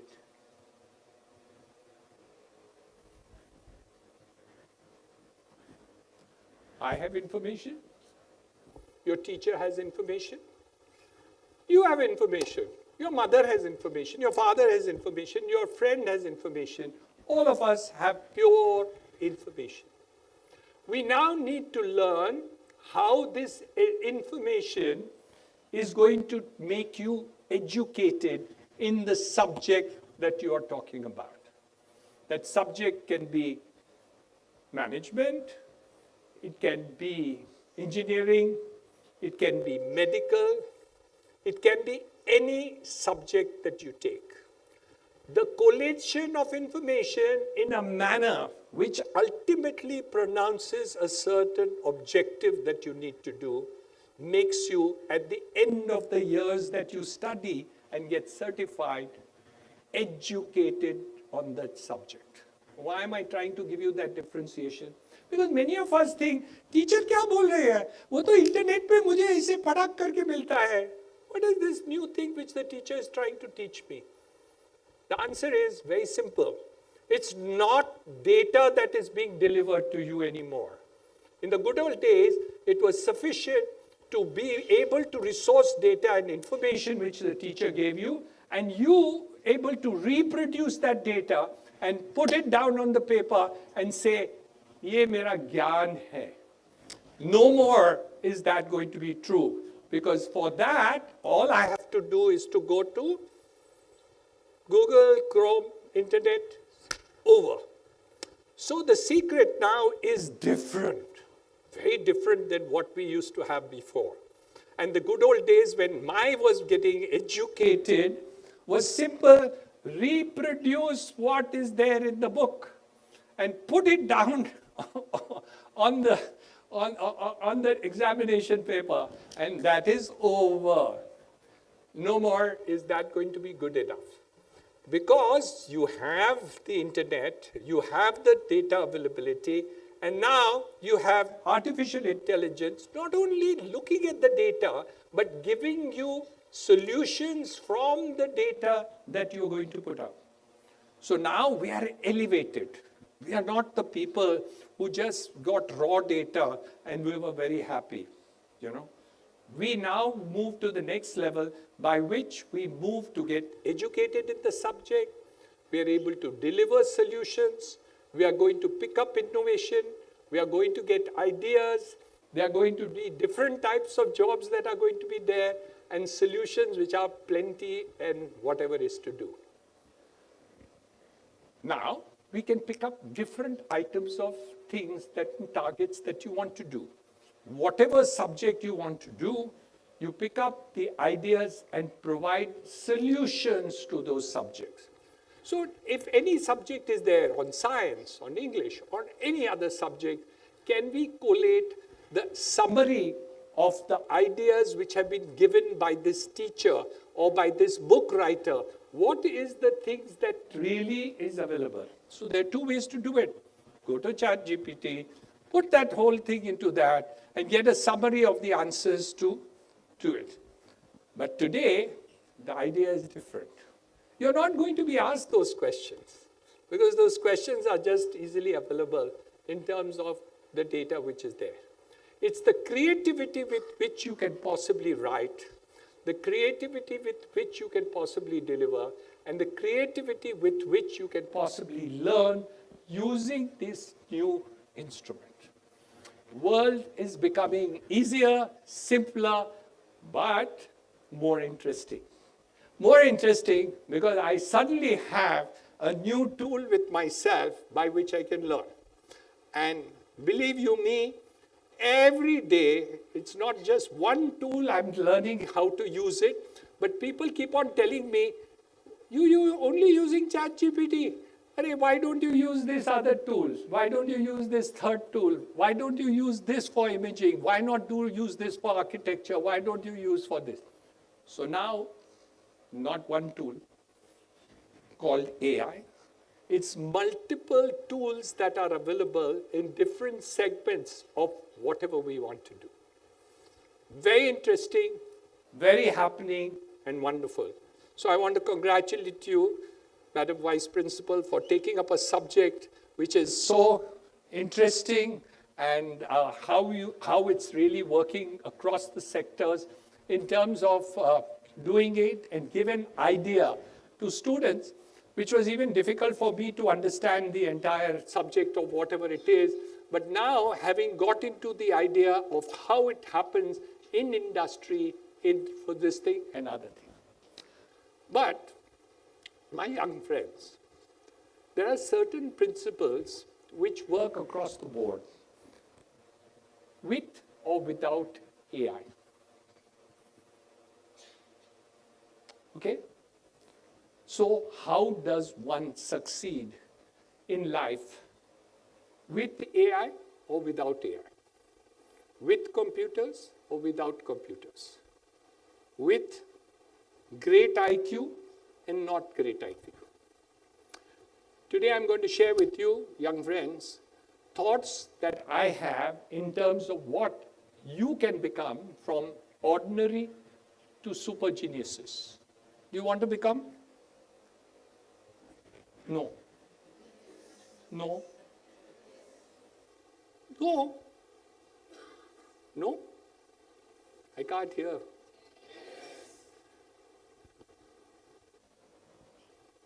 Everybody is not equal. Two brothers, sister, siblings, three are not equal. Your friend is not equal to you in terms of intelligence. Somebody is more, somebody is less. Somebody is richer, somebody is poorer. Somebody comes from a background where the intellect is already sharp. Some people are ordinary and extraordinary. So how do all the successful people, all the geniuses of the country actually become from zero to hero? There's a couple of only two magic mantras that I know by which you as ordinary can become super and great. And that's called the 1% rule. You know what's a 1% rule? No? The 1% rule is this: no matter how clever or intelligent or non-intelligent you are, you improve yourself 1% every day. Can everybody improve yourself 1% every day? Yes? Yes? Oh, the back seaters can't. I can see that they are not able to. Okay. Now the middle seaters can't. Okay. If you improve yourself 1% every day, by the end of the year, you improve yourself how much? In 10 years, how much do you improve? 3,000. Okay? No, you're wrong. Those who know arithmetic will know that if you do compound interest, it goes more than 10,000. So what happens with ordinary people who improve themselves 1%? If I'm making a speech today and I make a speech tomorrow, I will make an effort to speak better 1% tomorrow. If I'm making a house, buildings which I make, the next building I make will at least be 1% better than the previous buildings. And I make 500 buildings. So every building I've made is supposed to be better than the previous building that I have made. And can you make every building little better? Yes. Can I make it fantastically better than the last time I did a job? No. But anyone and everyone, no matter what his position of intellect is, or his intelligence is, or his capability is, or capacity is, knows how to improve yourself 1%. So people who think I'm not so clever have to only decide, make yourself 1% better every day. That's it. By the end of the year, you will be so much better that your siblings won't recognize you, your parents will wonder where you are got, and they will give compliments to your college also. And so we will also get the credit for you having become clever at the end of the year. But it's not only for the purposes of learning and teaching. It's also important for the purposes of everything that you do in life. So suppose I am doing dancing. Next time I dance, I want to dance 1% better than the time I danced earlier. Next time I do a business transaction, I want to try and improve my transaction better and be able to do a better with my customer than I did last time. And if you keep that happening in your life, you from ordinary will become extraordinary. From good, you will become better. From better, you will become best. And from best, you will become great. And from great, you will become the greatest. Will you remember this? First lesson of the year. Okay with all of you? Try it out if you want to become great. All right? Irrespective, and not necessarily in studies, but please do it in studies also. You can do it in any aspect of your life that you really want to do.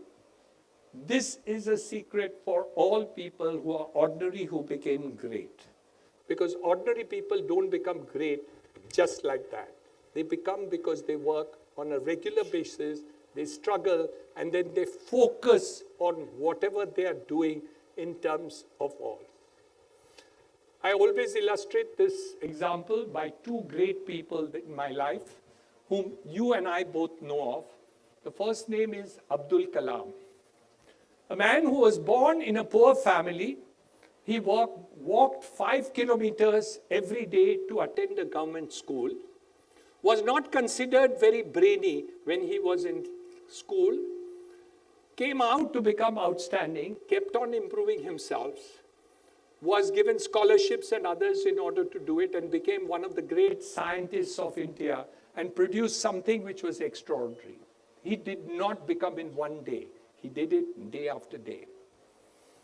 The second example, which I give to every time when I speak, so some of the principal and vice chancellor has heard it too many times, but I'm going to tell it to you any which way. The second example, and the most beautiful example in our lives, is the person Narendra Modi. A man who was just a chai wala. Chai wala. Chai wala became chief minister. वो वहाँ भी छोड़ते नहीं है. He's not happy. He's not satisfied. Chai wala. He's just an ordinary chai wala. He became the chief minister of Gujarat. He's not happy. He wanted to improve what he wanted to do politically, personally, physically, mentally, in every way in his life. He has improved himself. And he still wants to improve himself every day and say the country must be still better, I must be still better, and he is Mr. Narendra Modi. So young friends, even if you're chai walas, which you're not, you come from a better educated thing because you've come to this institution.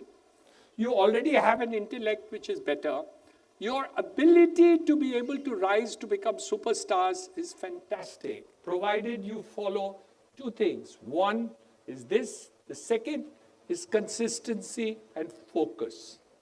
If you can be consistent in what you do and you have a clear objective of what you want to do and you focus on it all the time, there is no way by which it cannot be done. I won't give you examples of that. Maybe another time I will. But that is the two things which make every student in the world to become great people in their lives. The first, which is the opportunity, is already there because India is growing. You are lucky. You know, in a country which doesn't grow, doesn't give you opportunities. So it's difficult for a poor country to give you big opportunities. And today with the capital markets, with the banks, with the financial institutions, with the growth of industry, with the growth of business, with the growth of all these aspects of it, including real estate growing, just now growing this year, real estate grew at, while the country grew at 6.2%, or last year 6.4%, real estate grew between 10 and 12%. This year it's expected to grow at 15%. So real estate in India will grow this year at 15% growth in the sector of what we are talking about. So great opportunities that you need to do. Look at AI with a positive thing, with an instrument of growth, no matter what you're going to do, learn it. The advantage of the young is the fact that you are able to pick up new things much more easy. Me at the age of 75, I do find it much more difficult in order to learn these new tricks, the new ideas and new access to do it. You all are young, you will be able to use it faster, better, quicker and easier because this is the new thing and you can play with it and do it. I can't play with it, I have to work with it. There's a big difference between the two. So continue to play with it, get new ideas and do the thing. So I wanted to tell you my heartiest congratulations for you to be in an institution which is fantastic, which will teach you and you will get an opportunity to learn. You have wonderful teachers who are coming to teach you and share with you their knowledge of what you have. The best part is to take maximum from them. They are great teachers, but you have to see what you can pick out of from them and see that you pick out as much as possible to do. Also remember that the college time is the best time of life. Afterwards, बहुत कठिन होता है. After you get married, after all that, there are too many problems, let me tell you, guarantee you that. So before all that happens to you in life, and all the business of business and the work and serious work of life actually comes to you, enjoy this period of time, but don't lose the learning process of it also. Learn to marry both. Have great education and great learning and coming up to the whole thing and have a blast. Enjoy yourself. So work hard, study hard, and also enjoy yourself completely hard. Because that's the way to go. And I strongly suggest, though, many people say don't party too hard, but I don't think you should not. I think you should. So maybe that part of the advice you can delete if your parents don't like it, but otherwise it's okay. And I wish you all the very, very best in your future and great innings and great country. My congratulations again to the Vice Chancellor for a wonderful Vice Chancellor, to the principal and all the teachers who are over here and all the other people who have attended to this program. Thank you very much for inviting me. It's a pleasure to speak to you and share whatever my feelings are there and thoughts of what's happening. Thank you very much.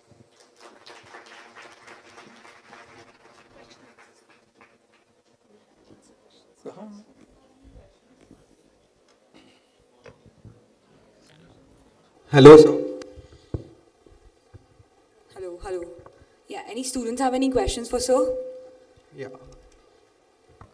Hello, sir. I'm Anvit, final year student at HR College.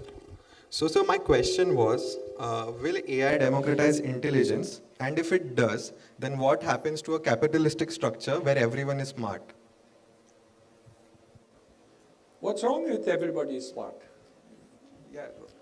See, the point is that in every generation, people are becoming smarter.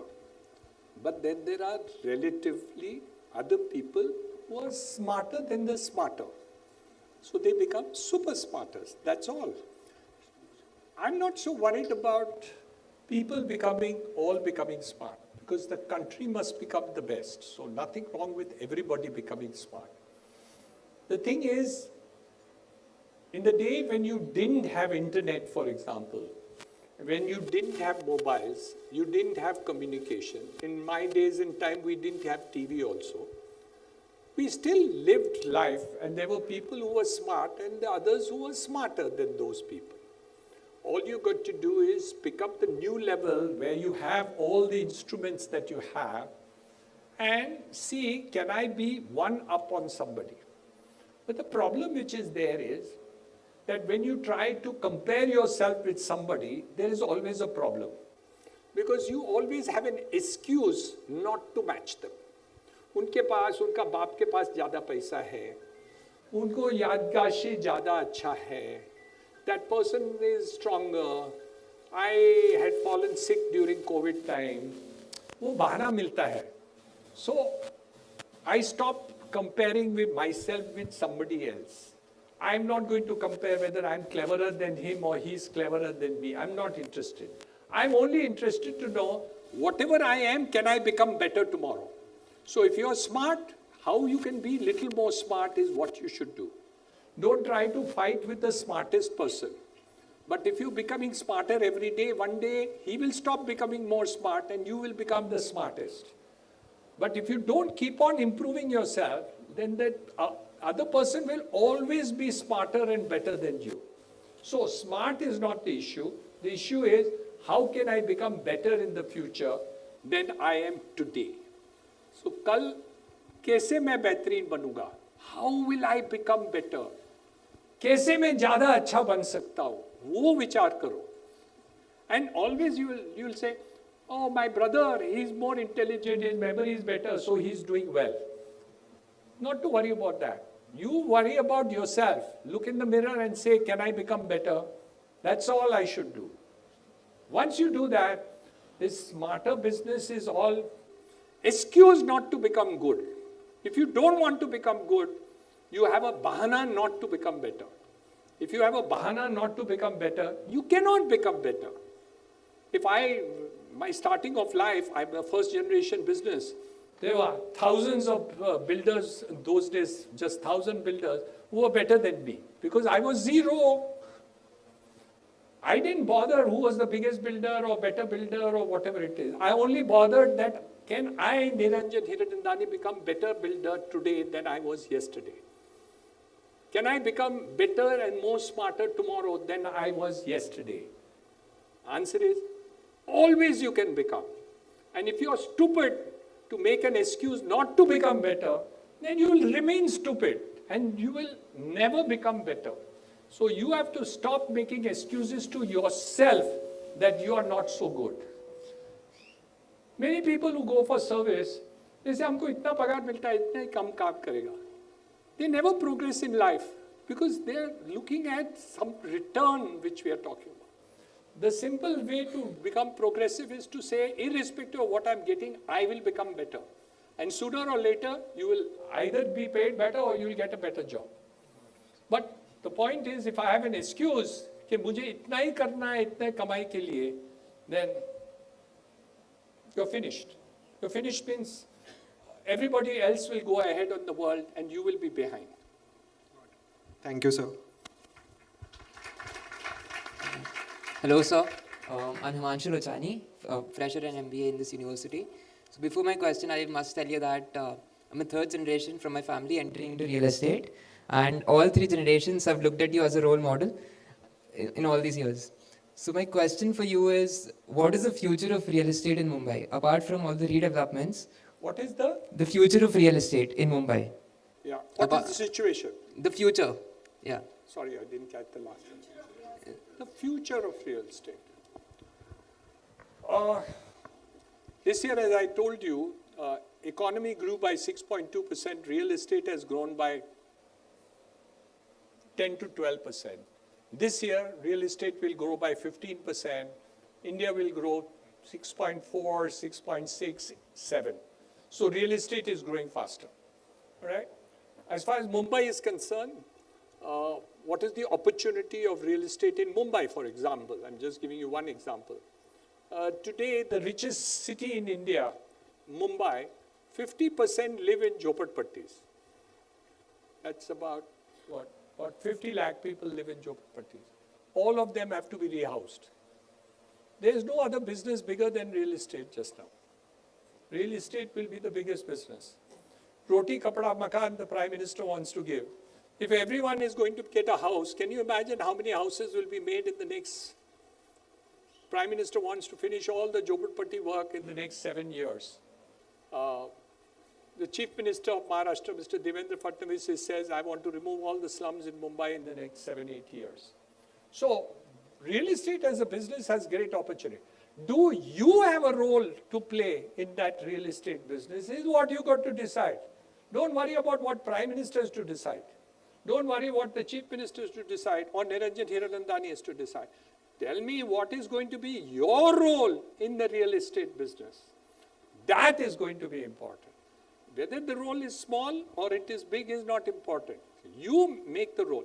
The wave is going upwards. Are you going to ride the wave or are you going to be drowned in the wave? The idea is there is a wave wherein the real estate business is going up. You learn to ride the wave. If you learn to ride the wave, you will anyway go up because the wave is going up.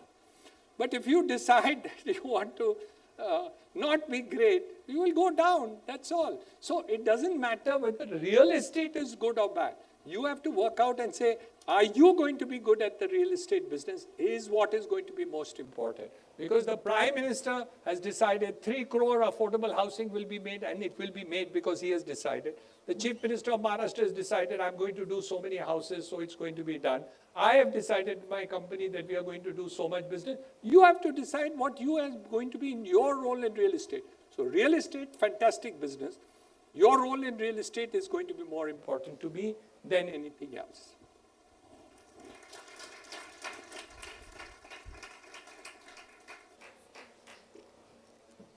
Thank you so much for your insightful words, sir. I would like to now call upon the academic head of Niranjan Hiranandani School of Management and Real Estate, Dr. Rajesh Mankani, to give a thank you note for sir.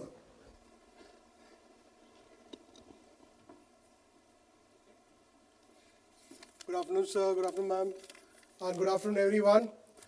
It's an honor and a privilege to extend this vote of thanks on behalf of the university and on behalf of Niranjan Hirani School of Management Real Estate to Mr. Niranjan Hirani. So big hand for him first, please. So first of all, I would like to thank sir for being gracious enough to come again. And whenever we call him, he's always there. He never says no. Irrespective of all his busy schedule, he's always there available for us. And that is one big factor which distinguishes us from everything else. We have sir with us always. So again, big hand for him, please, or for that also. So I'd like to share one open secret with you, sir, which you must already knowing. There are at least 25 people here, students here, who over the past few days are wanting, when is sir coming, when is sir coming. They hold you as a role model and they want to emulate you. One of that boy was there also, he said. So they want to emulate your footsteps, your journey, and you are a role model for so many of them. And it's really, so gracious of you to be always available and share your insights and your intelligence, your experience, your knowledge with us, because you are a walking, talking encyclopedia in so many areas. And the way you engage students, that's one special quality about you, which really differentiates you with all others. I would like to thank you for sharing your insights on how AI is not only relevant in a particular aspect, but across all aspects, and especially your mantra of 1% rule and about APJ Abdul Kalam and Narendra Modi becoming successful. I'm sure all of us can take lessons from it, and if all of us decide that we can be 1% better on a daily basis, I think we are looking at the next revolution coming in, and sir will be at the heart of that revolution. So again, a big, big thank you for sir coming here, being with us, and we look forward to having this opportunity again and again and again. We will disturb you, and I'm sure you will always oblige us. Thank you so much. Thank you.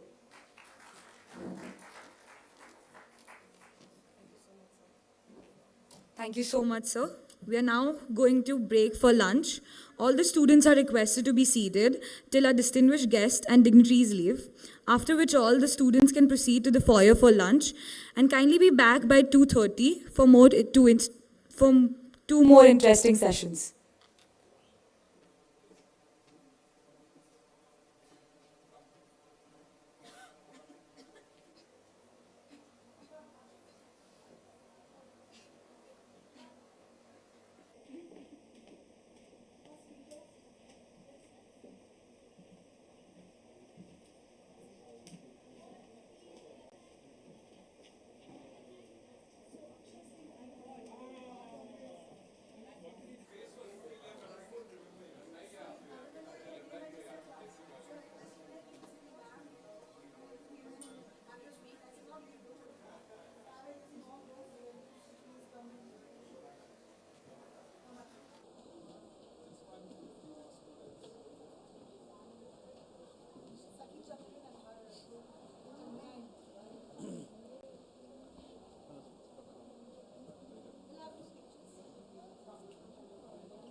Excuse me. Those who have done the registration and they don't have the coupon for lunch, please collect it from the outside registration desk. Thank you.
hello.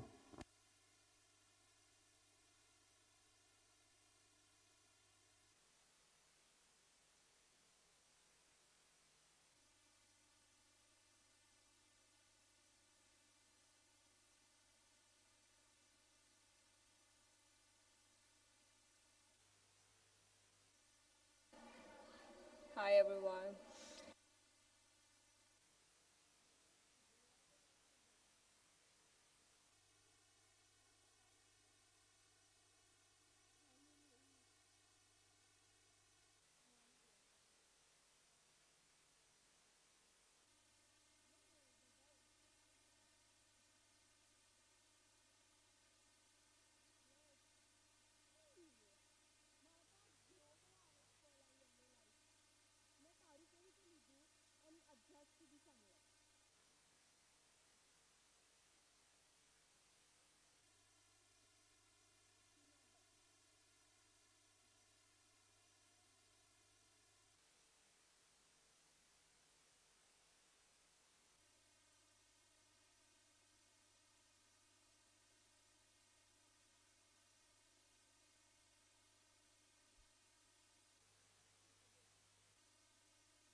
Everyone, please be seated.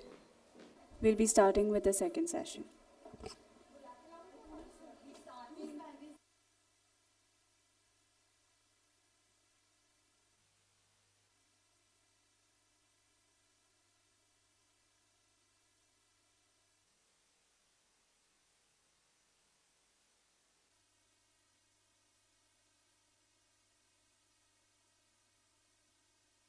Hello, hello. Hello, hello, hello. Hello, check. Hello, hello, check. Hello, hello.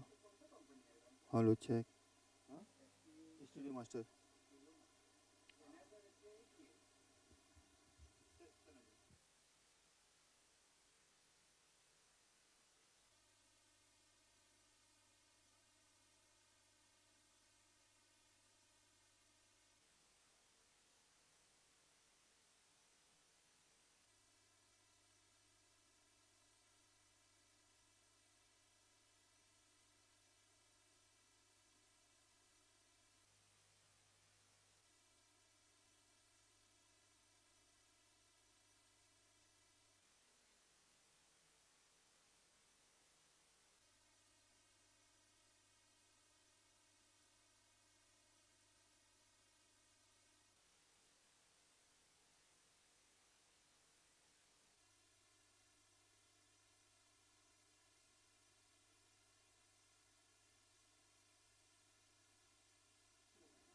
Hello, hello, hello. Hello, hello, check. Hello. इसका game कम हम लोग उसमें कुछ नहीं कर सकते. Hello, check. Hello.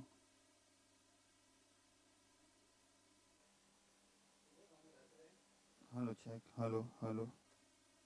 Hello, check. Hello, check. Hello.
Good afternoon, everyone. Kindly settle down. We'll be starting with our next session.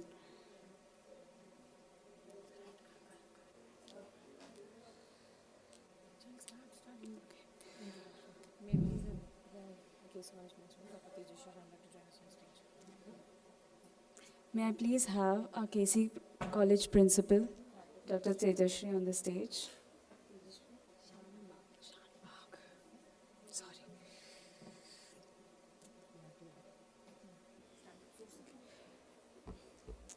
We welcome you all to the second half of our today's proceedings. Our next session dives into the twin forces shaping the modern economy, productivity, and disruption, both powered by artificial intelligence. Please join me in welcoming Mr. Akshay Singh, Senior Partner at AAM Capital Advisory LLP, a strategic leader with deep expertise in investment advisory, emerging technologies, and business transformation. In his session titled AI Productivity and Disruption, Mr. Singh will explore how AI is not only accelerating efficiency across sectors, but also redefining traditional business models and competitive dynamics. Let's welcome Mr. Akshay Singh. I request ma'am to felicitate sir.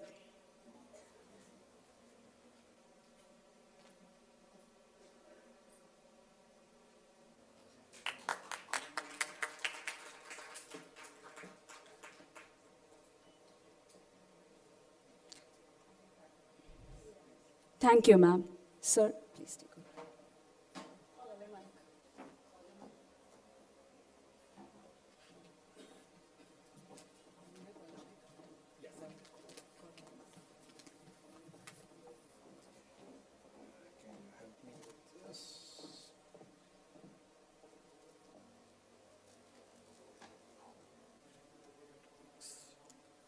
Is it on?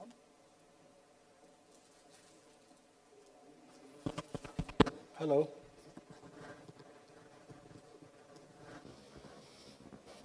Okay, good afternoon to all of you. Before I begin, may I request people at the back to come as close as possible.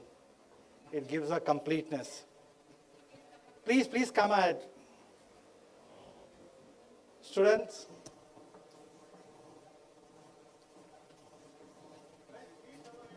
Yeah, please, I'm requesting you, please come ahead. Just fill up all these seats over here.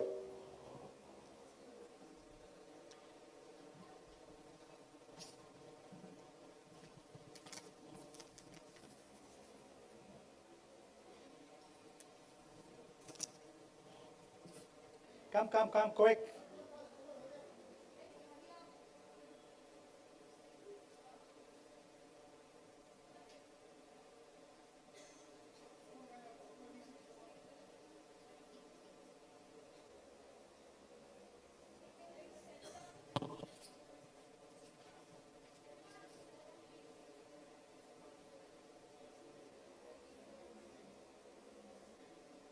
I wish this was a Coldplay session, then everybody would be wanting to come over here, right?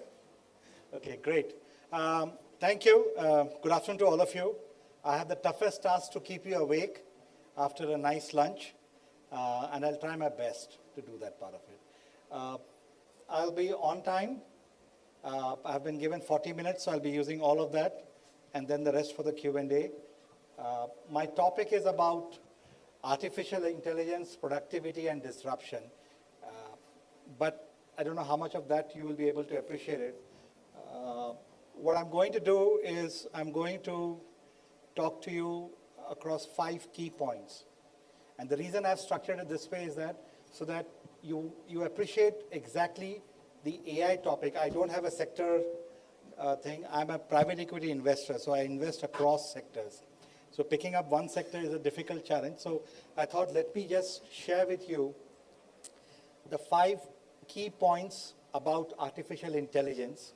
And then at the end of it, I will be giving you 5 key takeaways as students who will now be entering into the world of the artificial intelligence as you graduate out from this college in that So what are the 5 things I'm going to start about? The first thing is my style of sharing knowledge, sharing wisdom, sharing experience starts from source and it goes to the sink. So the first thing that you got to understand very clearly as students is what is intelligence. If you understand what is intelligence, whether it is natural intelligence, whether it is artificial intelligence, it will help you. You all are doing real estate, you all are doing MBA, you're doing BBA, BMS, law, whatever streams you're doing, intelligence is the basic requirement. In Hindi, we have 2 words which are very interchangeably used. One is buddhi, other is vidya. Vidya is knowledge. Buddhi is intelligence. So if you must have heard, whether in movies, whether in election campaigns or something, people talk about, ye ek mahan vidwan hai, which means he's a very knowledgeable person. He has knowledge about it in that one. Ye ek buddhiman insan hai. He's a very intelligent person. He may not be knowledgeable about the topic, but he can get the work done. That's intelligence. So all of us, including me, everybody on the earth, and just not be human beings, plants, animals, stones, rocks, everybody has intelligence. Some are evolved, some are not evolved. What we have, if you know it very well, which is natural intelligence. So intelligence is something which is very basic, which is to the gut of it. You should be aware of your natural intelligence. Today you all have chosen this college, this program, this school, in that part of it because you have a desire or you have an expectation of excelling in this part of it. And that's your way of thinking, which is your intelligent way of thinking in that. So I'm first going to talk about intelligence, then I'm going to talk about, can intelligence be artificial? Artificial means something which is not natural. If it is not natural, it will never exist. But we still talk about artificial intelligence as an artificial. And that is the raw and the true meaning of AI. This intelligence which you have been hearing since morning, which you will be hearing now in the afternoon, which you will be reading in papers, in articles, in your real life, this is all artificial. This is nothing which is natural. This is nothing which is permanent. As speakers before me and speakers after me will be talking about, it is only about using that information, using that intelligence. That's why it is artificial. It's like how you cook food. You use the raw ingredients and you cook something nice and you use it. And then it's gone.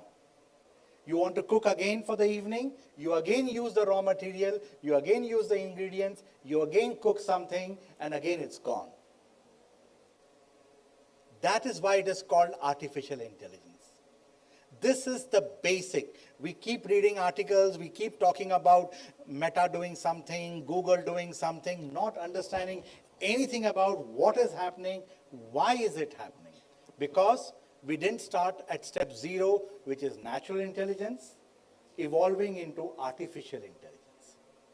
Once you understand these 2 things of that part of it, then you'll be able to appreciate why people are talking about AI, why AI is important, and how is it useful for me in my personal life and in my professional life.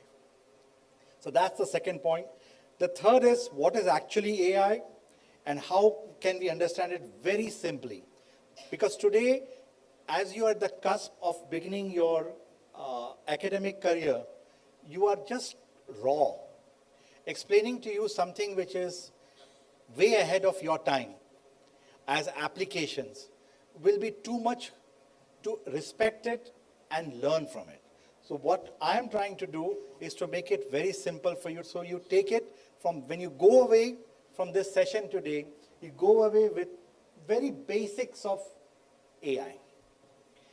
Fourth point is about productivity and disruption. I'll just touch upon what these 2 components are, how are they connected, and again not connected.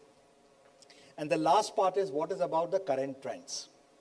And After that, I'll be giving away 5 key takeaways as students of the school, as students of humanity, of what you should be knowing and doing about in terms of AI. So let's come to the first point, intelligence. As I said, intelligence is something which is very raw. It's something which is inbuilt within you.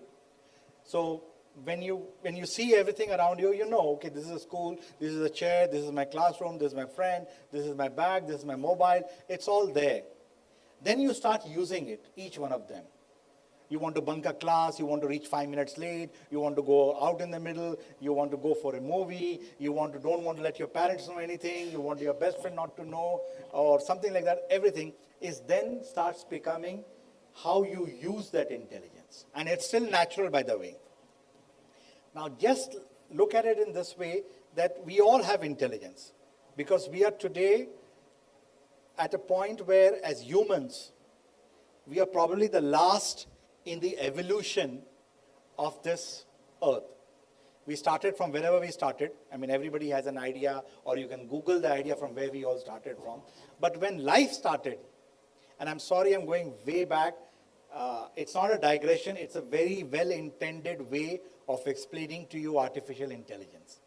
You start with natural intelligence. We started as microbes, bacteria, fishes, amphibians, and I hope people understand amphibians in that sense, coming onto land, becoming animals, from animals becoming mammals, from mammals becoming humans, and that's it.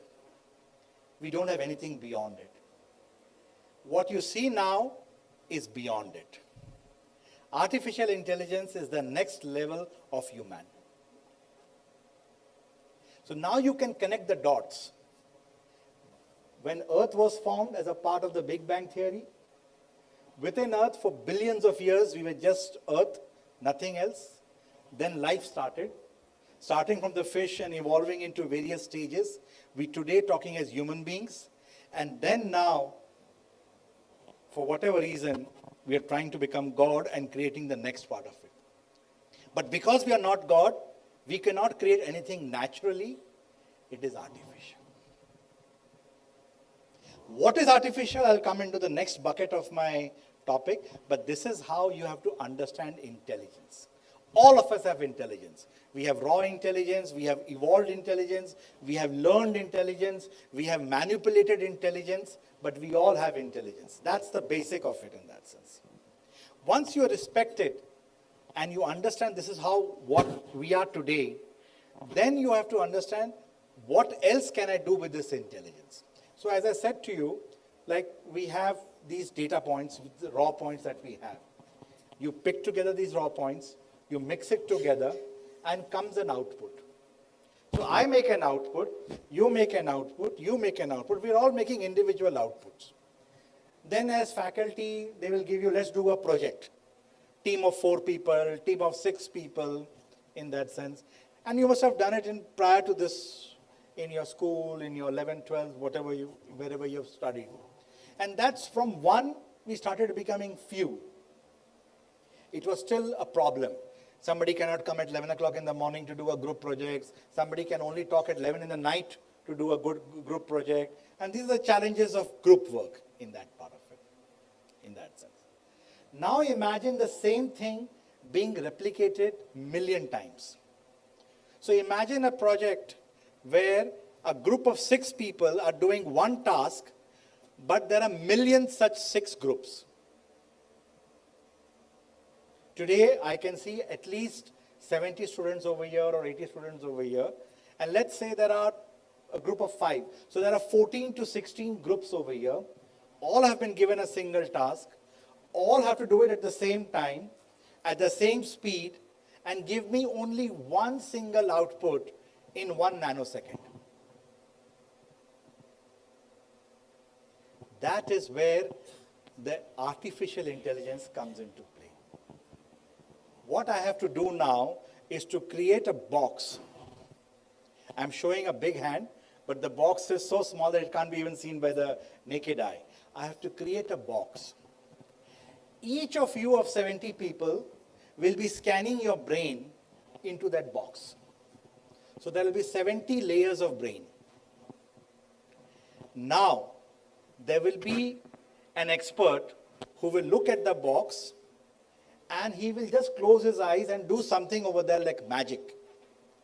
And all the 70 layers of your brain start getting interconnected. And then he will say, now you ask the questions, all 70 will work together and within 1 nanosecond you will get an output. This is artificial intelligence computing. Natural, bring it together, multiply it million times, reduce the speed, million. That's how you get this output. This is where the world is going. And that's why artificial intelligence is very important to know that. Your chat GPT, you type something and it gives you the number of seconds it has taken to give you the answer. What is it actually doing? Before chat GPT, we had Google. We used to Google. Everybody used to Google in that part of it. What Google used to do, used to show you the first screen with only 10 websites. Our job was to go to each of these websites and find out the answer to the question that we have in our mind. Correct? Now, in the same Google, before you had all images, video, all those tabs, now you have an AI before all. And what AI does, it takes all of these things, all of these 10 websites, looks at your questions, finds out website number 7 on page 1 and website number 43 on page 20 are the two clear websites for your question. Picks it up, writes a beautiful English and starts showing you sentence by sentence. Isn't it true? Is this not what you have seen on ChatGPT? That is exactly what artificial intelligence does. It's basically, as everybody says, information, data, and manipulation. Manipulation is a word which we all know and we use it or we understand it in a very negative sense. But in maths and especially statistics, manipulation is a beautiful thing. You have so many people over here. Each one of them have their strength. If I use the strength of each one of you, this will be the strongest room in this part of the universe. This is what politicians do. Correct? This is what leaders do. To become a CEO or a chairman or a head of a board, you got to use the strength of each one of us and get the work out. And that output. Likewise, this is what artificial intelligence does that part of it. Now, why is it so important as artificial intelligence? Let's go back to the historical part of it. As I said, as we evolved from earth to stones and fishes and everything, likewise, we had, in terms of our brain, our intelligence evolution. What I first spoke about was our physical evolution. Now you have a brain intelligence evolution. The first set of people that roamed around on this earth were, if there are science students in this room, they will know this word, they were called hunter-gatherers. They used to only hunt. And few people used to gather and they used to eat the meat, or if they were pygmies, they used to take berries and they used to just hunt, that's it. From there, they suddenly started seeing the benefits of stone, sharpening of stones to cut things, having fire. That came the Stone Age. Everything was about stones. You have stones to create boundaries. You have stones to cross the river. You have stones to make a place for a shelter during rains or something. So it was the Stone Age in that part of it. And that continued for millions of years. This is brain, okay? Please understand where I'm taking you. The first set of historical example I gave was the human or the body evolution. Now I'm talking about the brain evolution in that sense. So your brain has started evolving. People are able to understand, if I take this fork and knife and I put it this way and I cut it, something will get cut. So there is a wiring in the brain which is now starting to get used. So from Stonehenge age, we started moving towards something else which is now called the biggest transformative period in human history, which is the agriculture age. One drop of a particular seed fell on the ground and suddenly something came out of it after a few period of time. Whether it was grain, whether it was fruits, we don't know, but it happened. And agriculture continued for the longest period. But once you have agriculture, like for example, today, at this point in time, as I speak to you, I'm owning this stage because I'm speaking. I have been allowed by the college to stand up over here and speak to you. So I'm owning the stage. So it started becoming territorial. So if that seed is next to me, this is my territory. If that seed has fallen and given you grains, that is your territory. And from agriculture age, we started becoming territorial, which then led to war, and then led to processes of governance, kings, leaders, who will do what. In India, we have this, if you have read Discovery of India by Nehruji, you will see the whole evolution of the caste system that has been defined over there. Because it's all about governance. And then comes somewhere around 1300 AD, where the brain again evolves. So from hunter-gatherer and anything, we became codified, we became people who knew what my job was. So I was something, my job was to sweep the floor. She was something whose job was to cook the food. He was something whose job was to pray in the morning. He was something whose job was to protect the area and go for war in that part. 1300 to 1500, the brain suddenly evolved. Next stage of evolution. You know, it's like something like this, that the aha moment. Everything is moving silently. And suddenly there is an eruption. And that eruption is what we call the Industrial Revolution. 1300 to 1500, industry came.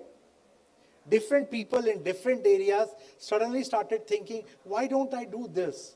Why don't I do that? Bicycles, machines, iron, how to use all of that. We had in India in a different era altogether, but as a global part. And from 1600 to 1900 came the Industrial Revolution. So we have industry and then the revolution which transformed in that part. From 1900 to 1987 came the age where you started optimizing those machines in that part. So you started optimizing. My brain is able to do this. World War II would have been completely different if, I don't know whether you have seen that movie, if they had not developed that code. So a human brain suddenly got multiplied 1,000 times to do a decision making to understand which way Germany was going to attack. There was another gentleman who won the Nobel Prize for it. It's called, in maths, it's called the Nash equilibrium, in that sense. He developed a complete new branch of economics, which is today the basis, the basic raw material of artificial intelligence, the Nash equilibrium in that part. So this is how we came up to 87. Around 85, 87, a new concept which was there, but it gets coined every time in a new way, called natural language programming. NLP starts getting evolved. And that NLP which you see is something which is the language. So what is actually happening is that our brain, human brain, is saying, I have to do everything so fast, I cannot do it. So calculators, computers, all of this start coming into play, and we start doing something which is in a very programmable manner. 5 o'clock in the evening, I want to go home. I have a machine. I give it some input, and I tell them to do it. It takes 24 hours to do it, or 12 hours to do it. Next day morning, 9:30, I'm in office, and the output is ready. I shoot a print, I get a printout. Which would have taken me 3 months to do by using my natural brain. Now I created, using Earth's raw material, I created a machine. I gave it some input. How do I give an input? How do you give an input to a child, a baby in the arms? Either the mother gives milk or it gives food in that part. Likewise, I created this baby and I gave some food. And I said, think about it all night while I am with my family, I'm having dinner, I'm going for a movie, I'm sleeping, I'm getting up in the morning, I'm going for a walk, a run, and I come back and keep this output ready for me.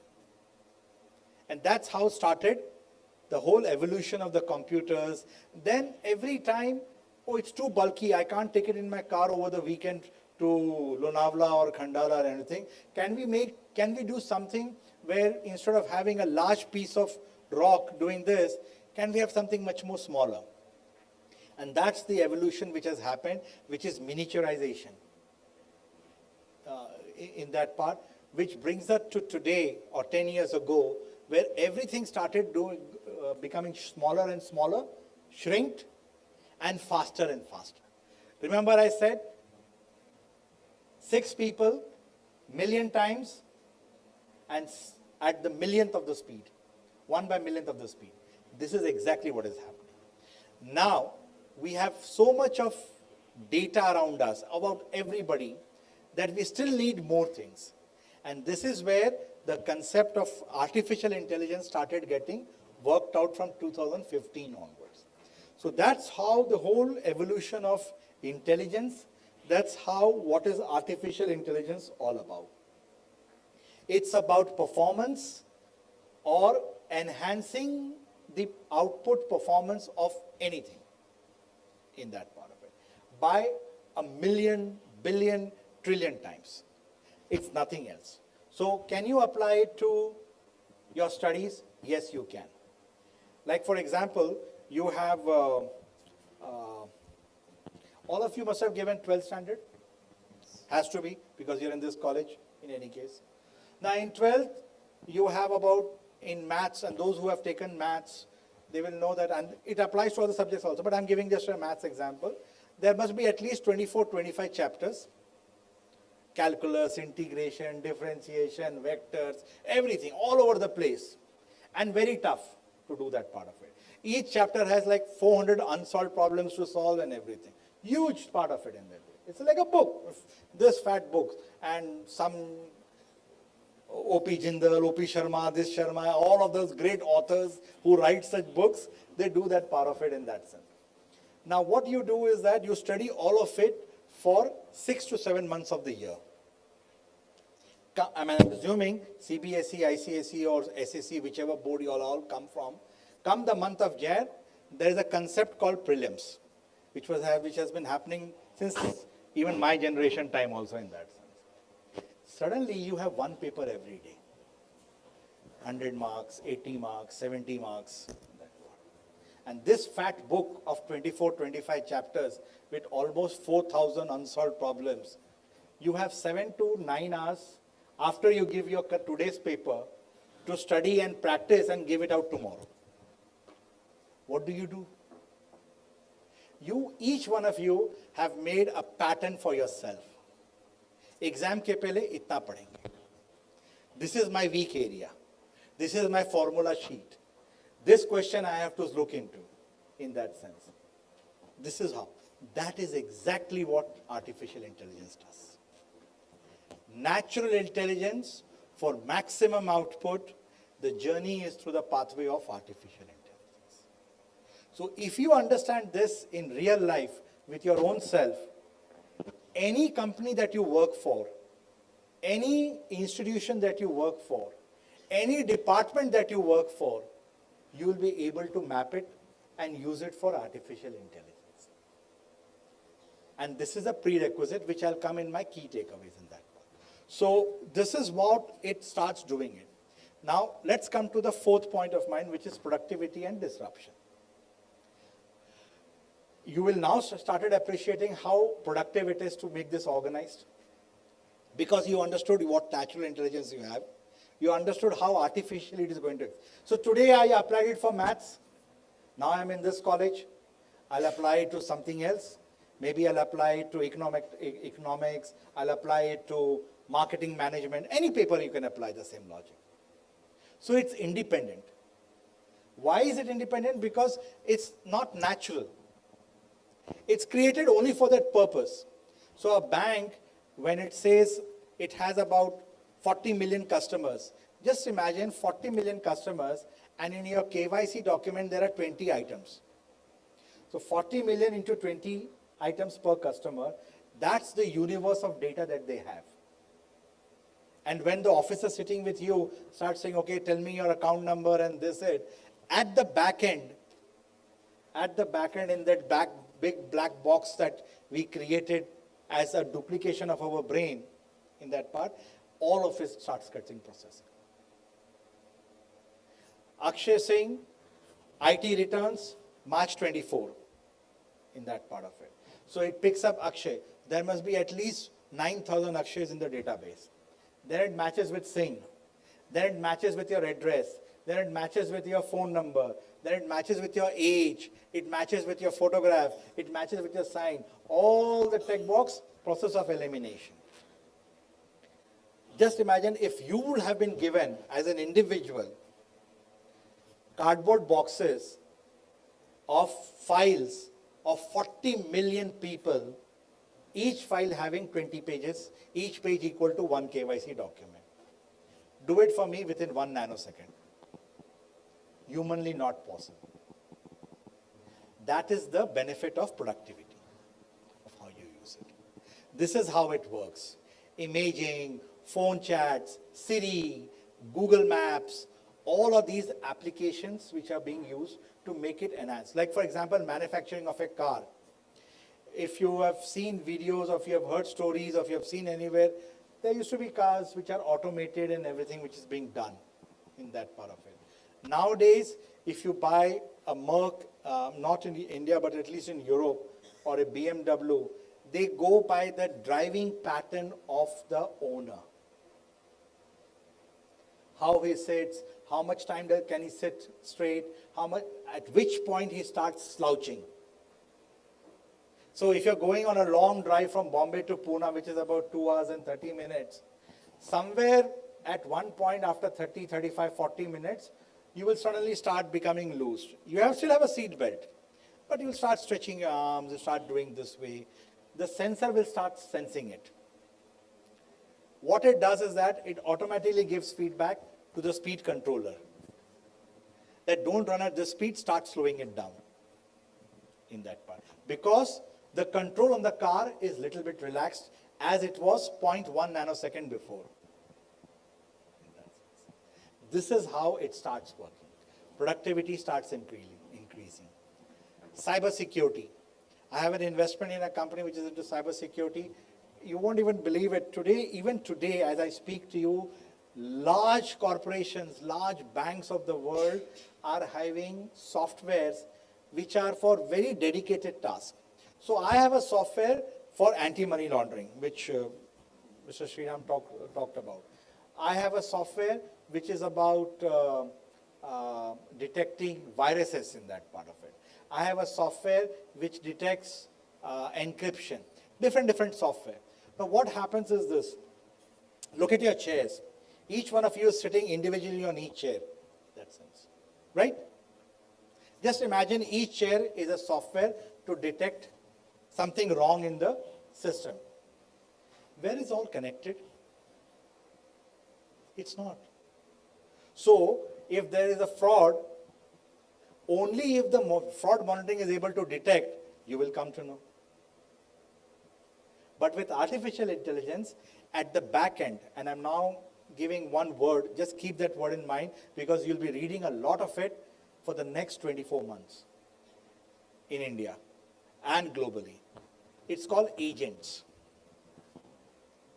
What do these agents do? They sit right behind your chair. And they say, okay, fine, he's about to go to sleep now. He's already from 90 degrees, he's already come to 83 degrees. The next moment he'll come to 81 and by that time his body will start touching the neighbor. So what the artificial intelligence will do, it will give a whack. Sit up straight in that part. That is exactly what agents are doing, because they are now sitting one level behind and one level at the top. And they're telling you, this is what is happening. So that is agent. Now you have multiple agents. What happens in that? So you have 6 software for virus detections and frauds and everything. Uske piche ek agent hai. Then you have 6 software for data management. Client input, customer input, request input, ATM data, UPI data, one agent. Likewise, you have 3 or 4 other agents. Now all these 6 agents are again acting independently. I am the decision maker. So I will either have 6 different outputs to read and make a connection of dots, or I can create one more agentic bot behind the agent who will take all of this data and give me one output. Sir, your system is going to crash in 2 hours. Which today, companies which do not use artificial intelligence, human beings are doing it. How? Let me give you an example. Have you heard about a concept of a general manager?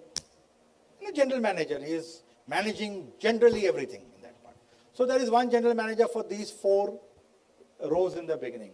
Then manager number 2 for the second 4 rows. ऐसे करके इस room में there are 18 managers. Each one is responsible for his 4 rows. His job, for which he is getting paid, is to tell you, मेरे 4 rows में कोई problem नहीं है. But then, as the owner of the company, above the GMs, I keep an executive director.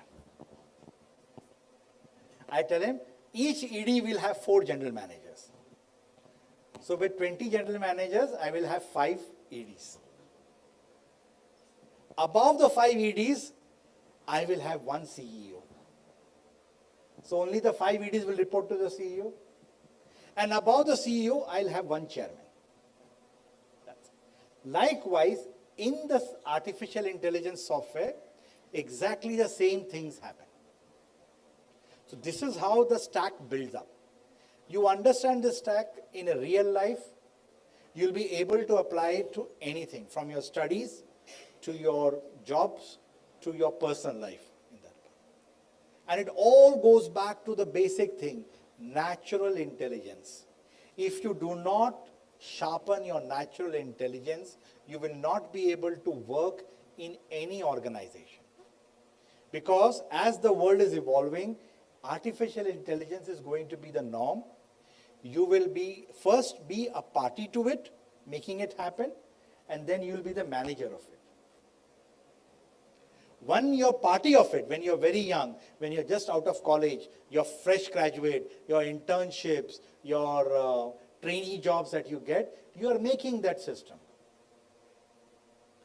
And your boss will only tell you, I want this. And however much you will be doing Instagram chat and Telegram chats with your friends, कि ये कैसे करते हैं, nobody will be able to give you the answer. Because your basic intelligence is not there to create an artificial intelligence. So that's how it all begins to look into it. Now, let's look at disruptions. Disruptions are of 2 types. You have disruptions which are positive disruptions. So disruptions in the healthcare industry, like I was hearing, a drug which is completely targeted only to take care of the bad cells in your body. If that really happens, it's a disruptive technology. Why it's disruptive? Because everybody was believing not possible. Suddenly it happens. And the whole human mankind goes up by 1 level. Like for example, you must be knowing something called Calpol, Dolo. You know, when you have headaches, when you have a basic fever, you do that. Amoxicillin, penicillin. If penicillin would not have been discovered in 1910, where would we have been today? You can imagine that. So disruptions like these are positive disruptions in that sense. What is a negative disruption that one can look into? A negative disruption is something which Basically, it's using artificial intelligence, but for negative means. Like this whole issue about deep fake. This whole issue about mimicking somebody else as if that person is there in that sense. Wrong images being done. Like you must have heard about 5 days ago, Meta apologized to the chief minister of one of our states of our country because unfortunately the artificial intelligence mistakenly translated a local language which showed him in a which gave a very wrong signal to the market, and that could have caused a law and order situation. If many people would have read that message, I don't know how many of you know the story, it would have been chaos in India. It was that bad in that sense. Now, that disruption is a negative disruption. Negative disruption can also be of two types. By mistake types, like this happened, or planted. To create, I mean, you can plant a negative disruption out over there. You can always say something is happening at this place when nothing was happening at that place in that sense. And you can create a situation which is very volatile and difficult to handle. So productivity and disruption, they go hand in hand. While you're able to use artificial intelligence to smoothen your life, to smoothen the work, to fasten the work, it can also create disruptions. So long as it's positive disruption, it's okay. Like for example, in investment banking, in the area of investment banking, Goldman Sachs, which is the global leader in investment banking, is currently using artificial intelligence softwares to basically type out 60 to 70% of the entire document that they used for listing of stocks, the capital market documents, in that one. McKinsey has a software AI called Lilly, Lilli, and you can Google it in that part of it, which basically creates all this, McKinsey is very famous for writing good reports. Their graphs are beautiful. You can, very informative graphs. They were the first ones in the world who started this whole concept of infographics that you look. So now today, Lilly at McKinsey is doing all of that.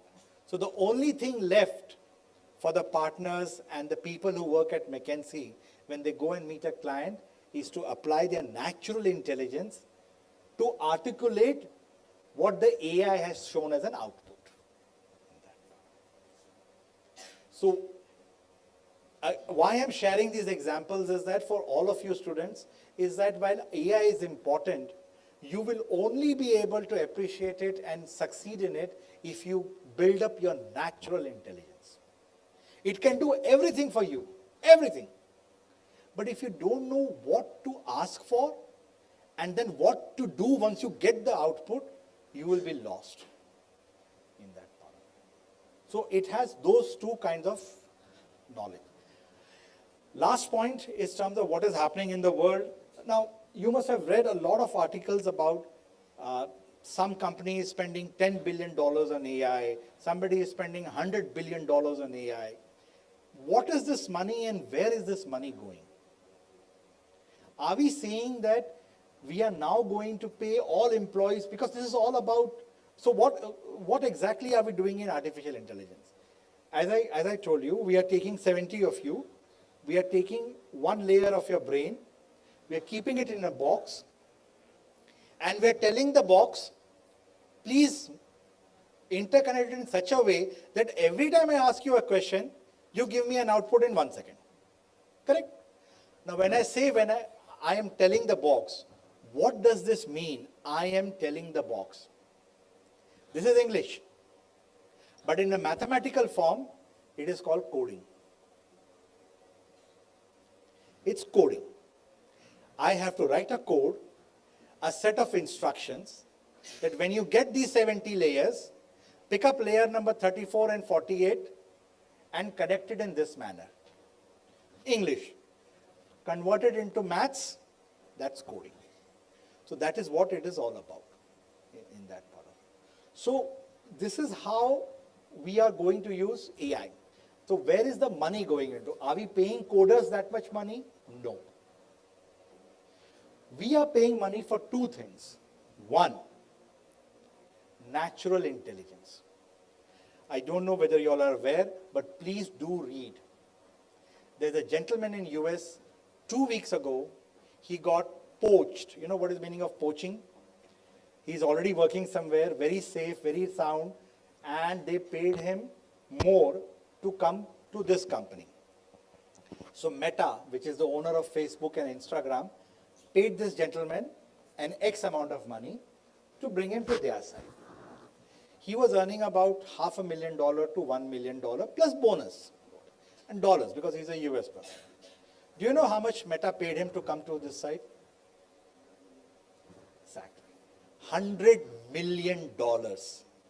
And this is not like hard cash and some soft ghar de diye, bangla de diye, gaadi de diye, or you add up all the value and it comes to 100. This is 100 million in paycheck, divide by 12 months. Yesterday, I was $500,000 divided by 12 months, and today I'm 100 million divided by 12 months.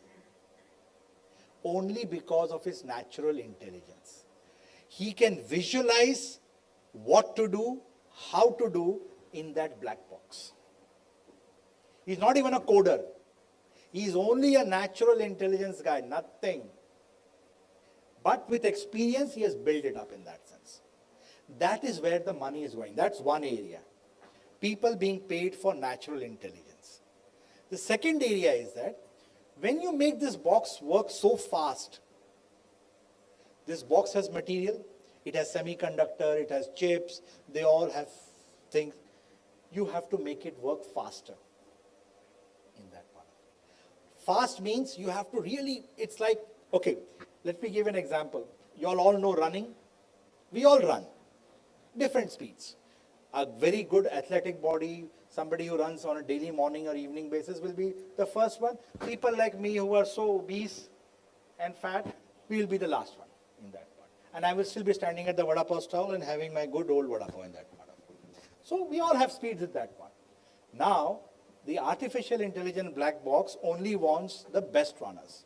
They want the Ben Johnson, the Carl Lewis, and everybody which is running at that speed in that part. To make that kind of speed, you got to invest, you got to make them train, you got to give them the nice vitamins, the drinks and everything. Likewise, in the artificial intelligence world, there are these chips. And if you have heard about a company which again recently on Monday became the most valuable company in the world, NVIDIA. Market cap $4 trillion. Our GDP, $4 trillion. So either I have the country or I have the company. That's how the comparison is happening. What does NVIDIA do? NVIDIA makes a chip, you know, like the size of your, what do you call this? You have it in your cell phones, SIM card. Size of that SIM card. Okay? This SIM card can do analysis of like 1 billion data points in 10 raised to 12 seconds. That fast. That fast.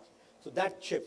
So when you read articles that Meta is investing $100 billion, government of US is spending $200 billion on AI, it is on the infrastructure. It is on the chips. Now to run the chips, you need wires. Then when they're running so fast, they sweat like any runner. So even the chips will start sweating, which is basically heat dissipation. So you need coolers. Then you need heaters. Heaters need power plants. You need data centers. All of that is getting spent. All to make one AI chip run so that customers sitting in this room can get their data within seconds. So these are the two things where money is getting spent in that part. In terms of productivity and end users, the latest news which is all coming, one news which just came out a month ago is about in a Swiss court, and this is a legal news, a Swiss court has said very clearly that inventors which create AI software are not eligible to copyright them. Because this is data. It's all your data in that sense. How can somebody copyright my data under their name because the way they are using it? In the legal fraternity, our own government of India and the Supreme Court is on a very big journey to transform a lot of paperwork which gets filed when you make a case by converting into and using AI to figure it out. Normally you have an officer who will see whether page number 1 is consistent with the format of the code. You have given this backup, you have given that backup, there is an affidavit, there is a verification, signatures are matching, photos have been given, deposits have been paid, all of that. That is all now going. But recently there's another verdict in Colombia where they said that the Supreme Court said that all of that is fine, but the judgment of the judge cannot be AI driven. There has to be a human angle because we are dealing with humans. We're not dealing between two computer chips trying to figure out who is right, who is wrong in that. So this is all that I wanted to share with you about artificial intelligence, the productivity part and disruption part. Last point I want to just make before I close the session is the takeaways. For you as students, and why I share this, I share this with all my lectures is because when I was a student, and I still am in that sense, when I sit in the rows, I want to know what is my takeaway, 1 or 2 things from this session. Otherwise, why should I spend 1.5 hours listening to somebody? As simple as that. It's pure capitalist world in that part. If I'm giving my time, which I could have given to either sleeping or eating or talking or walking or watching movie or anything, what am I getting out of it? So I want to help you that you take away these 5, and these are my version of the 5 takeaways. You may have your own versions to add to that part of it. So the first one I want to say is, please recognize AI as the new official language of communication. Today we use English, generally speaking, across the world. We have challenges. Somewhere China we go, we have a challenge in our own country where we have some states difficult because they don't speak English as frequently and as fluently as we do. So AI is going to be your next English. If you don't get it, and there is no need to worry about coding and everything. I had mentioned, get your natural intelligence and the process understanding proper, everything else will fall into place.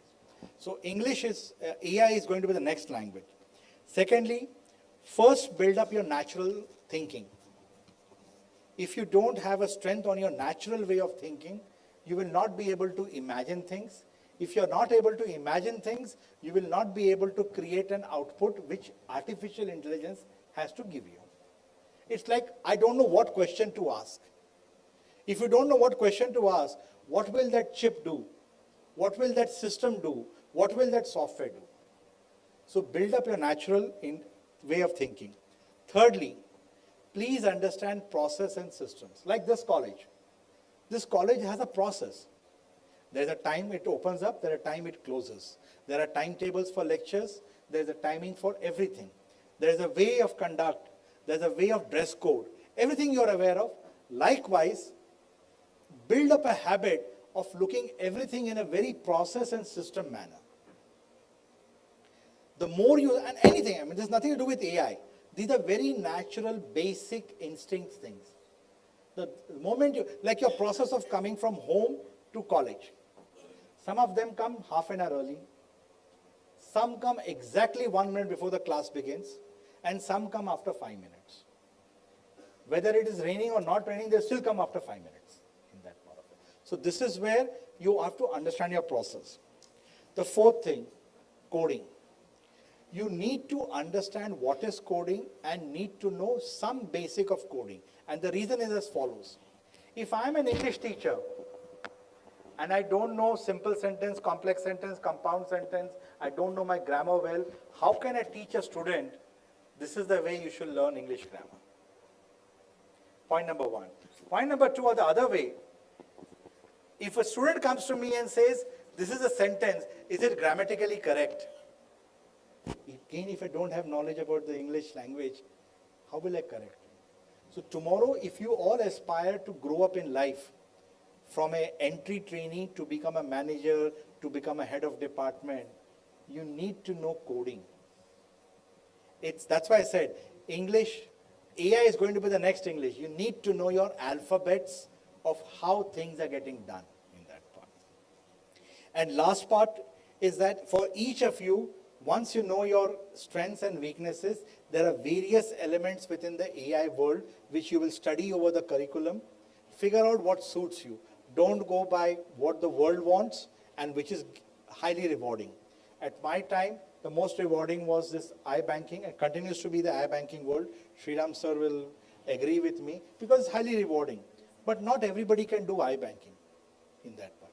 You need to understand what your strength is. If you're an introvert, you sit very quietly, you're diligent, you are happy being alone at your desk and doing work. Imagine being an iBanker and going and selling ideas to a client. Not possible. So these are the 5 things I thought I should share with you as students. Takeaways, do that part of it. And thank you very much for patiently listening. Although half the eye was closed, some right, some left. But thank you so much for this part of it. Thank you.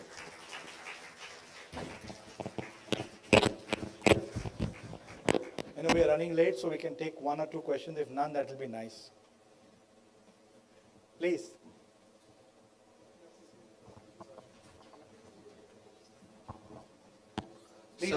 Myself, Gaurav Sudashini. As we know that every business has a murky side. As few weeks back, Jane Street, which is a algo trading firm, you must be knowing that, which has been banned by SEBI. Is this a rising concern in private equity firms that algorithm models could be misused like possibly Jane Street has?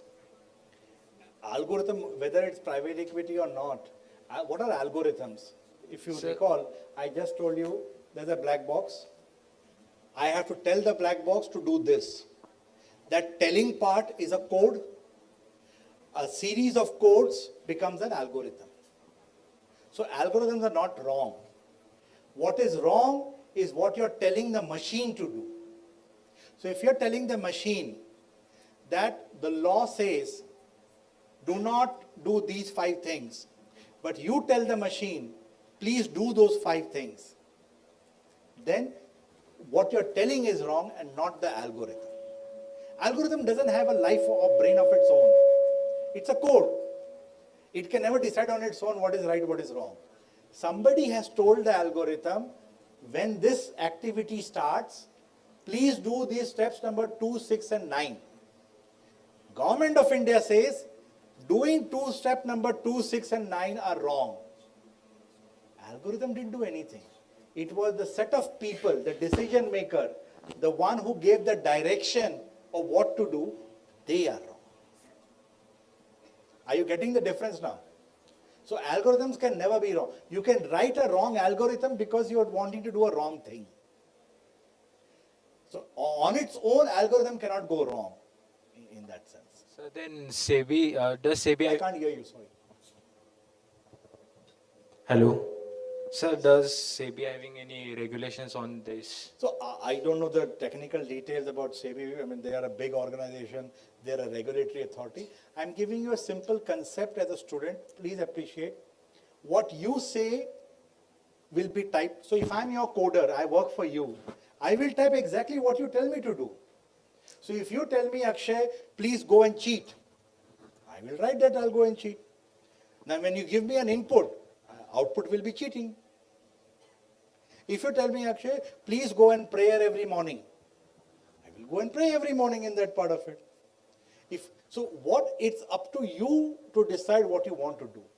And then the coding people will do the coding, and then the output will come out. It is the output which is the regulator is checking.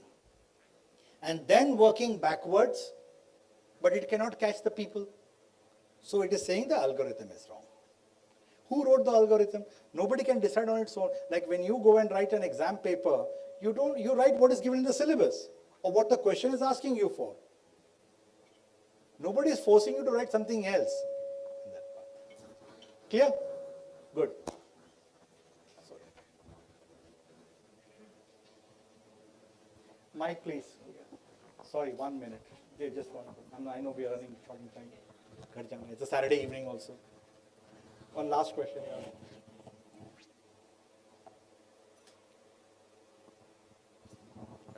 Hello, sir.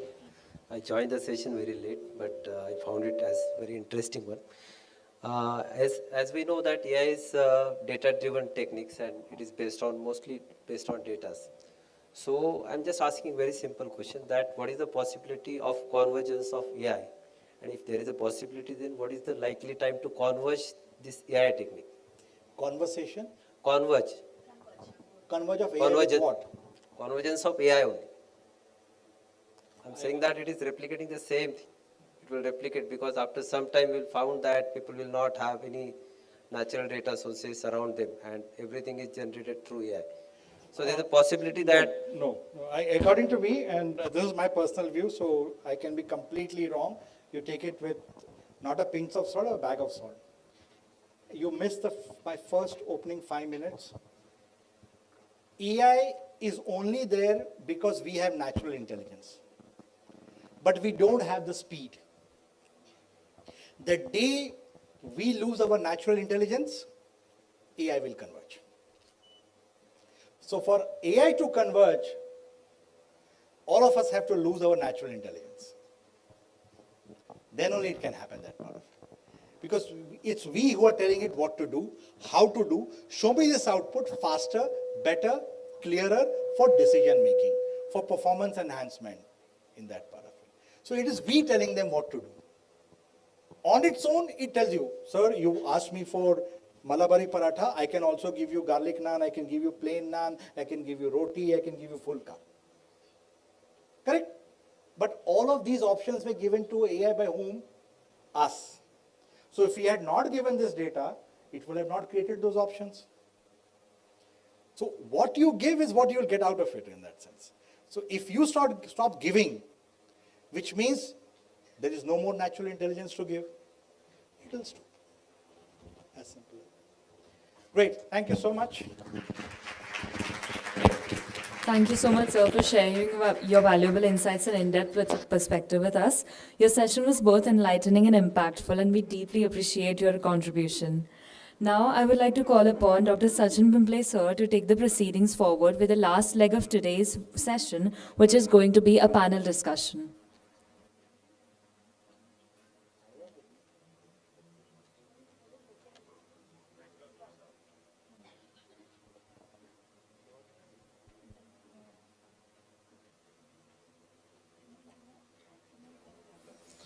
Thank you, Akshasa. Good evening, everyone, all the dignitaries of the dais. We have integrated Building Automation Association, which is INBAC Association, which is a non-profit organization driving a community of various stakeholders involved in automation domain in India. The objective of INBAC Association is to have one standard nationwide to pass on benefits to its end users, maybe builders, consultants, industries, and various government initiatives. INBAC Association leverages its strong connects worldwide to adopt various standards available and in use internationally. So locally, globally. We are very happy to host this panel discussion and thankful to INBAC Association to participate in this panel discussion. Let me welcome you, all the panelists, let me welcome all the panelists, and let me call you up on the stage. Let's have a big round of applause, which will be helpful for us also after lunch sessions. Please sit.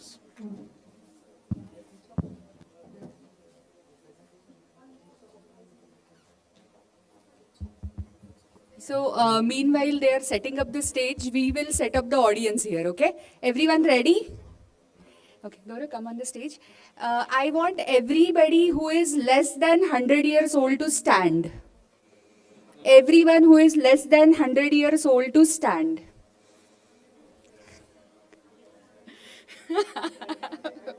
You'll enjoy, ma'am.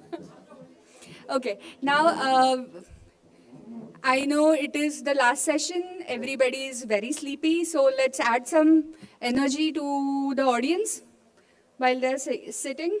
So I'm going to say some letters. He's going to show you the actions, okay? And the major job is with our photographer here. You have to click best of the photographs from the audience and the teachers. Done. So we are going to take the word coconut. So C, O, C, O, N, U, T. We are only going to change the speed, okay? Rest is going to be the same. Okay, let's do the first one. C, everyone. C, O, C, O, N, U, T. C. सब करो, आप लोग भी करो. रखो वो सब रखो, अंदर आ जाओ. Everybody please come on the stage. Come on stage. He needs best photographs. Come on. Okay, once more, one warm up, okay? Then the speed is going to change.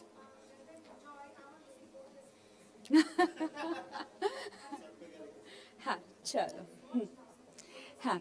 C, O, C, O, N, U, T. Okay, now warm up is done, okay? Again, once more. Yeah. C, O, C, O, N, U, T. Okay. C, O, C, O, N, U, T. Sit down.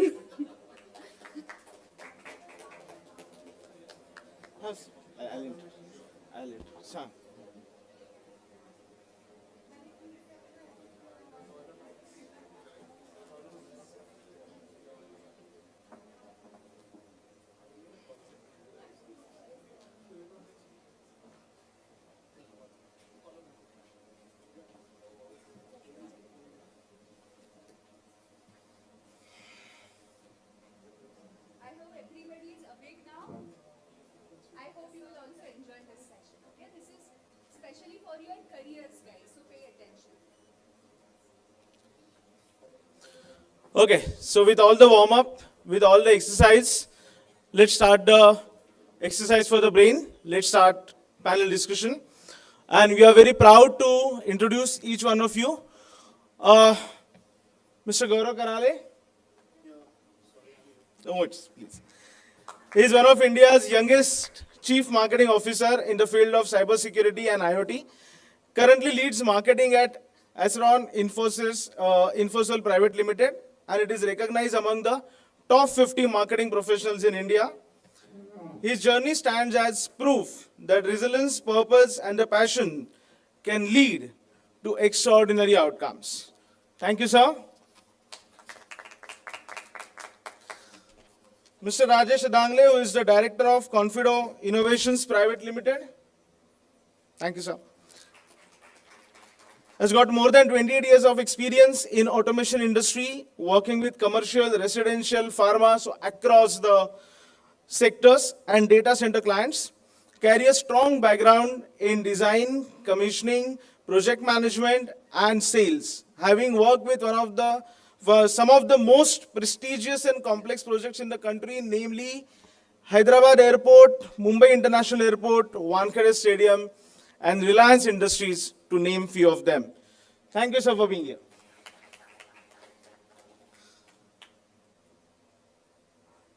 Sakhi Chandran, ma'am. Thank you, ma'am. It is a real privilege to introduce Mrs. Sakhi Chandran, ma'am, a visionary leader in the Lil Mouth Smart Infrastructure and Open System. She is the founder and president of what we all are here for, that InBack Association, a non-profit organization committed to advancing sustainable and intelligent building automation in India. With over 2 decades of global industry experience, she has led high-impact product strategies and enterprise-scale innovations, helping shape the future of India's digital infrastructure. One of Ms. Sakhi's most impactful initiative was or it is vital. Now what it is India's first certification program for smart building readiness. As a techno-social entrepreneur, she has brought together policymakers, engineers, innovators, educators, and students to promote open sustainable solution in the built environment. Please welcome inspiring Mrs. Sakhi Chandran. Thank you, ma'am. Now let me introduce Mr. Jignesh Waghela, a true innovator and thought leader in the field of automation and smart infrastructure. He is the founder of Cosmic Techno Solution with over a decade of hands-on experience and deep technical expertise. He has emerged as driving force behind the implementation of smart city technologies and intelligent automation system in India. His work is rooted in a vision of smarter, safer, and more sustainable urban environments where technology not only enhances efficiency, but also improve the quality of life. Please join me to extend a warm welcome to Mr. Jignesh Waghela. Our next speaker is dynamic leader Shreyans Vasa. He is the most recognized name in the security and fire safety domain. He currently serves as the country manager and director at Suprema Incorporation for Indian and SAARC region, representing a global leader in biometrics and access control solutions with over 100 international patents. He is a driving force in the security and access control industry, actively involved in, of course, INBAC, ASI's, FSAI, and ISHRAE. His work bridges key sectors like manufacturing, metros, data centers. Passionate about emerging technologies like biometrics, AI, and cybersecurity, he is also World 40 Under 40 awardee and a keynote speaker at major tech forum. Please welcome our innovative and inspiring Mr. Shreyas Vasa. Next we have Dr. Amit Chaudhary. He is the Associate Director and Head at MEP and Infrastructure India, a grounded leader at KPM Engineering Consultants known for his approachability and noteworthy achievements with down-to-earth and a wealth of experience. Holds a doctorate and master's degree in management and engineering both. His certification includes CFPS, PMP, Well AP, Lead AP, reflect the dedication to global excellence. From India's tallest building to its largest township, his experience embodies value like climate resilience and energy efficiency, making a real difference in urban communities. Let's have a huge welcome for him. And next on the list, we have Mr. Madhav Sripada. He is a seasoned professional in the real estate and infrastructure industry. With over 15 years of experience in business development, he has played a vital role shaping key projects and building strategic partnership across India. A civil engineer graduate from NIT Kurukshetra and MBA from prestigious Indian School of Business, Hyderabad. Currently, he serves as the Director of Business Development at Studio HBA, the Indian division of Hirsch Bender Associates, a globally renowned design firm known for its innovative hospitality and architectural solutions. His commitment to excellence in real estate and design has earned him national recognition, most notably named, we have one more, 40 Under 40 leaders to watch in India's real estate industry by Reality Plus. Please give a warm welcome to an inspiring leader. Thank you. So we really have excellent panelists. Thank you very much for joining with us. And now the entire floor is open for them. So thank you very much. Yeah. Just a moment. Thank you so much, sir. Now I would really like to call upon KC College Principal, Ma'am Dr. Tejasri Shanbag, Registrar, Sir Dr. Bhagwan Balani, Academic Head of NHSMRE, Dr. Rajesh Mankani, sir, and Sajjan Pimple, sir, and Kiya Thawani, ma'am, to please felicitate our guests.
Over to Gaurav sir. Sir.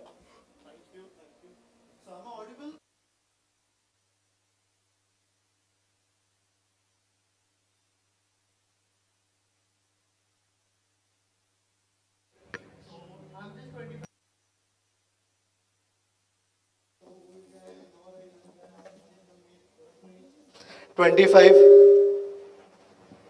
Hello, hello. Okay. So I'm a 25-year-old guy. Okay, a young.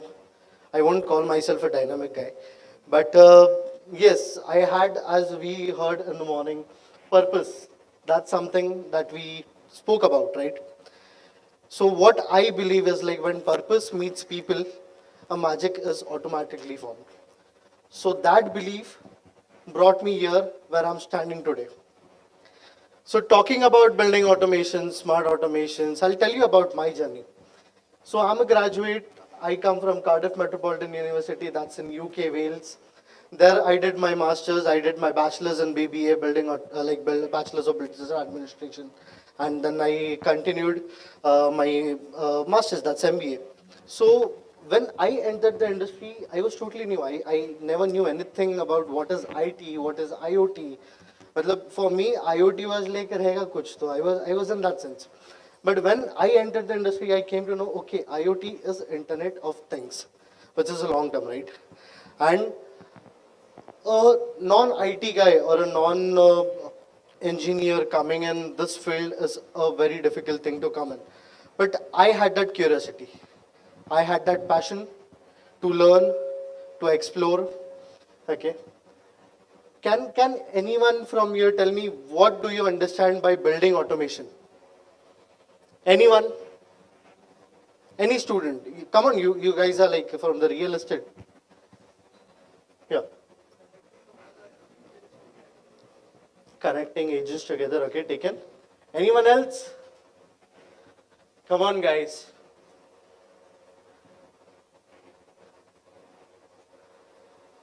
No one? Okay. So just imagine, now we are sitting here in the hall, okay? We can see the temperature is rising, okay? Now no one will go from here and just change the temperature. So what we will do, in that case, we have a full room of students, like 300 students sitting, and probably on that we will have the CO2 sensor mapping up the temperature, and based on that it is setting the temperature automatically, which is required. Okay, so you're saving your energy. At the same time, you're saving your cost, right? So that's where automation comes in the picture. Okay, so like there's a thing almost spoke about me by Sachin sir. Okay, I won't elaborate a lot about me, but I'll just say one thing, guys, that if you've got a curiosity, if you've got a passion to learn, you can do wonders in life. Okay, because of I can achieve this in this age. That's like in 25, I can be one of the youngest CMO of India. That too under 30 list. That too, I rank around out of 50, I rank on the 13th number, which is again a low thing for me because I wanted to be on that top level. But again, I'm okay with it. I did it something that was not in my background, but still, I want to pursue, I want to achieve. And sitting in between of such great people, faculty members, students, and all those things, it's really an honor for me to be here. So INBAC is Integrated Building Automation Community. So we are a community, we are a non-profit organization who brings all the students, and we try to bridge that gap between the academia and the industry. Okay, so you call it life projects, you say smart building projects, you say industrial visits, live hackathons and all those things. So this is something that we are bringing out to you.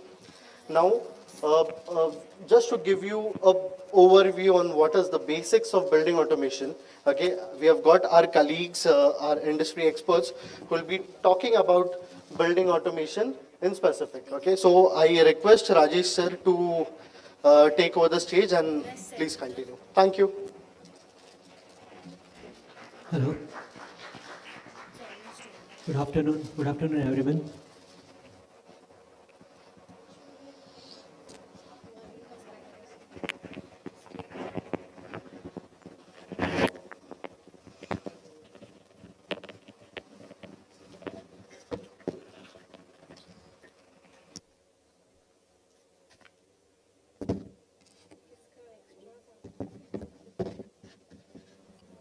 Hello.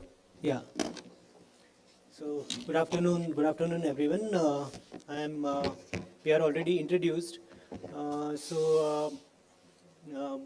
Like from since morning, we have so much of knowledge has been imparted to us.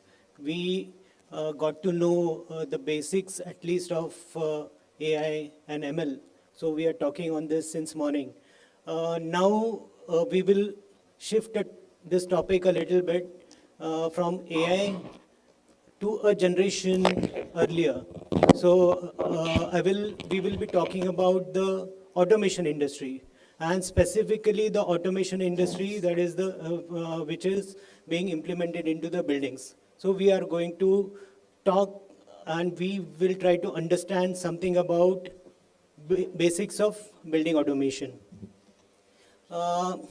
In the morning, during the first session, Hemlata madam, she specifically mentioned about that she doesn't agree with this term of artificial intelligence, and she referred to as human intelligence. Yeah, and I also completely agree with her. See, humans, the most important organs for humans are, first of all, they are our senses. So we have got our 5 senses, and through it we sense everything, right from touch, vision, ears, sound, our skin, and smell, and our taste as well. So we get to, we sense the things through our senses. Now, second important thing in our body is the nerves. So from nerves, they carry the signals from our senses to our brain. And from our brain, again, the signal is transmitted to our senses, or rather, like a command will be given from the brain through nerves to act upon something. For example, I will give a very basic example. Like we are feeling like we are sitting at our home or in our classroom also, and we start feeling very cold. Okay, so what is, and if the things are not automated, if the building is not automated, then what is the first thing that we do? Is we go there and manually we switch on, we switch off the air conditioning unit. Okay, so this is the, everything is happening in manual.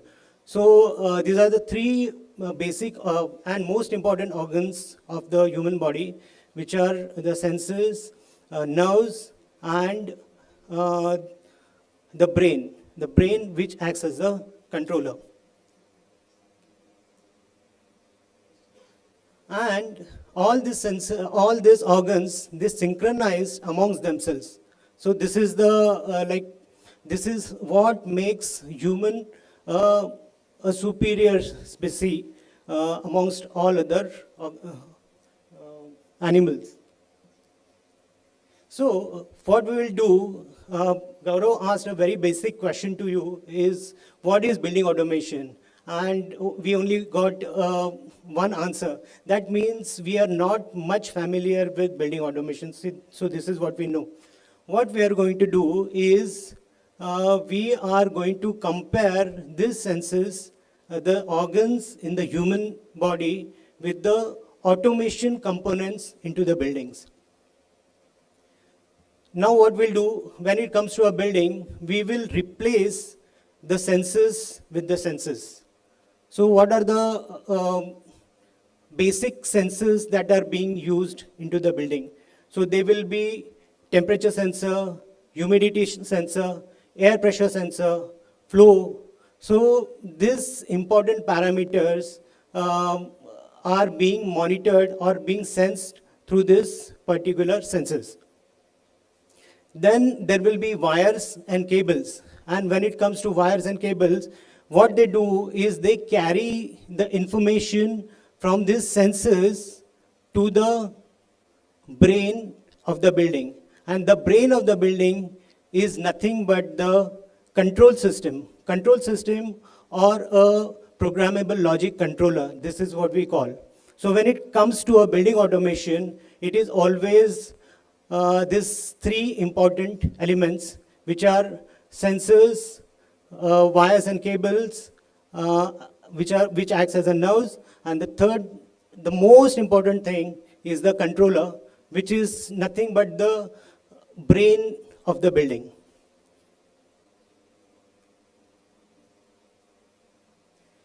Now, all these components, they don't only coordinate amongst themselves, but they are so intelligent that they coordinate, they are able to connect not only with the systems within the premise, but within the building, but within the premise as well, all the buildings within the premise, and across the cities, and even all the systems within the globe.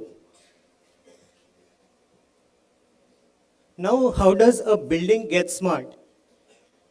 Building comprises of MEP solutions, which is nothing but mechanical, electrical, and plumbing systems are an integral part of any building.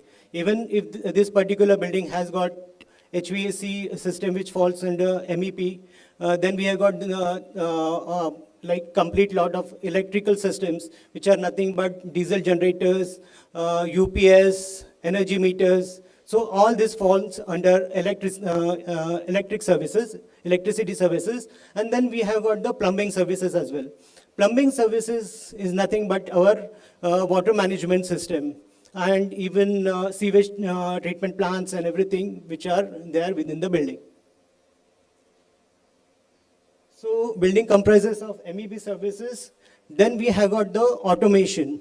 Automation is nothing but the integration of all the services onto a common platform and through a common control system.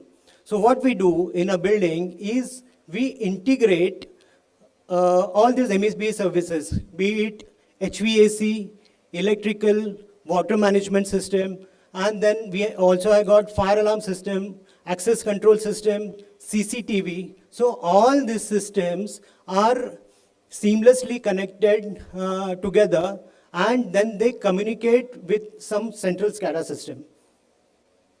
Then all these systems are connected to central SCADA system. Now what we do is the next question.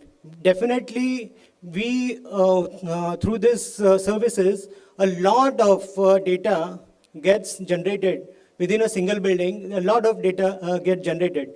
Now this data is of no use if it doesn't help the occupants within the building. So what we do is we do the data analytics. So the data, the huge data which is being generated is stored in the servers and also within the PLCs, and we analyze the data. The data is getting analyzed, and the data is then converted into some useful information. This useful information is utilized by the occupants of the building for their well-being. So MEP services are nothing but HVAC, electrical, water management system. This falls under MEP services. As I mentioned, any building, in fact, India, it creates the like more data than any other country now. So we generate humongous amount of data every day, every building. Then second part is automation. So as I already spoke about, automation is nothing but the integration of all the MEP services, and often this data gets stored onto some local service within the building, or also this data gets stored on the cloud, and then it can be retried as and when we feel necessary. Programmable logic controllers, they are the brain of any building, and that is used for not only for control and monitoring, but it is also used for storing this huge amount of data. Then we have got the SCADA system, and SCADA system is nothing but real-time monitoring software from where we are able to see all the parameters within the building. So we get to know what is the temperature, what is the humidity, what is the pressure, what is the flow, and then we are able to control the equipments as well. If we have to, air handling units are there in the building or chillers are there in the building, we can sequence these chillers and air handling unit as per time scheduling, and also manually these systems can be enabled and disabled. And as I mentioned, the huge data that gets generated is analyzed. So this information is then this data is then converted into the useful information. Useful information can be like every building has got the this electrical systems has got the energy meters. So it actually measures what is the consumption, what is the electrical consumption within the building, and actually gives us this consumption. And advanced PLC solutions also provide us like how to optimize the usage. So that is also being predicted. So collecting, processing, and then interpreting the data and to the useful information. So these are some of the applications which falls under building automation. So they are, as I already mentioned, lighting control, water management system, plumbing, air handling units, chiller systems, fire alarm systems, CCTV surveillance. So these are all the subsystems within the building, and these are all interwoven in a single network, and it is seamlessly connected to some central SCADA solution. What is the use of using this advanced building management system is, First of all, definitely energy consumption, like reduced energy consumption. Why do we have to use building automation? For example, if we are, there are air handling units within the building, and if this air handling unit is continuously, constantly running at a fixed speed, and if we install a variable frequency drive, then we are going to reduce at least 20% of this energy usage by the end of the year, so that at least 20 to 25% of energy saving can be utilized if building automation is utilized in the proper way. Definitely enhanced comfort and productivity.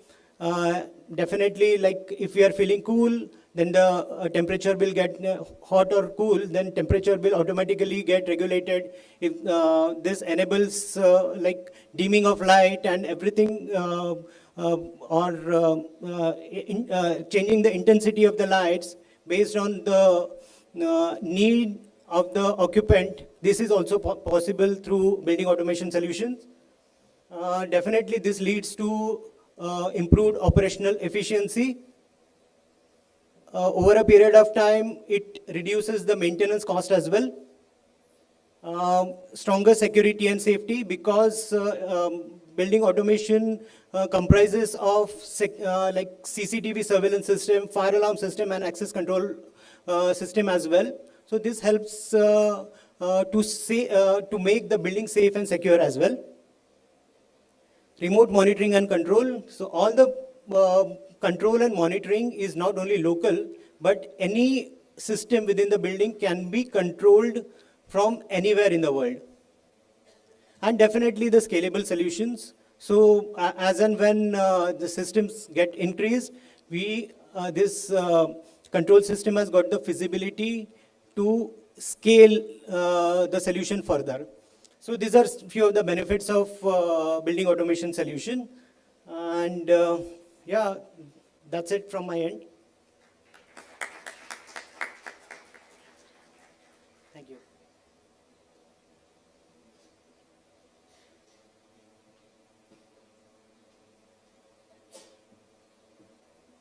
Okay, so let's talk about something interesting, shall we? Huh? Okay. Now, do you know what is generative AI? Yeah? Can you tell me? Okay, it's okay. I mean, it's not an exam, and you might have heard of it. So, prior to our session, there was a session by Mr. Singh. You talked about AI. Yes, what he told is very right. You need to have your natural intelligence to overcome the artificial intelligence. Now, I'm going to add a little bit over it, okay? So, if you see my topic, it is how to make the buildings think, or today's buildings actually think. How does that work? That works with generative AI and machine learning. यहाँ तक समझा सबको? Do you know what is machine learning? I'll give you an example. Economic Times पढ़ता है कोई? थोड़ा थोड़ा कभी कभी, हाँ, या तो फिर कुछ feed आता है तो then we read, हाँ, on the mobile. It's okay. So in the ET news, there was a news. A startup by Google, they created a model which was a generative AI model. It started understanding the human inputs, okay? And to check the level of generative AI, they created a problem statement. So they said one of the engineers is having an affair, okay? Affair outside his marriage. And then after a few weeks, they also said that we are going to shut down this AI program. Now, this guy, this AI, it started for self-preservation, it started threatening the engineer who was supposed to have the extramarital affair. This is what the AI can do. Now, what do you need? The natural moral values and intelligence to know when to shut it down. Do we all understand? Right? So this we will keep as base and understand what the building does when it thinks, okay? So these days buildings do not only do what we tell, but they also respond to the situation. So for example, outside temperature is X, so they'll manage the inside temperature. Then there are AI powered machine learning units which will keep on learning what the people are doing inside the buildings and accordingly also give the outputs. They make the decision on your behalf. Now all of you have Instagram accounts? Yeah, everyone? So you get feeds every day, right? So one of the reels that I saw is this AI is working in 2050, and once people are going over the escalator and the escalator stops and everybody is on their place, people do not know what to do. They do not know that they can climb. So if we will become so much dependent, then they start crying. That's the natural thing that comes. So we have to ensure that whatever we do not lose our skills. Yeah. What is the result? It gives you elevated results inside the buildings. Now in India, we have a tropical environment. We do not need so much of buildings, naturally maintaining the outside different temperatures inside different environments. But this is quite needed in harsh environments, like if we go to the Himalayas for us, or we go to deserts. So such kind of environment need to be maintained, okay?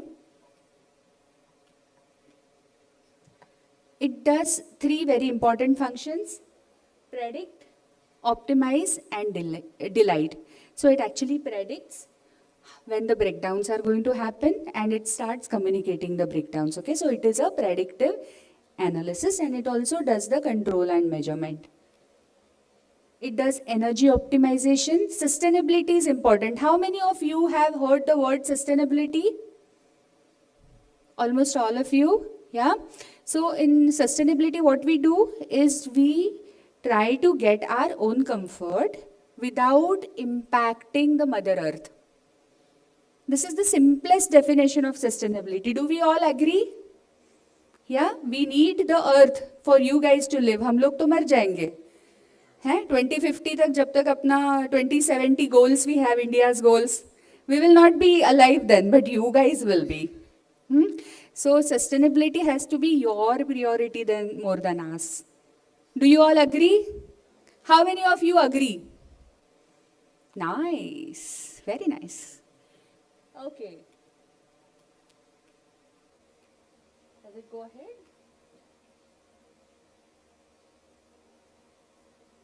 And it also brings occupant comfort without the impact on the Mother Earth. So that is all I wanted to talk to you about. My idea here is to generate the curiosity. We want to work with you. We want also that you create careers. Yeah, people will talk about GDPs. They'll tell you about projects. Yeah, so listen to what projects they are telling you and try to do something. Okay, and we will work together. Thanks. Yeah, now Jignesh will take up. Thank you.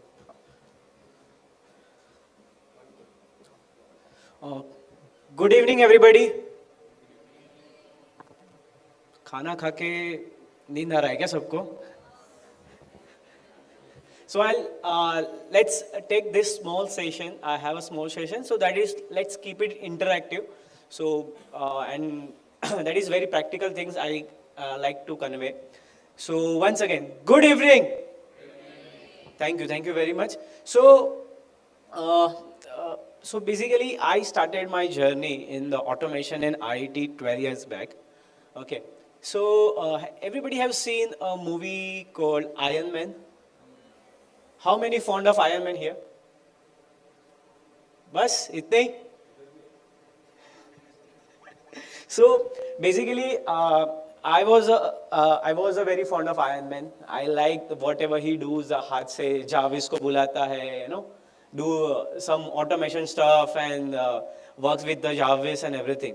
So I was very fond of the things, and that's because of my interest on the automation and IoT. I came into the field of automation. So what basically automation teaches, so how you can start your journey in automation. So how you can start your journey in automation or IoT or smart building stuff.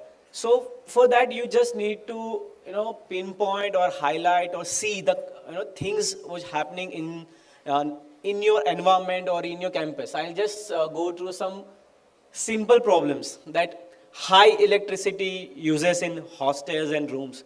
If you feel कि आपके colleges में buildings में high electricity bills आ रहे हैं, or other is unattended lights in classroom. How many of sees this thing? Class में कोई नहीं है फिर भी लाइट चालू है, एसी चालू है मस्त.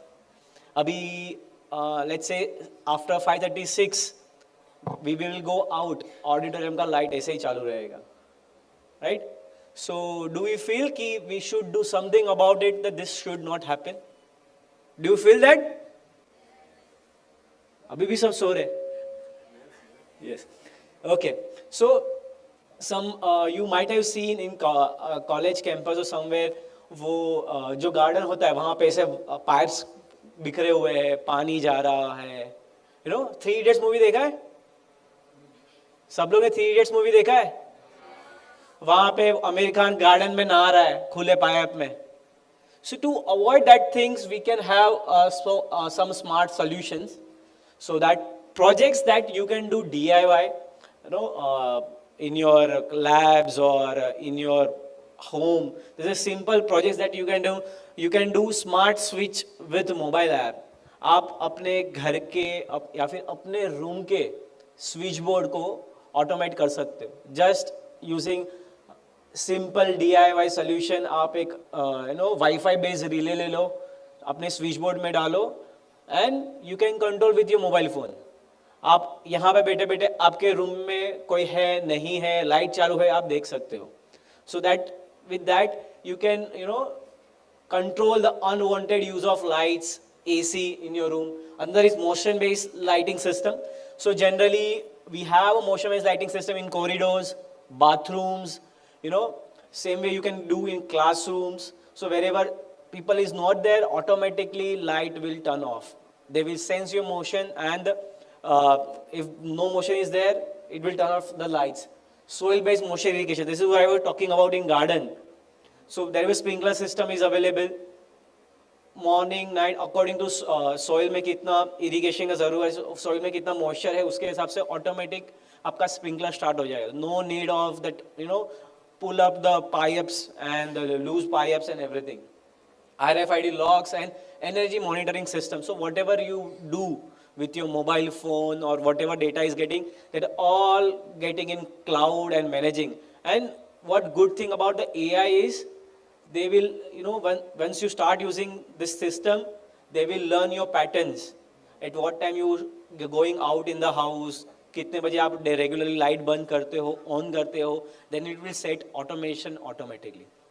So this is day-to-day life use of automation, where you can save energy and you can use your comfort with the automation. So this is from my side. Let's welcome sir for future further part. Thank you very much. Thank you Jignesh. So Jignesh ने आप सबको जगाने का काम कर दिया है. I think mic is okay. My voice is okay. चलो thanks. So मैं नहीं चाहता कि फिर से मैं सुला दूं आप सबको. So we'll start with a question, ठीक है? Because क्या हुआ कि मेरे आगे जितने भी लोग थे उन्होंने सबने आपको technology means you are here from I think morning 9-9:30, तो बहुत कुछ ज्ञान तो हमको मिल गया है. ना व्हाट इज द प्रैक्टिकल, ठीक है? प्रैक्टिकल ये है कि ये सब ठीक है, मैं जब कॉलेज से निकलूंगा मेरा क्या होगा? A simple question. मैं जॉब करूंगा, मैं बिजनेस करूंगा, what is the career prospect? So I am going to discuss about it. I will try to show you the side, जो मुझे मेरे जैसे लोगों को तो बहुत लेट मिला था ये सब. I will try to give you today. I think, yeah. Okay, yeah. This is a subject, career prospect in smart building and infrastructure. So smart building is not just a building, ठीक है? आप ऐसा मत समझो कि सिर्फ residential complex या commercial complex या मॉल्स वही बिल्डिंग है. एयरपोर्ट भी बिल्डिंग है, हॉस्पिटल्स भी बिल्डिंग है, मेट्रो स्टेशन भी बिल्डिंग है, बुलेट ट्रेन भी बिल्डिंग है, ठीक है, ये सारे जो भी कंक्रीट का आपको जो दिख रहा है, there is all building and infrastructure, ठीक है. So what do you expect from a career? अगर मैं पूछूं, ठीक है, यू ऑल आर एस्पिरेंट, ठीक है, आप सब वैसे जाग रहे हो, ठीक है, बट अगर अंदर से अगर जागे हो तो आप कुछ तो आपके मन में होगा, ठीक है, कि मुझे आगे जाके क्या बनना है, ठीक है, whether a professional, whether you know kind of you know anything in a career, और maybe you must have some hobby, but from a career what do you expect? Any kind of career what do you expect? Do we have a mike in audience? या कोई बोल सकता है थोड़ा loudly? Top 3 या 5 चीजें. Okay, I'll make your work easy. I'll give you certain options. You just raise your hand. Whoever is agree, ठीक है? Freedom. Okay. A good location to work. Oh, good. Learning a new skill. Oh, nice. Good learners. Okay. Work-life balance. पहले work तो start हो, फिर balance करें, ठीक है. Challenging work. Oh nice. चलो देखते हैं. Team work. Okay. Technology and skills, technical skills. Oh everyone. Okay. Passion.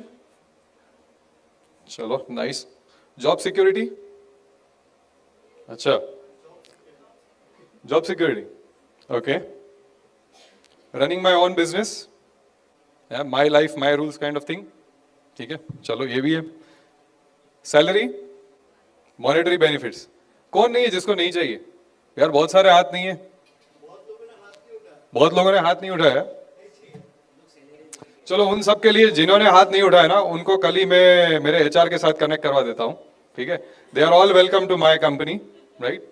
Okay, so jokes apart, if you ask me, right, if I was a student, right, I'll just give an answer in one word, just one word, right. Career में क्या होना चाहिए? X factor. क्या होना चाहिए? X factor. I just want X, ठीक है. The only X I want is extra money. Can you No read this? extra stress, no extra worries. If I don't find Sound the नहीं है. next Can I we have a want sound? in a hurry. Yeah. Okay, we will rerun because some of the generation may not be able to connect it with it, but we'll try. Oh, sorry. Hang हो गया? Okay. We'll retry. Just one word. What do you want from career? Money. Yes. Okay. So abhi I think we are correcting, right? Our vibes are matching. Okay. So we'll move. Oh, sorry. Okay, we'll again try. Okay. The only X I want is extra money. No extra stress, no extra worries. If I don't find a next I not in a hurry. Okay. Now I think all of you सही में जाके, सब लोग सही में जाके, ठीक है? Okay. So what we want from a career is extra money. Sorry. फिर से देख लेते हैं. The only X I want is extra money. No No extra stress, no extra worry. worries. If I don't find a next I not in a hurry. Okay. So this is exactly I come. So smart building and infrastructure is a subject कि जहाँ पे this stage is some or other way is possible, right? So we all have seen traditional career जो अपने mummy papa लोग, भाई, बड़े भाई, sister ये सब लोग करते हैं ना, and this is a different career where doctor Niranjan Hiranandani जो हमारे साथ थे, he is one of the example जिन्होंने पूरी अपनी लाइफ डेडिकेट कर दी ये पर्टिकुलर कैरियर के ऊपर, राइट. तो मूविंग एहेड, अरे यार, okay. So career in smart building and infrastructure is not just a product, is not just a service, ठीक है. ये ऐसा नहीं कि मेरे फादर का होलसेल का बिजनेस है, मैंने किया, मैंने इंपोर्ट किया प्रोडक्ट, मैंने बेचा, ठीक है, and I just got the margin, मेरे पास अच्छा खासा पैसा हो गया. It's not just a simple product, it's not just a simple service. ऐसा नहीं कि बस फूड डिलीवरी कर दी, ऊबर चला ली, ठीक है. It's not just that simple, ठीक है. It's much more beyond that. Let's see what is this. I call it a journey because मैंने खुद ने ये जर्नी पास की है. So it starts from a concept. ठीक है, एक कंसेप्ट आया, एक बिल्डिंग बनानी है. सो उसका एक कंसेप्ट आएगा, क्या बिल्डिंग होगी, कैसा उसका लुक होगा, उसमें कौन रहेगा, उसमें कैसे लोग आएंगे, ठीक है, क्या कल्चर बनेगा. So there are lot of things goes into the building. Concept, design, foundation, ठीक है, ऑक्यूपेंसी. फाउंडेशन बन गया, बिल्डिंग खड़ी हो गई और लोग रहने आ गए. ऑपरेशन, मेंटेनेंस, बिल्डिंग चलेगा because building is as good as how well it is maintain. अच्छे से अच्छा बिल्डिंग ले लो, बट अगर मेंटेन नहीं है, नहीं मजा आएगा. मुंबई में ये भी हो रहा है अभी, ठीक है, रीवैम्पिंग एंड रीडेवलपमेंट. बहुत सारे बिल्डिंग ऐसे हैं जिन्होंने लाइफ क्रॉस कर ली है. तो what we do is a revamping and redevelopment and reuse. Reuse will come when we are doing a sustainability. So, मैंने एक फोटो लगाया है इधर. I think most of you can relate. Burj Khalifa, everyone is aware of. एक building को जब देखोगे तो what all parameters you can connect? What all parameters? मैंने इसलिए बुर्ज खलीफा क्यों लगाया इधर?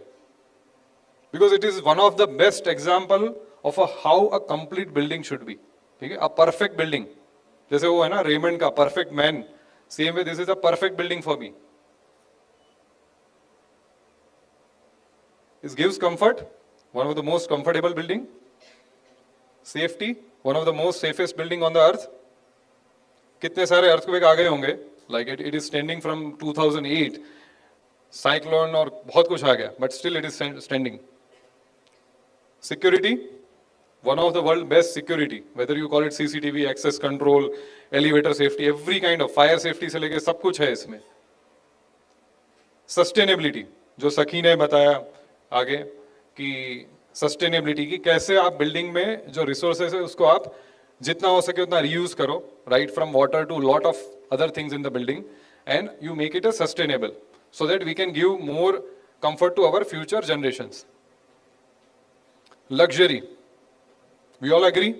किन्होंने विजिट किया है? Just curious. Oh my god, मतलब जिन्होंने विजिट किया वही आगे बैठे. Okay, so I want each one of you, whenever you all are lucky, once you pass out and maybe before pass out, you all visit this particular building, maybe from outer side, ठीक है. Next, user experience. कोई भी building में enter होते हो तो क्या होता है? You have that kind of experience. आप एक impression लेके जाते हो. Like when I entered this college and when I entered this particular auditorium, I had a completely different experience because I've been to many colleges and universities. This is one of the best space which I got an experience, and after interacting with you all, the volunteers and all, I had a different experience. So buildings do provide the experience. Culture. So for culture, I want to relate with Powai. Powai is a famous area. Those people who lived before that, उन्होंने पहले का मुंबई भी देखा है. With this Hiranandani building, those are there in Powai, which are created by Dr. Niranjan Hiranandani. What you can relate? Mumbai में क्या change आया उसके बाद? बिल्डिंग्स तो पहले भी थी, ठीक है. It was, please. Real estate prices up आए, ठीक है यार, सब लोग बिजनेस की बात कर रहे हैं. सबसे बड़ा चेंज है कि इंडिया में तब तक सिर्फ बिल्डिंग्स थी, ठीक है. It was more on what you call की नॉर्मल बिल्डिंग्स थी, ठीक है. मुंबई का ऐसा स्पेस बना which was more giving competition to European countries. India में रह के आपको कैसा फील आ रहा था? That you are living in a foreign country. The clean roads, a good traffic management, a good building with a good gallery, ठीक है. आपको अच्छा व्यू मिलेगा. You get a lakes and all, you get good clubs and all, ठीक है. So that building also brings a culture. What next? Futuristic. Building has to be a futuristically relevant, क्योंकि आज आप जो बिल्डिंग बना रहे हो उसकी एक लाइफ होगी 10 साल, 20 साल, 50 साल, 100 साल. बुर्ज खलीफा अभी भी रिलेवेंट है. अभी भी जब हम दुबई जाते हैं तो हम लोग बुर्ज खलीफा देखते हैं. मलेशिया में जाते हैं तो पेट्रोनास टावर देखते हैं, ठीक है. इंडिया में कोई आता है तो इंडिया में गेटवे ऑफ इंडिया देखते हैं हम लोग, ठीक है. अभी स्टेच्यू ऑफ यूनिटी आया है, फिर से अभी कुछ नया बनेगा. So buildings has to be a futuristic. You can not just design it for 5 years or 10 years. So same goes with your career. So once you think of a career as an option, just don't think of one aspect, ki not extra stress, more money and all. These all things play a major role. Once you start working, you spend another 30, 40 years. Okay? Whether you are in a business, whether you are in job, these all things matter. कि मैं जिस field में हूँ, is it impacting all these things? Right? Does it make sense? Right? ठीक है. Okay, we'll move next. So engineering graduates or any kind of graduates, as per the Tribune is a very renowned, publishing house. What they mention is that smart building market is growing with a CAGR. The way it is growing, it is 32.5%. 32.5% per annum, per year is one of the highest growth rate. So if industry is growing, that means if you are in that industry, अगर आप वही industry में हो तो आप भी grow करोगे, ठीक है? So there is a high need of skilled workforce. Almost 1 crore लोग चाहिए 2030 तक. वो भी कैसे skilled वाले? So this you can read the article at ease. We'll move next. So which are the career options? So I being an aspirant, if I am in your place, मैं तो यही पूछूंगा कौन से options हैं, मुझे क्या qualifications चाहिए, मैं कहाँ से ये courses कर सकता हूँ. There are a lot of questions. Which are the designations? Which are the roles? So entry level roles, and I'll divide it into the mid or senior level roles. First comes design. Design has to, any building, you have to design first, conceptualize first. Execution. Once you have the plan and everything, you need an execution. कि कैसे उसको monitor करना है, रोज कितना progress हुआ, a lot of things. Field technician, field में भी कुछ role होते हैं. Operation and maintenance. So this is something like, you need a centralized operator कि building management system को operate करने के लिए आपने जैसे देखो security guard होते हैं, field में security guard होते हैं, जो control room में होते हैं हम लोग उसको operator बोलते हैं. So ICCC means integrated control and command center. So if you want to have, run the airport operation, there is a airport control and command center. Same way there are different control and command centers. Then there are sales opportunities. ठीक है, चलो मैं चाहता हूँ कि ठीक है यार टेक्निकल तो हो गया, which is the way कि मैं enjoy भी कर सकता हूँ. So sales is one of the field that that gives you every different day. ठीक है. So you have a field sales engineer, you have a business development, you have a go-to market, different kind of carriers into sales. Product management कि जैसे जिग्नेश ने बताया अभी कि if you want to start and you are really interested in technical field, you can go for a product management. You can help in designing certain solutions which are required in the market. These are some of the career. Okay, एक question आएगा कि ये तो सब job हो गई. What about the business? ठीक है. So there are two options in business at entry level. At entry level, you can be a subcontracting company. That there are already large companies who take the project like L&T and all. So similarly, you can also become their subcontracting company who can do certain skill jobs. So you can see subcontracting jobs and trading business, supply and trading. Of course, supply and trading is no more lucrative business, but still this has scope. Now we'll go to mid to senior level roles. I'll little bit take it quickly. So design, lead designer, lead consultant. Execution is like planning and project management, PMC, project leader, site head. Operation and maintenance, so you have a chief security officer, chief fire officer. So you start from entry level and you will reach one of this career point, right? So for you it is very important. मैंने जब start किया मुझे तो पता ही नहीं था. My first job was in IT. My second job was in power plant. मेरा third job was in a building and security. So I came from a different route, but for you, you are lucky that with this entire day you got this session. So you have a better career clarity. Facility manager, support engineer, you have a product management R&D, you have again a sales marketing heads. So just I want to make it more relatable. Within this, this panel, we have some of very interesting people. We have Gaurav. Gaurav you have seen. This is Gaurav. Gaurav is one of India's youngest chief marketing officer. He was not even an engineering graduate, but he made from, you can say from entry level to this particular level. We have Sakhi. So Sakhi was into one of the German company, multinational company in buildings and technology. And now she is a sustainability leader. Rajesh Hatangle, he started as a design engineer. If you see on the left side, there is a design as an estimation engineer. He literally, understood all the concepts well. Then he moved to this particular position. Sorry, I think, yeah, this, okay, I think pointer is there. Yeah, he started, he started here, design and estimation. He moved to sales and marketing career, right? He became one of the, national leader for automation brand. And then he started his own business. See, this is interesting. So this career has not a, end or the dead end. You just don't become a, kind of leader or something. You can also start your own business. So he started his own system integration business. We have Madhav. So Madhav is also, he also started in power plant, and today we are seeing him as one of the 40 under 40 leader in real estate. So post my session, we are also going to have a podcast with him. So this has a lot of career options. You can also become a consultant. So once you gather this kind of knowledge, you can become a MEP or ELV consultant. You just remember both these terms. MEP means mechanical, electrical, plumbing, and the ELV means extra low voltage. So anything which is below 24 volt DC is an extra low voltage. So like CCTV, access control, biometric, these all come under the extra low voltage. This is my last slide.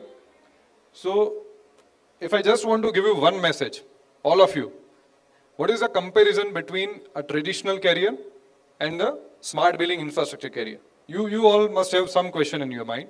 So let me make it more clear to you.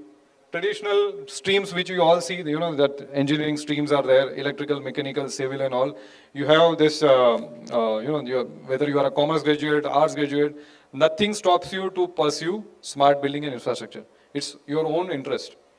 So, but if you are this graduate, then what are the career options for you if you are opting for a traditional career? So if you go with a traditional career, you will apply for certain jobs where your qualification matters a lot, in traditional. So if you go for an interview or if you prepare for certain exams and all, which institution you are from, that matters a lot. So we all have seen that, IIT, IIMs and all carry a tag. Experience also matters. But in smart building and infrastructure, which are the technologies we have? If you see the technology part of it, this part, so building automation, so on top of your fundamentals, on top of your basic fundamentals, you need to also focus on acquiring certain specific skills. These skills are building automation, building automation, HVAC, heating, ventilation, air conditioning. Every building needs air conditioning. AI, IoT, आज पूरा सीख लिया आपने. Cyber security, biometrics, RFID, video surveillance, video analytics, digital twin, BIM, CAD, modeling, network infrastructure. So these are some of the skills which you can build top over to your basic career. Or I would say the standard engineering career or whatever career you are there. If you are acquiring these skills, then you are ready for one of the smart building career. What next? So qualification matters. Does qualification matter for smart building? I would say no. It doesn't matter at all. It all depends on your aptitude and attitude. If you are ready, if you really work hard, if you learn right skills, your institution or tech doesn't matter. Of course, it will help you. If you are from a great institute, it always helps in terms of alumni, in terms of networking and all, but nothing stops you. And this is a particular area where everybody is welcome if there is a right skill set. Second biggest question to student like you, does experience matter or how my career will be, career progression will happen? Because once you start working, then you will realize that, okay, increment matters. Percentage, मुझे तो इतना percentage मिला, मुझे इतना percentage मिला, मेरा यहाँ पे transfer हो गया. I wanted to, earn more, but company opportunity नहीं दे रहा है, monotony हो गया है. So you will see or hear a lot of things from your peers. This particular career does not count on the number of years. In smart building, your number of years doesn't matter. What matters most is your skills. How practically you are able to solve the issues, how you are able to communicate, and this is all matters. So that's it. That's it from my side. I hope you all enjoyed the session, right? And just remember one thing, career is not just, extra money, no worries, no stuff. To reach at this level, you need to work hard. And that is the only key to success. Thanks. I want to hand over to Dr. Amit Chaudhary, a fantastic CPA.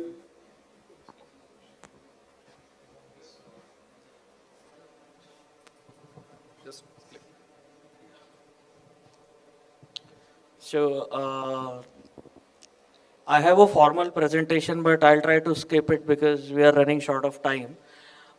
Since morning, we heard a lot about the AI, and my take on that is application part. So my fellow colleague just told you about the career opportunities. I want to tell you about the application part of AI.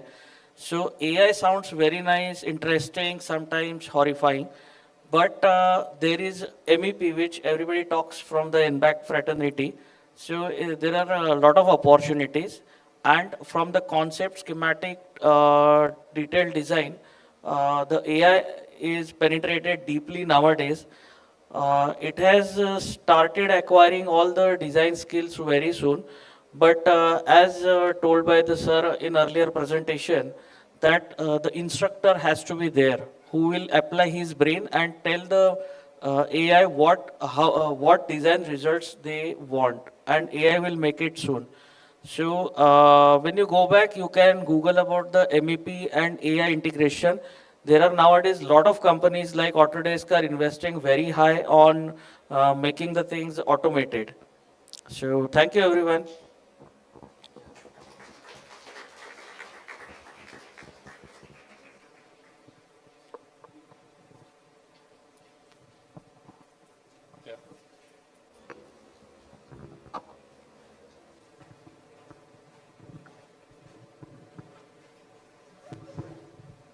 Yeah. So once again, I got a chance. So we have a fantastic personality with us, dynamic personality, Madhav Shripada. So his introduction was already there. Like he's one of the business development executive working in a luxury architectural brand. So we will have a kind of small podcast for all of you to take some lessons for our career. In fact, we all will also learn a lot of things from him. Recently, he got award for 40 under 40 for real estate, and that's why he is a great example, or the relevant example for all of you. To start with, I'll need help of my phone for the questions. Madhav, where is? Oh, you are here. Okay, sorry. Okay, I need to be here. Okay, so we have Madhav. I think you can sit. Or you okay? Fine. I'm okay here. Yeah. So first, very interesting question. That Madhav, how you started your career, right? Means kind of graduation, or how you navigated, right? And then you landed to this particular. Very briefly, if you can explain. Yeah. So I'm going to be very specific. At this point, I'm not going to tell anything about the jargon or everything. As a student, I was there 15 years back. I'm standing here now. So I want to share a little bit of my experience. I'm a civil engineer graduate from NIT Kurukshetra. I started with the core field of a site engineer at Adani Power. I did like 3 years. I worked at site. I put the hat, went all around the construction site if everything is going right, working with the contractors, vendors, laborers. And eventually I thought, okay, there is some time where you think you will pivot over a period of time. So from a regular civil engineer, I came to coordination with a multinational firm in Delhi, Gurgaon. So from there, life was a little better.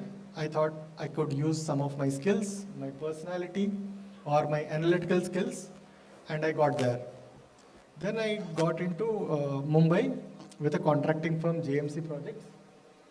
So, see, understand, no matter what kind of a discipline you are in, there are 2-3 things that stand out. One is communication. Whoever the person you are, how you project yourself to the other person to make a lasting impact is what differentiates you. It's not about you, the way you groom yourself, the way you present, the tonality, voice, and the substance in which you deliver, okay? When all of these things come, only when you think about yourself, you'll clarify your thoughts and move on. So right now I am in a business development role. So as a person, irrespective of whichever field you are in, you need to sell either a service or a product.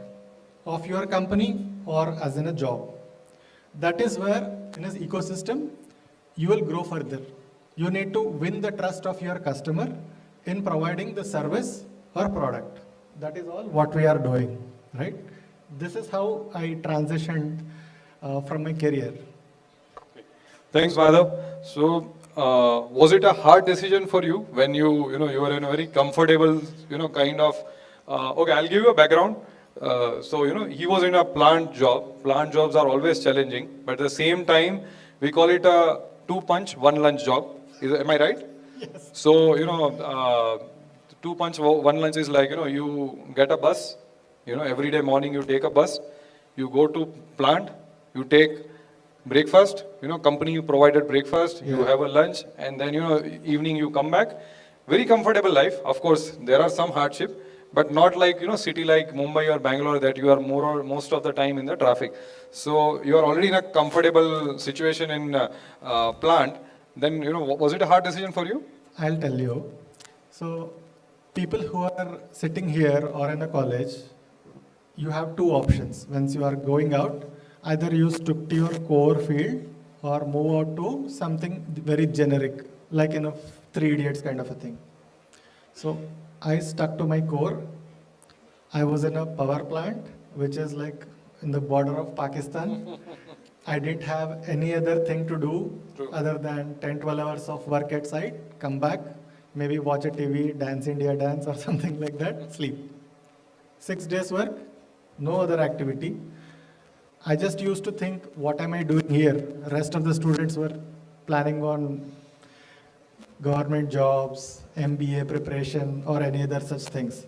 Because, see, core jobs are not very easy. Today, civil engineering, mechanical engineering, or any core field has to have some kind of an impact. When you say supervisor, nobody will be interested in those kind of jobs. They want individual contributors on a swanky laptop, right?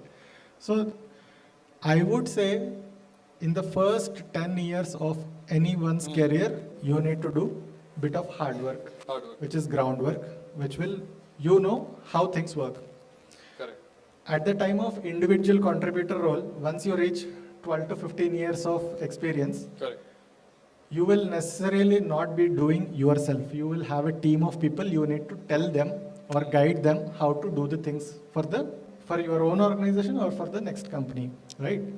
So these are the people skills you need to acquire. So somebody you need to have influence on. So that will eventually come if you groom yourself. What's working, what's not working? How should I moderate myself? Yeah. Okay, so when I introduced him, I used the term 40 under 40. How many of you know what kind of award it is? 30 under 30 or 40 under 40? Anyone? Just want to try? अरे यार shark tank कितने लोग देखते हो? 2, 3, 4, 5, 6, 7. Okay. Okay, what is 40 under 40 or 30 under 30 or maybe 20 under 20? I'll explain. 40 under 40 means below 40 years of age, but 40 people across India or across region. So पूरे India में selected 40 लोगों को ही ये अवार्ड मिलेगा. अब समझ लो जितना पॉपुलेशन उसमें सिविल कम्युनिटी उसमें रियल एस्टेट कम्युनिटी उसमें he was lucky enough or he has done such a hard work where he become a Reality Plus, which is one of the topmost magazine, where he become 40 under 40 award winner. So yeah. So what made you that what special thing you do compared to your fellow peers? Maybe 1 or 2 things. See, जो भी करना है दिल से करना है, थोड़ा fire in the belly के साथ. If you are like true intention के साथ में कुछ हासिल करना है, like you want to stand out among the crowd, थोड़ा हटके क्या दिखना है, जो एक्स फैक्टर इसने बोला श्रेयांश ने. So what extra can you do, how well can you present a topic, because today at a point in time you don't need to, out of 10 people or 100 people, only 1 or 2 will get the attention span. You just swipe up on the reels, your attention span is like 8 to 10 seconds, not more. You need to think even before you open your mouth, how you look to the other person creates a perception. Today it's a complete perception game which all the brands or anybody is looking at. So groom yourself from inside, irrespective of whatever you do in life. Okay? Grow yourself, be a better person, help other people grow, then you will grow. So that's what I used to do sincerely. This exact event is not my choice or my role, but when Shreyans asked me, Madhav, can you come for this event? I said, it's an opportunity to interact with students. And when we come to students, it's always a learning thing. I look myself, अगर मेरे को कोई ऐसा guide करता, कोई भी, मेरे time पे तो इंटरनेट भी नहीं था इतना, लिंक्डइन पे किसी को रीच आउट करो उतना नहीं था. आज का डेट में people reach out to the who's who of the industry and get the meetings, right? So at least you have the opportunity to reach out to people. And I am there. I spend time over the weekends helping students maybe either guide their career in a very generic way. I would like to spend more time so that there will be more people coming to front to improve the next generational skill sets. The only thing that is lacking in India is सब कुछ मेरे को अकेला करना है, खुद से grow करना है. खुद से कोई grow नहीं करता. You need a team of your circle, then you grow. Otherwise, it won't happen. That's why I'm here, and thank you for this opportunity on getting this one. Sure. This was, thanks for all the clapping. Very interesting thing he mentioned, very simply, that stick to the basics. Good grooming is a key to, success, long-term success. So keep a good grooming. Second, learn the subjects, subjects well. उसको अच्छे से present करना भी आना चाहिए, कैसे communicate करते हो. And the last thing which he mentioned, try to create a network, utilize your network. Because nowadays, networking is more easy. ठीक है? मेरे मेरा बहुत पुराना टाइम नहीं है. It was like, somewhere around 2008-10. मैंने Facebook भी देखा है, Orkut भी देखा है. Orkut से start किया, हम लोग Facebook तक पहुँचे, Facebook से Instagram आया, LinkedIn आ गया और अभी I think Snapchat और वो सब trending में. So to know a next person, ठीक है, who is sitting beside you. I'll give you a very example relevant to him. ठीक है, we all do journey. ठीक है, हम लोग ट्रेन में जाते हैं, प्लेन में जाते हैं. ठीक है, हमारे पास कभी बाजू में जो पर्सन बैठता है ना, कभी मैंने अभी देखा कि चेंज होता रहा है कि new generation we are not bothered कि who is sitting beside us. ठीक है, sometimes we are busy in our own music and all. But that is the key of networking. You try to know a new person, completely unknown person from an unknown circle. You never know, you land up in a really potential person. हम लोग तो साथ वाले को ही अच्छे से नहीं जानते, तो बाहर वाला तो बहुत दूर की बात है. So very nicely he explained 3 things: grooming, learning the subject, mastering that subject, building a team, and building a network. One more question, Madhav, because it becomes interesting. I see that students are now taking interest in this. Yeah. So. Any 2 or 3 things, futuristic things which you want to mention? What is the future of buildings in India? See, on the buildings in India, last 50 years, if I say, it was a Maslow's law of theory, okay? Roti, kapda, makan, basic things, everybody should have that. Okay, ho gaya. Then next, okay, we need to have something better, good quality of food, nutritious food, good quality of building, G+1, G+2 sufficient, maybe some better quality of clothing. That is also done. Okay, what next? Now we are at an elite level. Now we have all the resources that we require, better quality of food, nutrition and all, good quality of clothing with international brands, good kind of buildings. Now it comes to luxury. Now people who can afford luxury, it doesn't really mean exactly the tiles, marbles, or high-end sophisticated lighting chandeliers and all. It is simple use of space for a longer duration of time without getting distracted. If you put high-level lux in all the spaces, you will feel like you will get out of that space, run away. You don't even want high levels of AC. See, you need to be engaged in some place where you can spend and focus your mind on. That's why the design of all these spaces becomes very important. So what I understood from you, that the definition of luxury is changing in the last couple of years, and luxury is no more कि सिर्फ दिखने में ही एकदम अच्छा हो. It is, I think you are saying कि more minimalistic, more usable, more practical. Yeah. Am I right? Yes. Okay. Nice. So we'll have one small rapid fire. Yeah. Top 3 skills, non-technical skills for aspirants. Uh, First one, as I said, communication. Second one is confidence. Third one, most often is, you'll find it funny, but common sense use karna chahiye Common kabhi-kabhi. sense. Common sense to deal with people around you. Okay? Artificial intelligence side mein rakho. Intelligence of how a person looks, thinks or acts, you need to able to read, interpret and act accordingly. You need to modify your approach to a situation based on how the things are going on. Okay? Right. That is the third most important thing, Correct. which will come later in life. This Later. realization, अरे Yeah. क्या common sense ही तो है, सबके पास तो होता है, ऐसा नहीं होता है. You face 3-4 times, 10 times, 20 times, and then you realize, okay, I should have done that better. Right. So common sense is very uncommon, right? Yeah. Chalo, nice. 3 technical skills. I'll give you options also, like BIM, digital twin, CAD, Revit, or any other 3 things which you want to mention. See, I won't get into the technical stuff of it. I would generally say Perfect. you need to have a particular thought on how you execute a strategy. I'll say negotiation is a skill, I would say.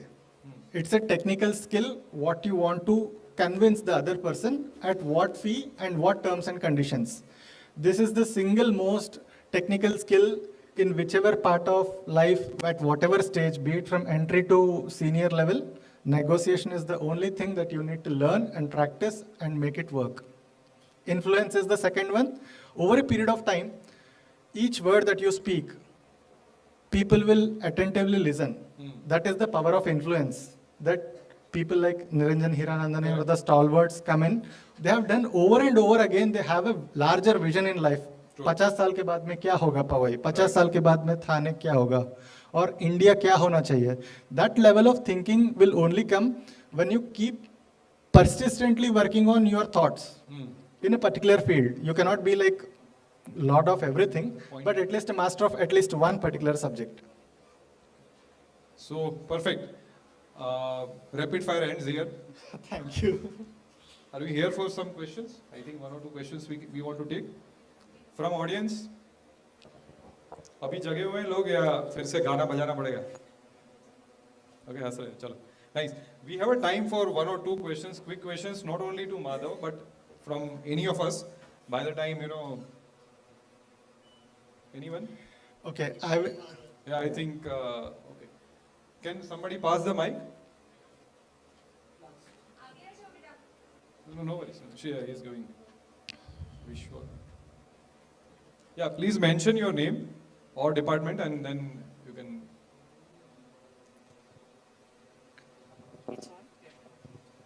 Hello, sir. This is Maya. I work for PR. I handle PR for HSNC University. I'm just digressing, but a little bit.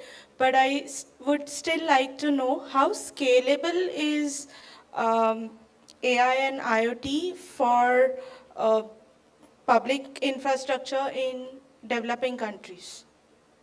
Do you think that could help develop public infrastructure in developing countries? Okay, I'll pass on mic to Sakhi.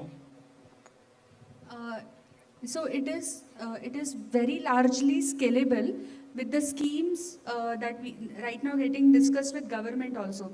So take an example of district cooling, okay? So there is a concept of district cooling wherein you do not put equipments in every building, but what you do is you create a community, put common equipments and use those equipments according to the need of each building. So for example, suppose you have a data center, okay? The data center's need of temperature is very low. But that kind of low temperature you do not need in a classroom. So the liquid that you use to take the temperature down gets a little heated up because you are taking the temperature down, which can be used for the classrooms. So that is how this is scalable. So this one of the examples is district cooling. There are more examples. Like how we use STPs. STPs is like sewage treatment plants. You know the water scarcity is happening all over the India, all over the world, right? So when we use the sewage treatment plants, if they work properly, then you can get very good result out of it. So it can also calculate how many gallons of water it is treating. Also, it can actually get back to you with the quality it can produce. So it is very, very largely scalable and very useful in the sustainability aspect. I hope I answered. Thank you, ma'am. I think there was one more question from right. Yeah.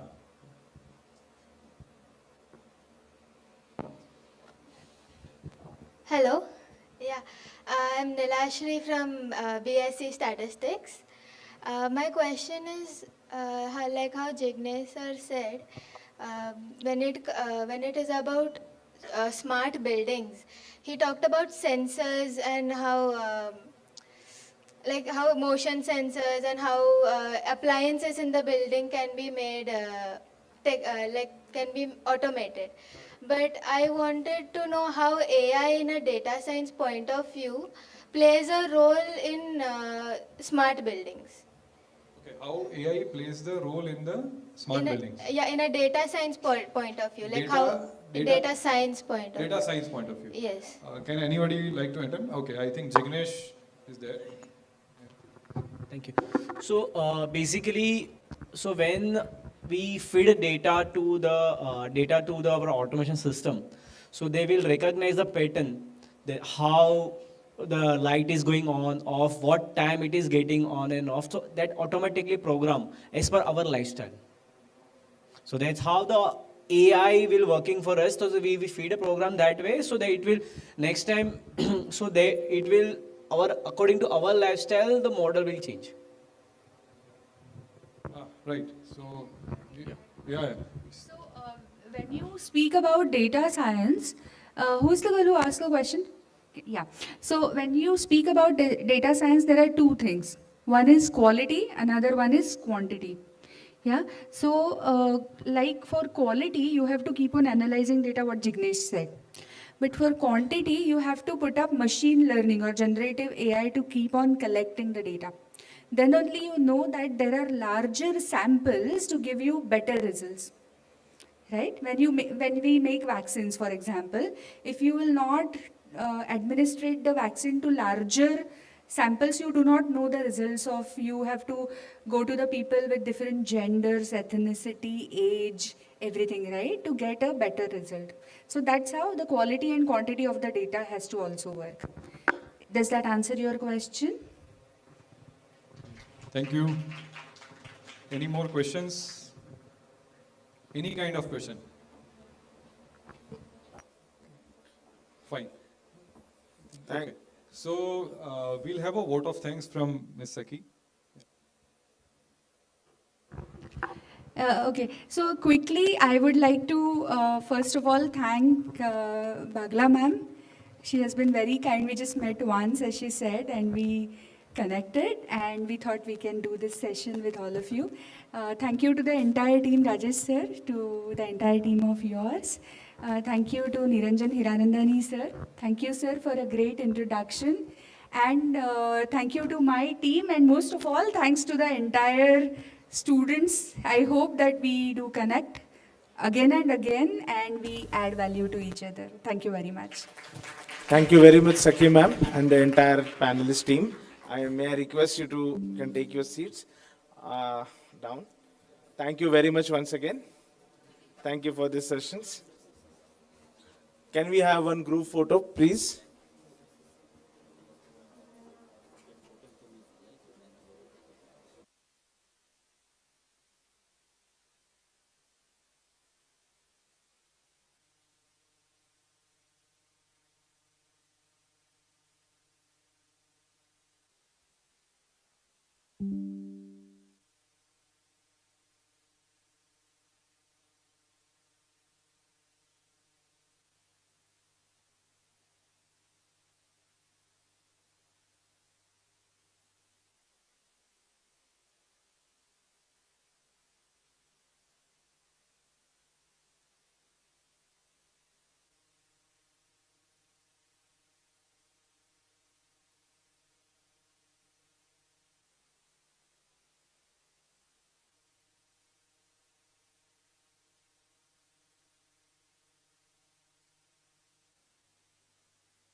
A big thanks to all the panelists.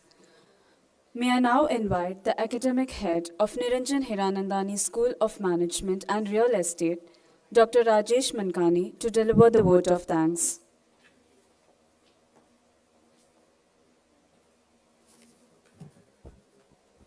Okay, guys, so good evening once again for the last time in this day. And no program or no event can be complete without acknowledging the efforts of everybody involved, be it the participants, be it the organizing committee, and be it the audience. So just a quick one, I'll take 2 minutes and then we wind up.